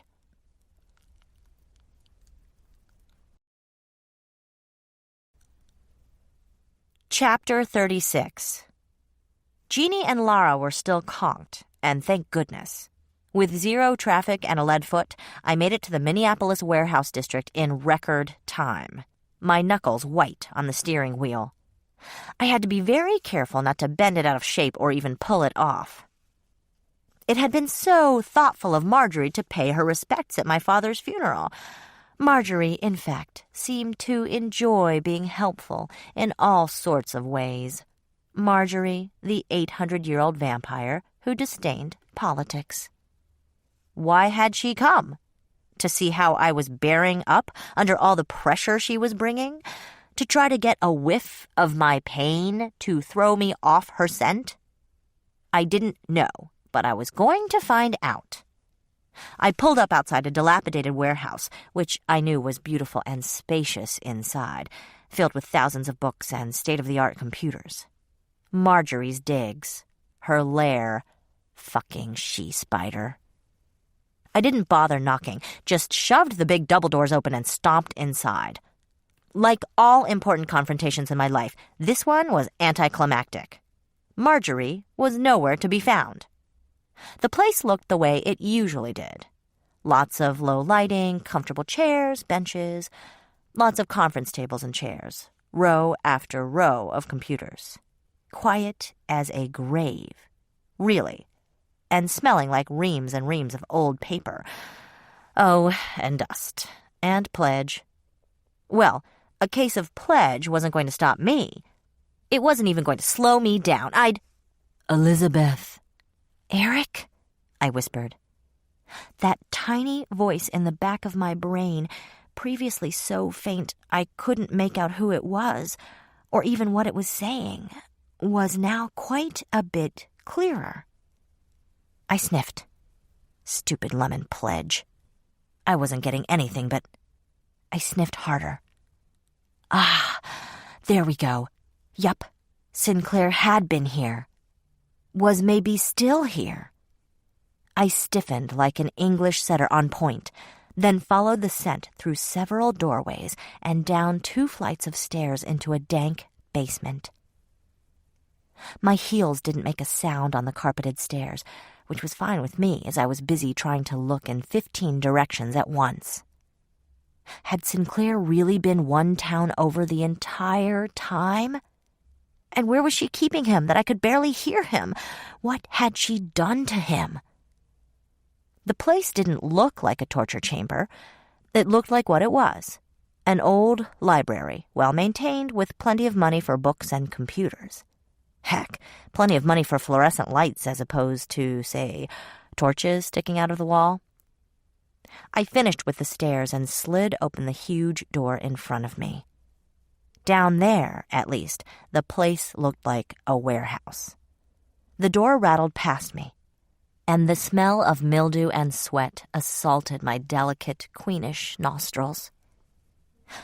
The first thing I saw was Antonia in a spacious cage, the kind they used to cage Dr. Lecter in The Silence of the Lambs. She was shaking the bars, and I remembered how claustrophobic she was. Her dark hair was matted with sweat, and her face was pale. She stank to high heaven, and her clothes were filthy. Her big eyes rolled toward me like an animal in a killing pen, and she greeted me with a shriek, "Get me out!" Then I saw the coffins. 2 of them, chained shut and draped with... Were those rosaries? Yes, dozens, covering almost every inch of the top of the coffins. "Elizabeth." I ran to the one nearest me and stripped the rosaries away, then yanked at the chains until they tore and bent in my hands. I didn't know how Marjorie had placed them. Wearing asbestos gloves, maybe? I didn't care. I just had to get him out and face whatever hunger and crosses had done to him. Me first, me first, me first! I flipped the top off the coffin and bit back a scream. Sinclair, yes. Incredibly wizened, incredibly old, shrunken, dried out. His lips were drawn back so his fangs were prominent. He looked 1,000 years old. He looked dead. "Oh, my God," I cried. "Oh, Sinclair, tell me what to do. How can I—" "Did your mother never teach you to call before dropping by? Oh, I'm prepared to validate your parking whenever you wish. How clever of you to park right out in the open like that." I spun so fast I nearly went sprawling. Marjorie was descending the last of the steps. I'd been so caught up in freeing Sinclair I'd never heard her. "You cunt." "You infant." "Why?" I had to yell to be heard over Antonia's howls of rage. She was unusually bitchy during the full moon during the best of times, which this certainly was not. "Why did you do this?" "You made it necessary." I wanted to cry.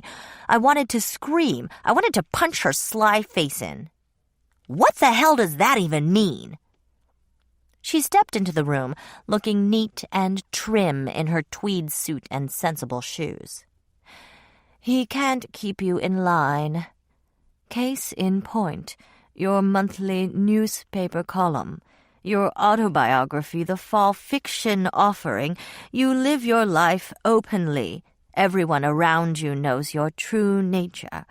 You collect people instead of living a solitary life.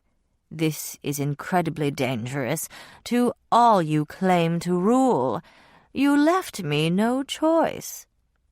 "You don't agree with the way I live my life, and so you do this?"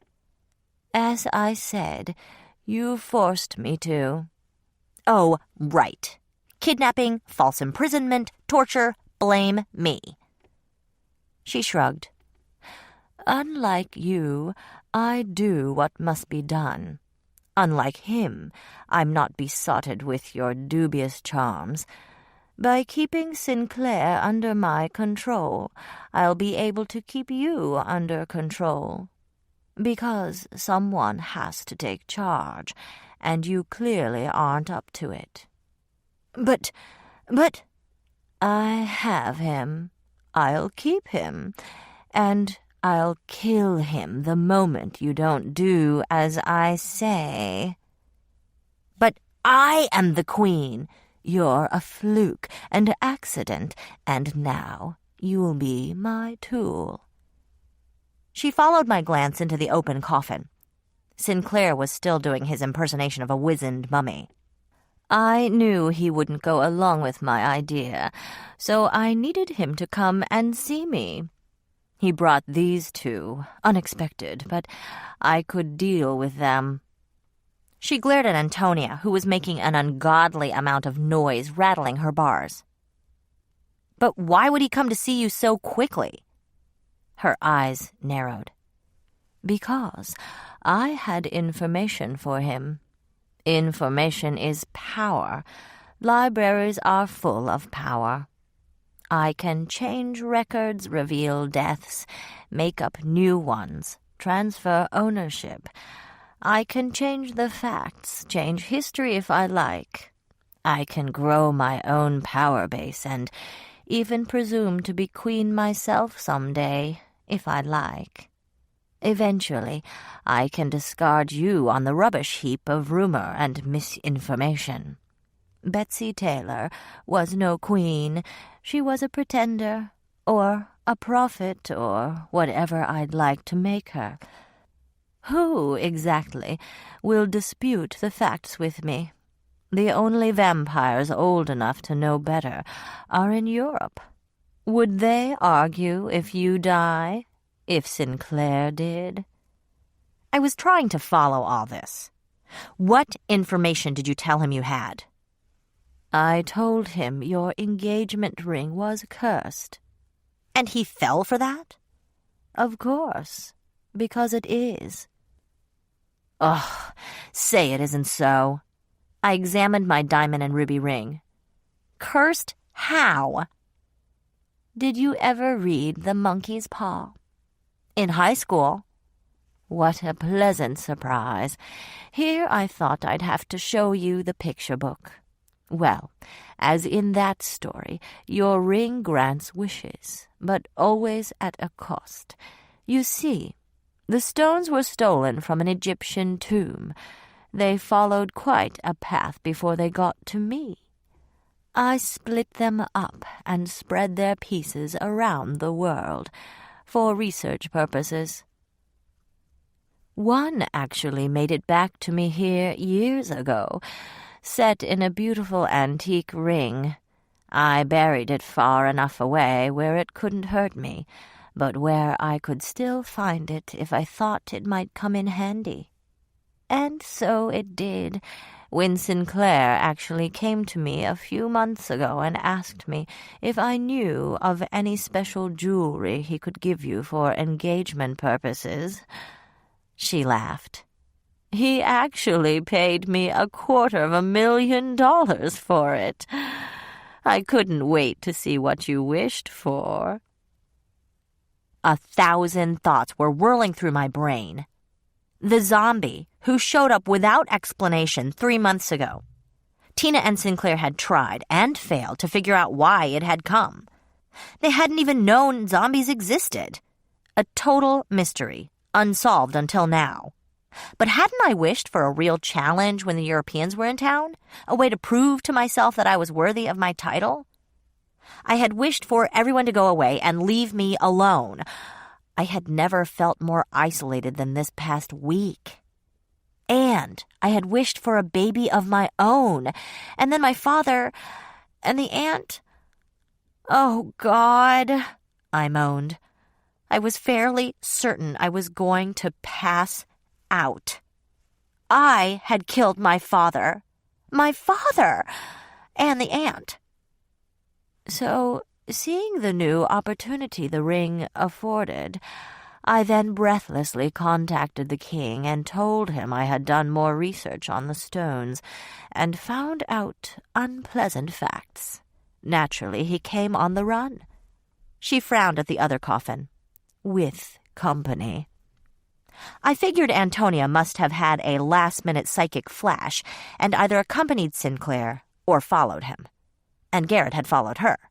What a clusterfuck. Apparently, she tried to talk him out of coming, but of course Sinclair is sensitive to vampire courtesy and my great age, and came anyway, and so here we are. You bitch. Yes. Now, let's discuss my first orders to you. I dove at her. Well, the wall, as she neatly sidestepped. Don't be tiresome, she snapped. You won't best me. Sinclair is incapacitated, and without him by your side, you are a nothing, a typo. No one has been able to harm me for over 500 years. You... Ow! I had punched her in the back and felt her ribs splinter. But fast as a snake, she'd gotten a grip on my arm and thrown me into the wall. I felt my nose break as it made brisk contact with the concrete.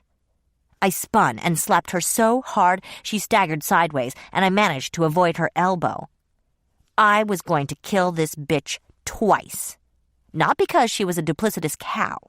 Not because she was trying to hurt and manipulate me. I was going to kill her for what she had done to him.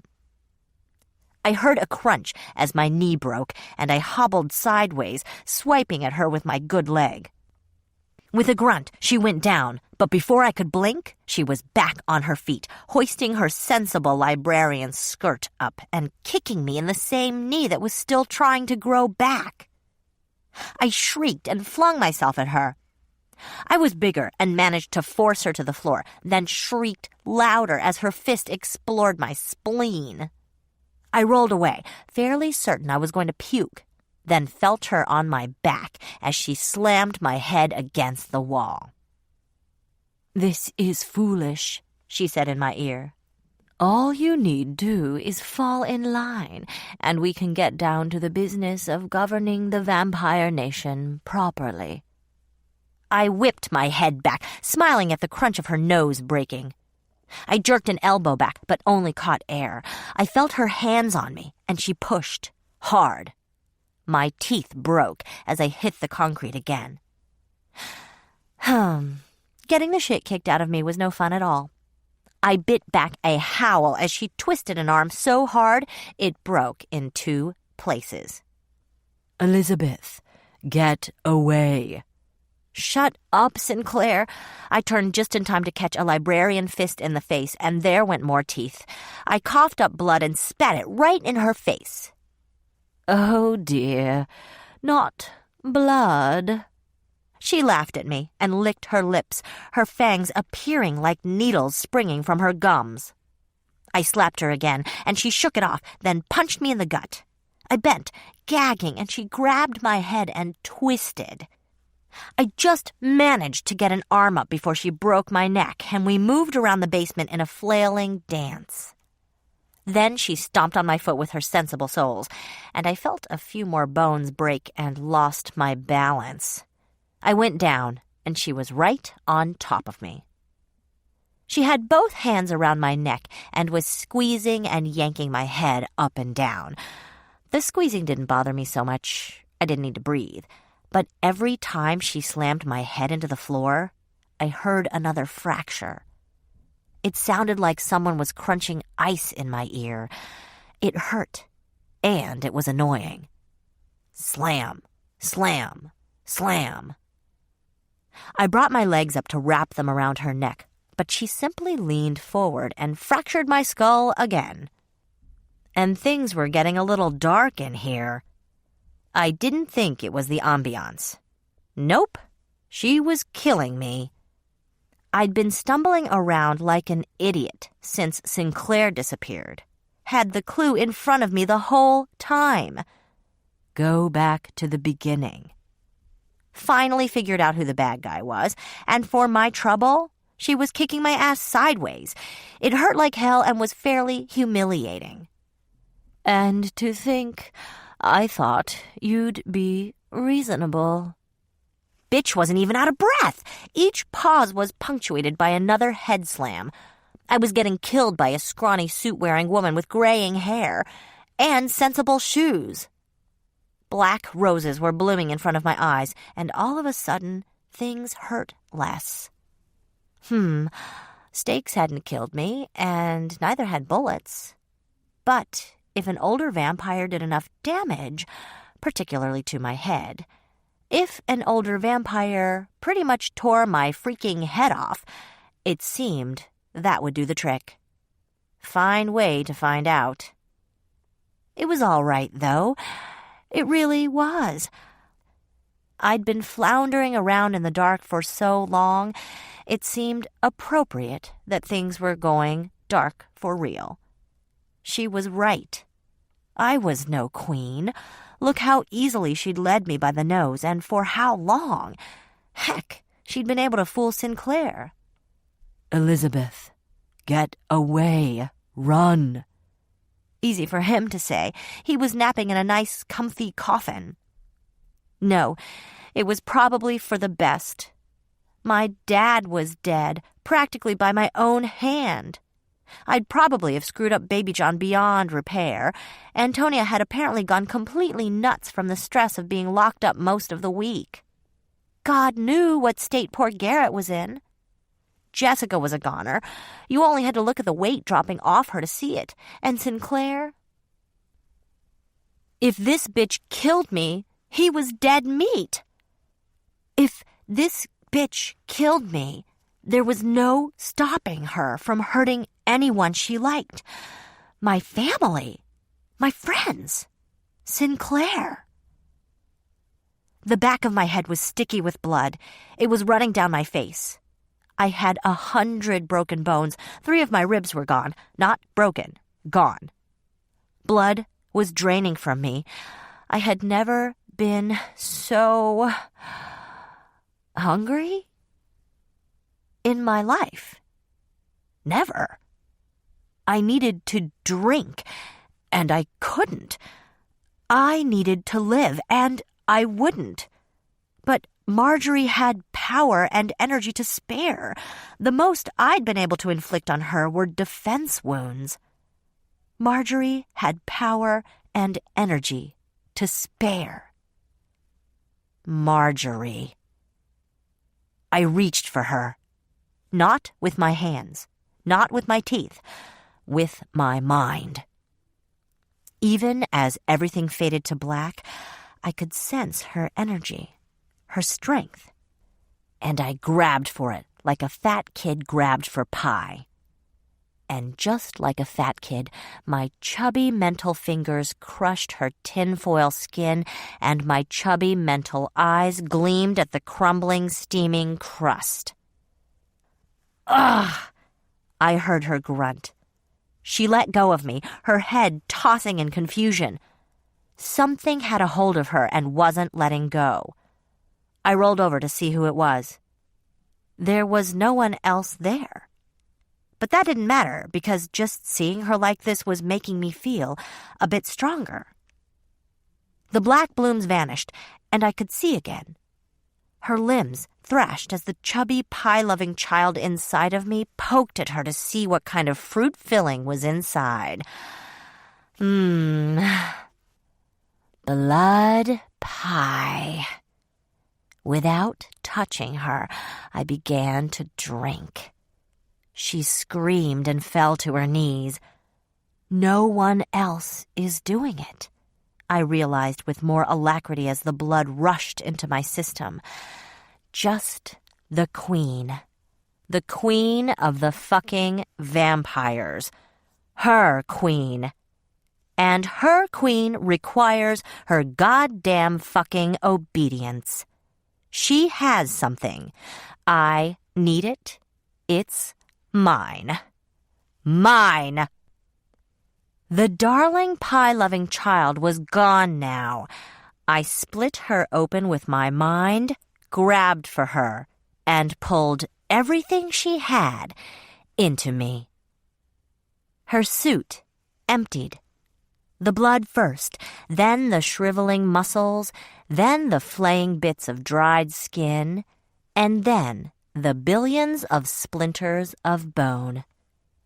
By the time I was done, I was standing tall over a librarian's suit, a librarian's sensible shoes, and about 20 grams of dust. I felt absolutely fine. In fact, I had never felt fucking better in my life.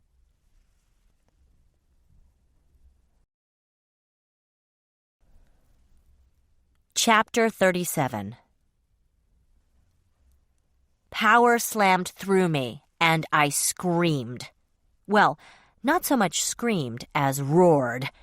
I felt energy running through my spine like a waterfall. The overload of good was becoming worse than the beating. I staggered away from Marjorie's remains and nearly fell into Sinclair's coffin. I grabbed him and poured some of the new strength I had into him. It was either get rid of it or blow up. Even as he stirred, grew younger, grew strong, sat up, it wasn't enough. I was still going to blow. I stumbled away from Sinclair, kicked Marjorie's things, and probably a bit of old Marjorie too, poor thing, out of the way, and reached for Antonia through the bars and poured more of it into her.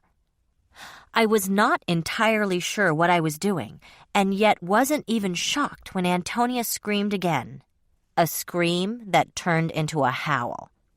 She dropped to all fours, sprouted dark brown fur, and then an enraged werewolf was howling at the ceiling and tearing at the bars with her teeth.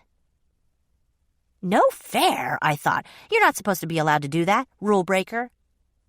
Elizabeth. Someone was shaking me. Elizabeth, whatever you're doing, stop it. It's too much. Through blurred vision, I saw Antonia the wolf tear through the bars with her teeth, and wondered vaguely what the hell a werewolf's teeth were made of. Titanium? In no time at all, she'd torn or pulled a big enough hole through the bars and wormed through, then attacked the other coffin with desperate savagery. The rosaries flew off, and she started to rip at the chains. Getting some of my mind back, I began to help her. Well, by began, I mean I flipped the coffin lid open as though the chains weren't there, stuck my hands inside, and poured everything I had onto the shriveled thing inside. In a few seconds, Garrett was sitting up and looking around. Wow, I feel terrific. What the hell just happened?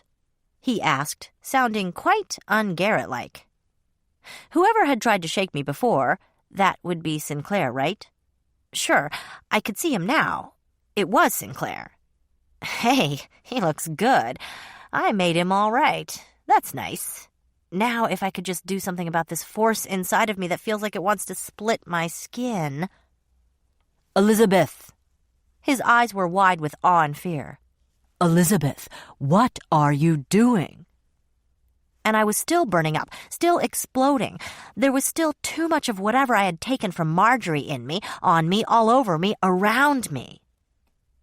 I had an idea, but I knew I only had a few moments of conscious thought left. So I leaned into Sinclair, making him wince with the touch, and whispered my instructions into his ear. He nodded. Yes, my queen.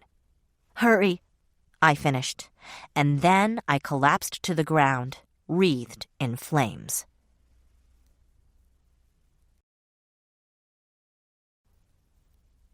Chapter 38.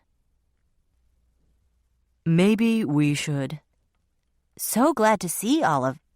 Doctor wouldn't do any. Hurt bad? I opened my eyes and bit back a shriek. Sinclair, Mark, Tina, and Garrett were all bending over me. I chased them all back with big arm motions and sat up. I saw at once we were in the hospital. But had we gotten here in time? Where is she? I managed. Then Sinclair's mouth was on mine, his arms were around me, and I sort of forgot about all the madness of the evening for a minute. Wait! I fended him off and looked around. We were in the right room, I thought, but they all looked alike. Did it work? Where is she?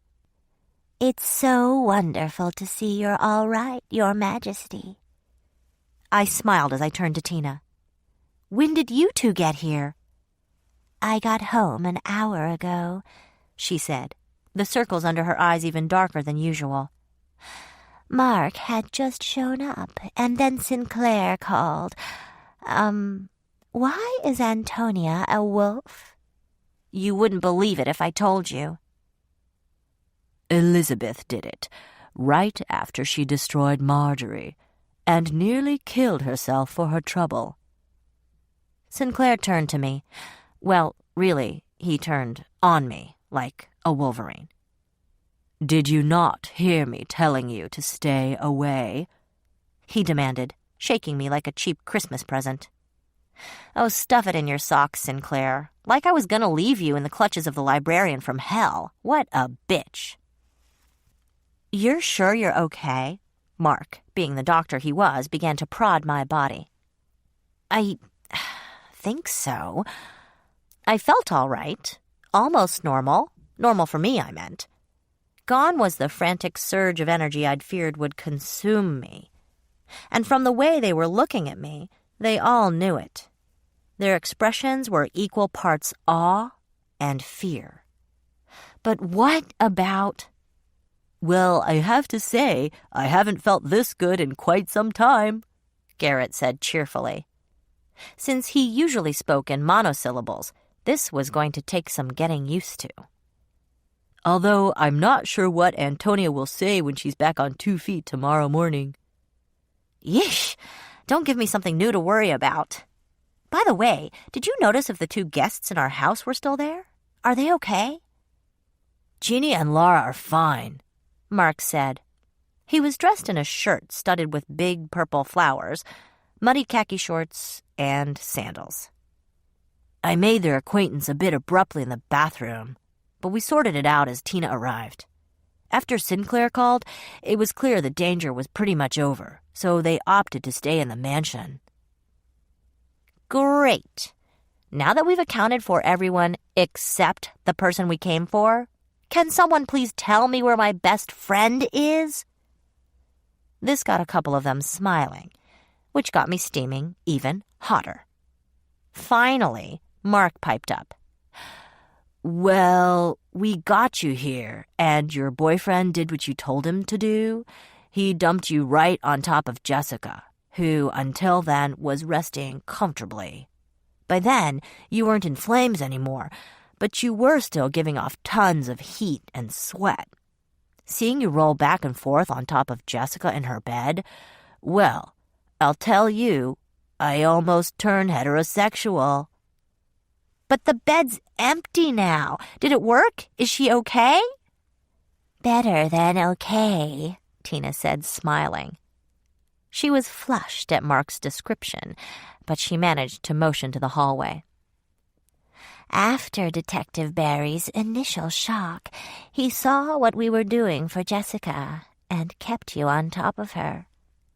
Once you were both okay, well, Jessica and Nick wanted to find some privacy, and we were all in the room, and you still looked like you needed the bed, and so... My jaw dropped in appalled outrage. She's out getting some? In a word, Tina began. Yuppers, Mark finished. Why, that... They're still somewhere in the hospital, Sinclair gently corrected me. As if on cue, Jessica and Nick burst into the room. Well, burst through the slowly opening door, giggling and leaning on each other. She was still in her wrinkled hospital gown, and his shirt was decidedly untucked from his pants. No socks, no shoes. Well, that was... She saw all of us waiting for her and clammed up. "Short," Mark volunteered. I knew the moment I saw her that it was gone. For good. She looked beautiful. I stared. We all stared. Finally, Mark cleared his throat and said, "How are you feeling, Jessica?" Beaming, she pulled away from Nick and spread her arms wide. "I feel great, but I'm super-duper hungry. Anybody have a candy bar in their pocket? Or possibly a steak?" Finally, she turned to me, still grinning like a fool. "Bets, you look like shit. What happened?"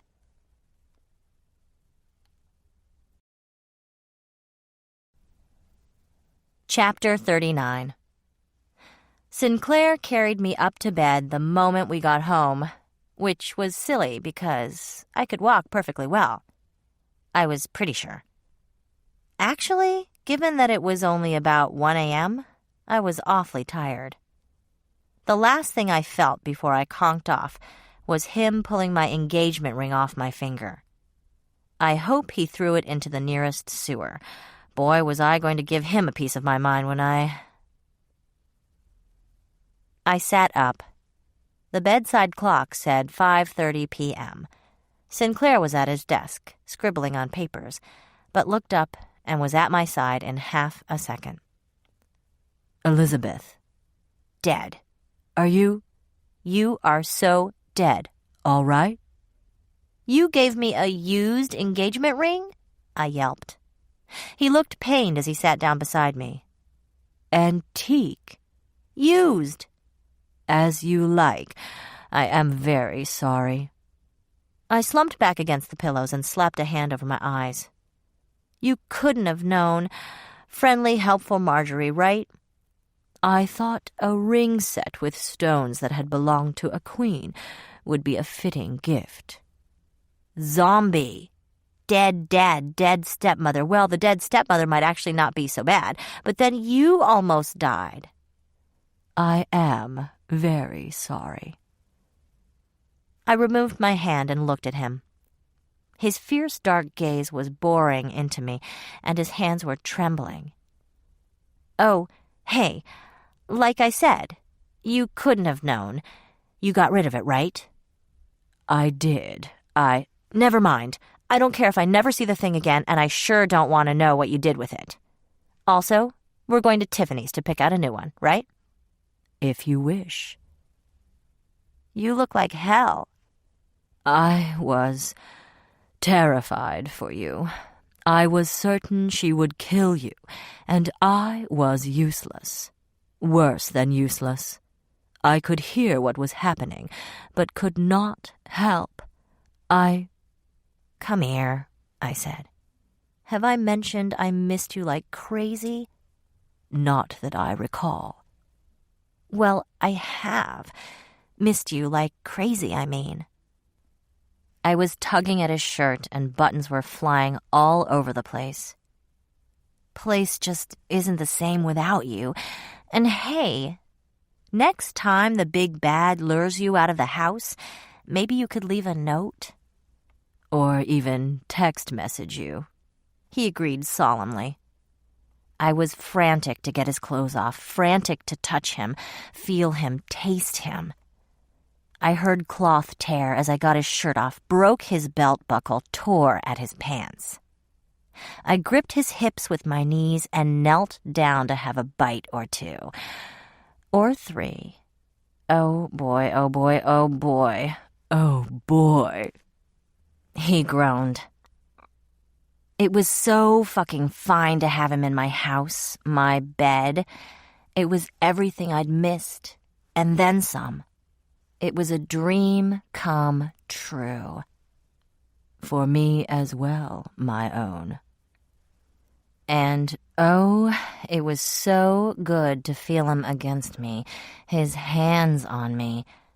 I pulled at him until we were both sitting up, me still on top, and we kissed, hungrily, as if we couldn't get enough air or enough of each other. He pushed, and I went over. And then I pushed, and I was back on top again. Mine, I thought. Yours, he agreed. I straddled him to get closer, to take him inside of me, and rode him with great delight, staring at the ceiling while his fingers dug into my hip bones.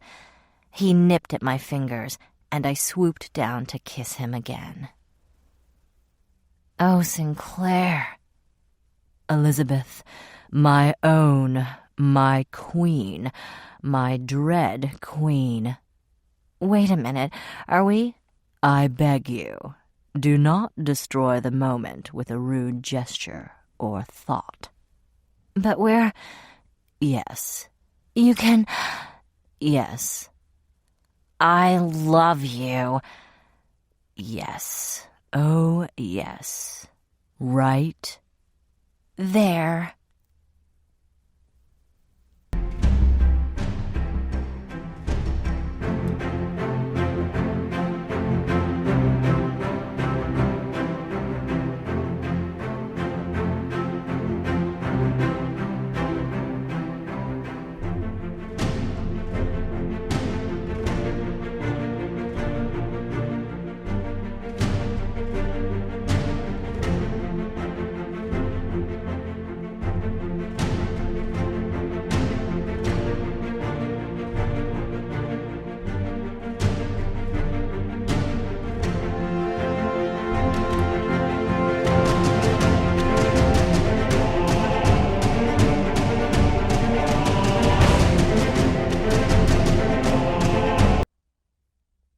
Chapter 40.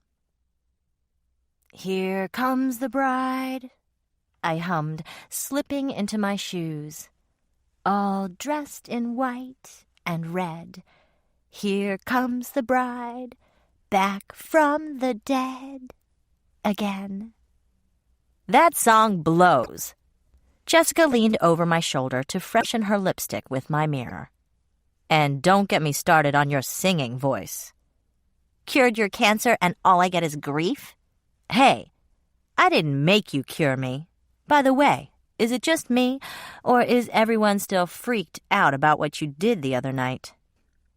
Yeah, well, I'm not exactly sure what it is I did. Neither are Sinclair or Tina. That's why it's driving them nuts. Not to mention Michael and the others, Antonia piped up, coming into the dressing room without knocking, as was her habit. They're gonna walk soft around you for a while. Huh. Oh, and Bimbo?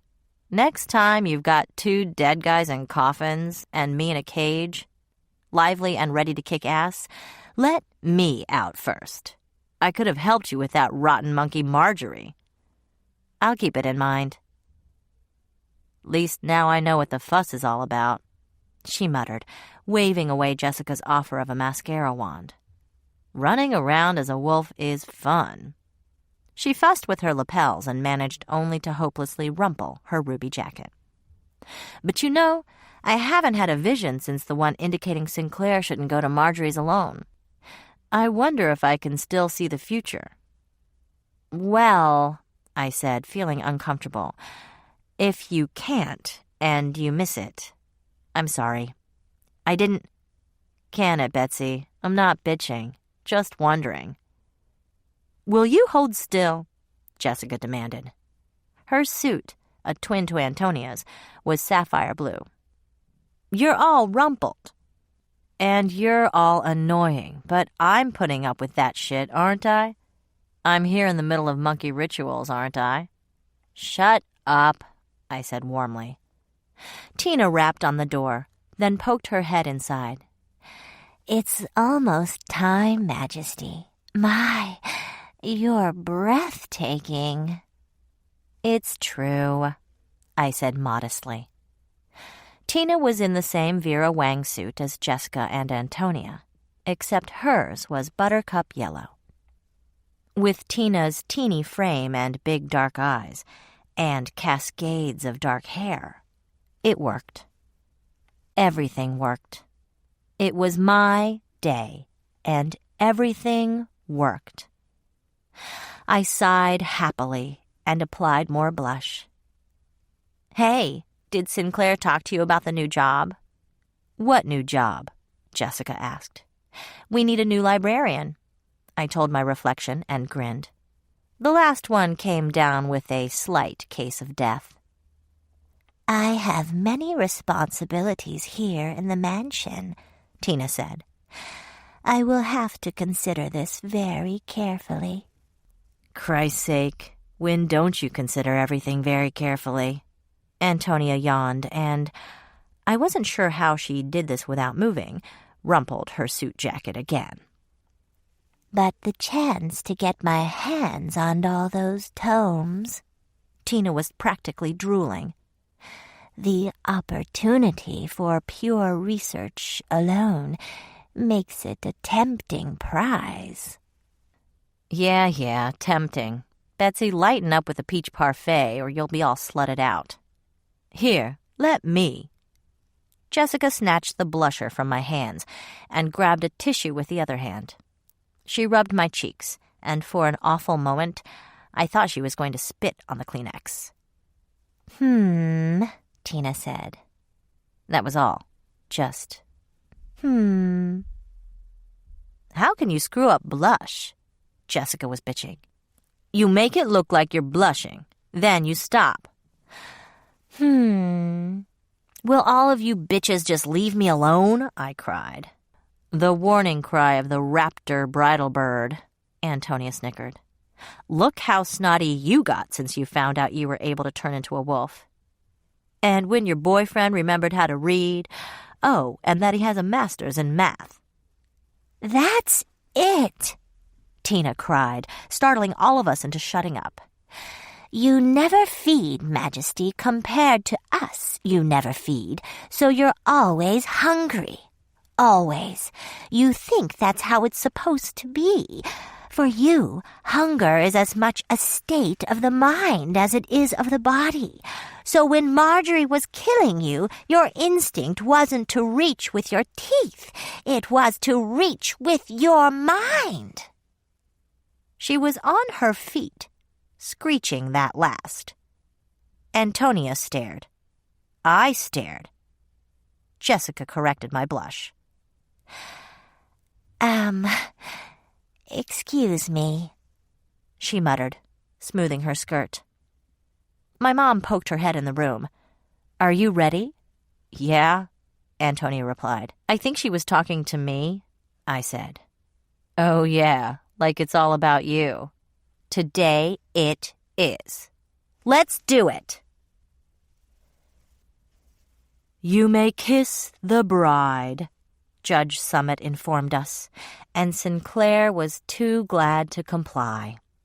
He'd done a remarkable job of concealing his boredom during the brief ceremony, though his dark eyes had gleamed at the sight of me in my gown.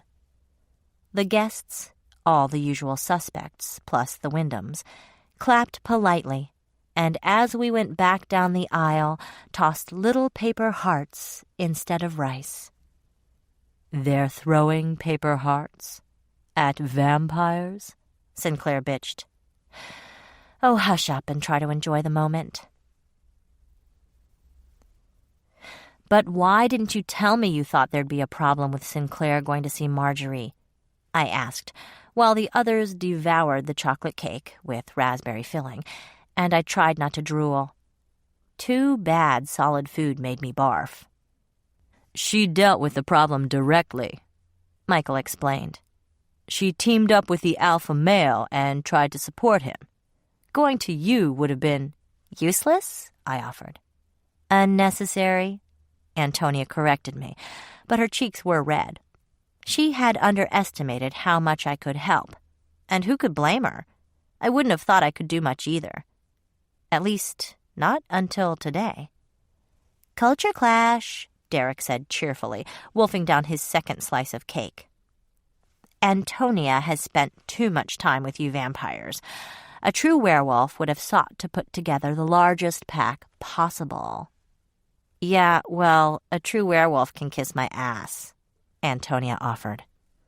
You are a true werewolf, Michael pointed out.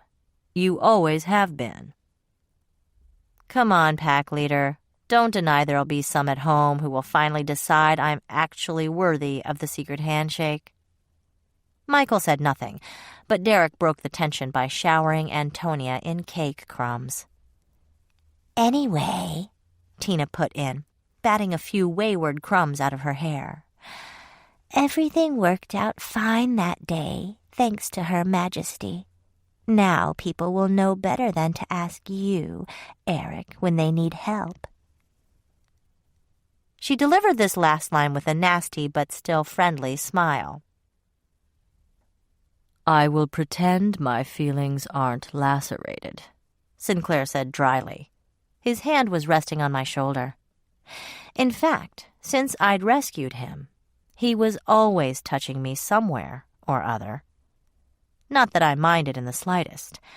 I was also loving the fact that we were spending most of our evenings trying to hurt each other during lovemaking. I glanced down at my new rings. Traditional wedding band and engagement ring. Platinum bands. Sinclair had the twin. 1-carat diamond setting. Not used. Not cursed. And Sinclair had taken the news that he was Baby John's new daddy with remarkable calm. I suspected he still felt tremendous guilt over giving me the cursed ring in the first place.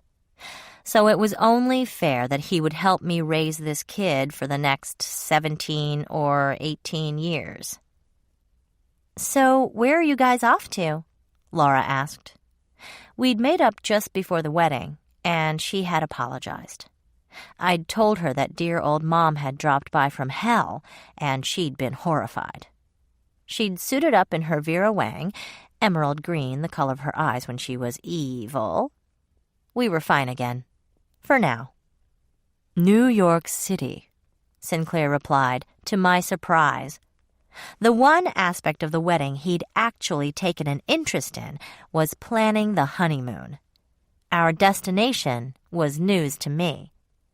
"And I thank you for taking the baby while we're gone." "Oh, it's my pleasure," Laura gushed. "We're leaving him behind?" I cried. "But he'll miss us, me." "Sorry, my wife. On that I draw the line. Babies and honeymoons do not mix." "Fascist," I muttered. But I didn't put any real heat into it. In 3 days, I'd gone from lonely and frightened to surrounded by friends, family, and new allies. And Jessica was all better. You wait until later. "I dream of later," he murmured back. I laughed and squeezed his hand. Poor guy.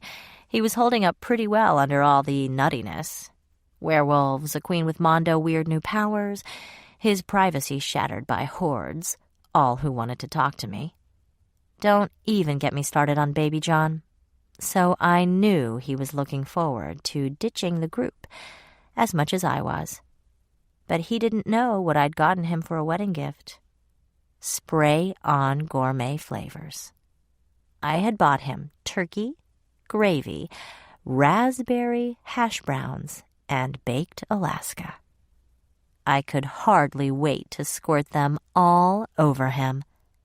And I'd never been to the Big Apple.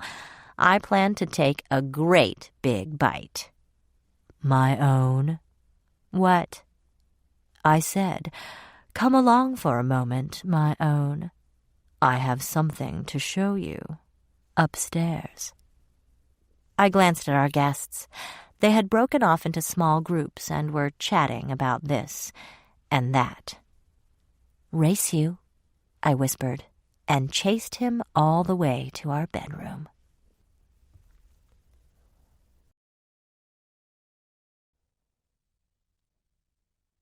The end.